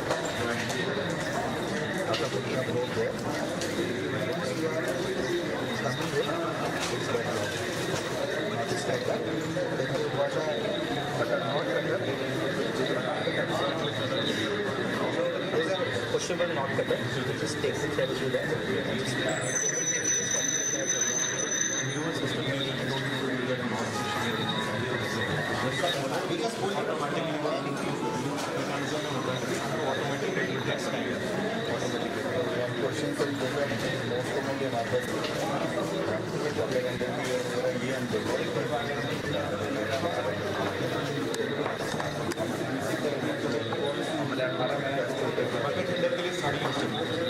the best part is first one to reduce the most important is once your tail is reduced तो उसका contribution पता लग जाएगा whether it's a horizontal one, vertical one, it's in the posterior third you can use this one. If it is between posterior third and the middle third you can use both of the techniques together.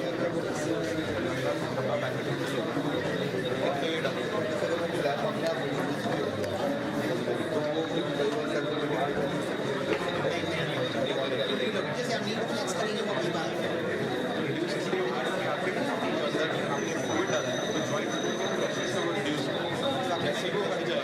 जैसे आप तो चलाओगे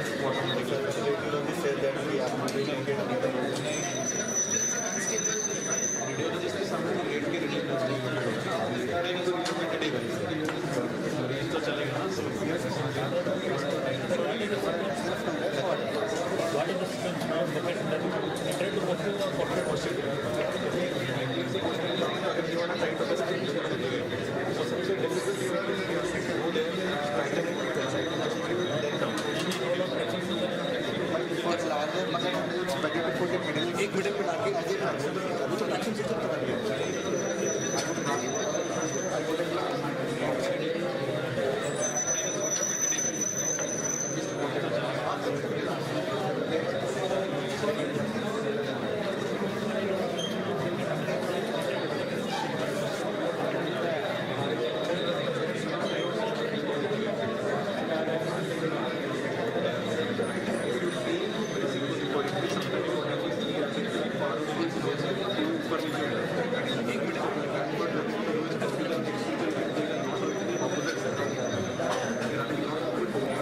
Once we slowly pull it out, it sits on the capsule beyond the meniscus and it becomes horizontal by itself.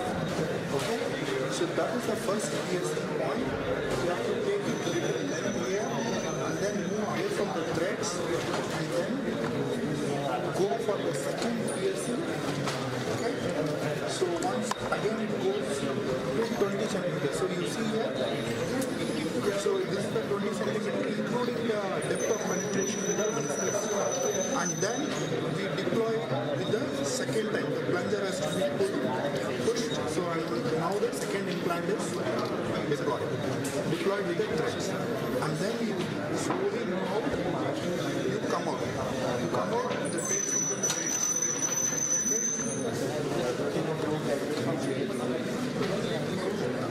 So the thread will be free now, but still it has not formed the knot. So it is a self-forming knot. See here, the beak is still vertical. So it has to become horizontally only then it will catch the capsule and give it the meniscus. So what I do is, I just keep putting it. So instead of hole tightening is, you can put this probe into that, into the same portal where you have the implant. So it prevents the hole tightening, okay? So what happens, there are two loops here.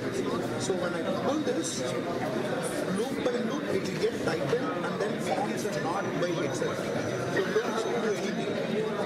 Just pull it. First one will get tightened.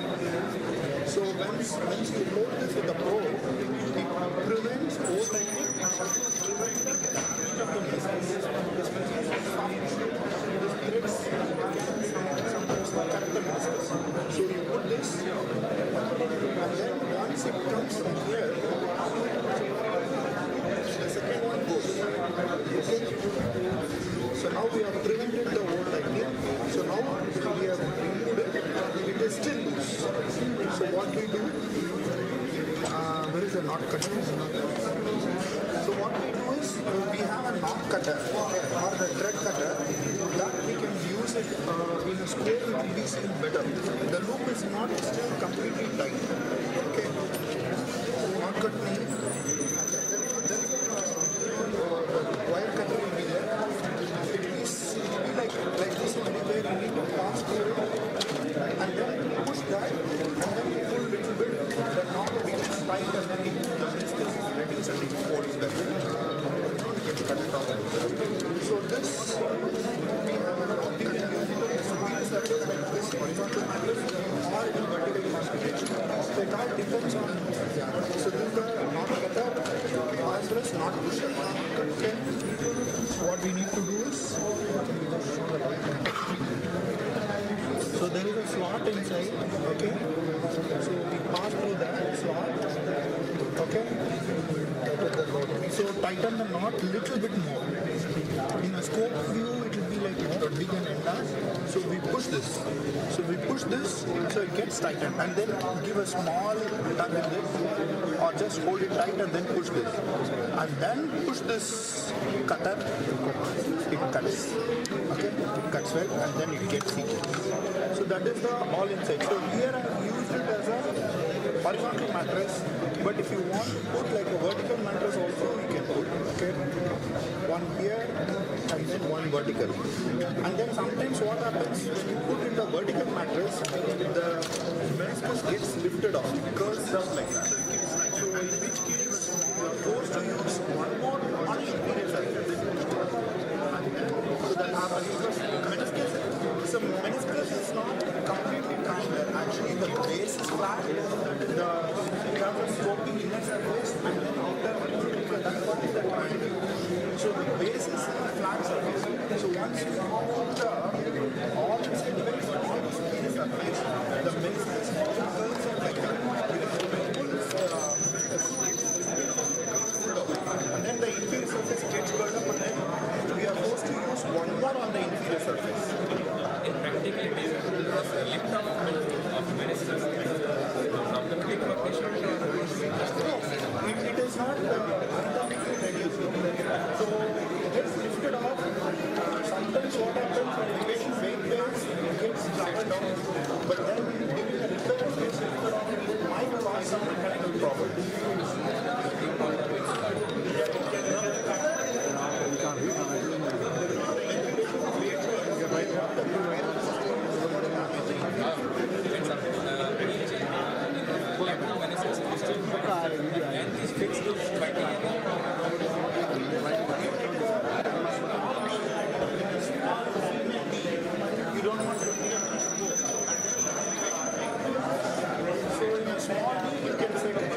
18 or 16 mm.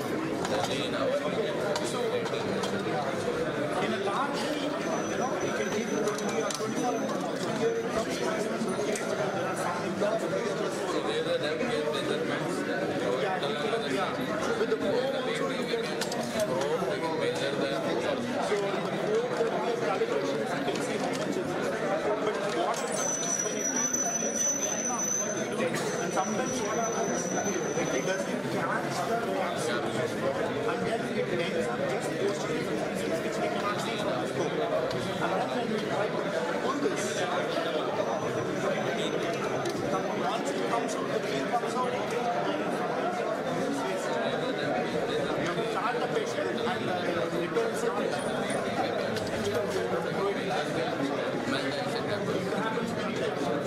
At least to begin with, at least when some will fail out of 10.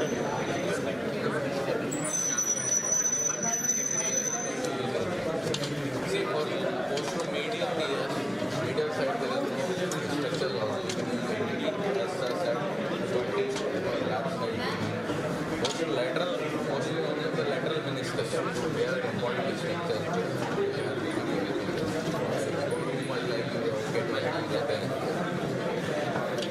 See, you know that from the posterior, near the notch region, 1.5 centimeter is what the artery lies, from the posterior capsule. Of course,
doctor तो गए खत्म और सब doctor तो सारे गए कह रहा हूँ डॉक्टर तो सारे गए हैं रोज तो कह रहा हूँ डॉक्टर तो सारे गए वर्कशॉप तो ना देखो एक बार आके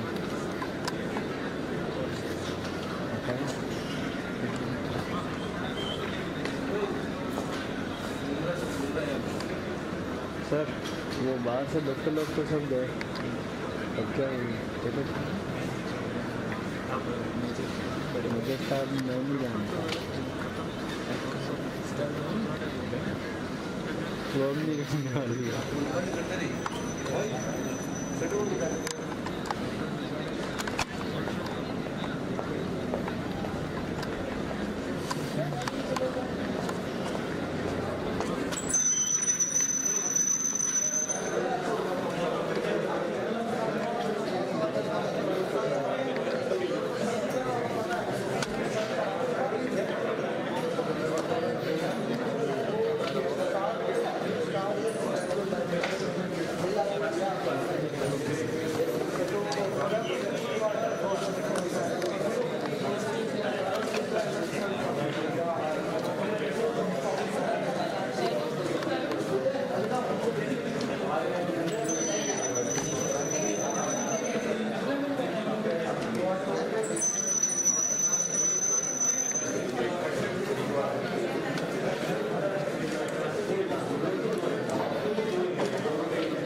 अरे डिस्ट्रीब्यूट करना बुरा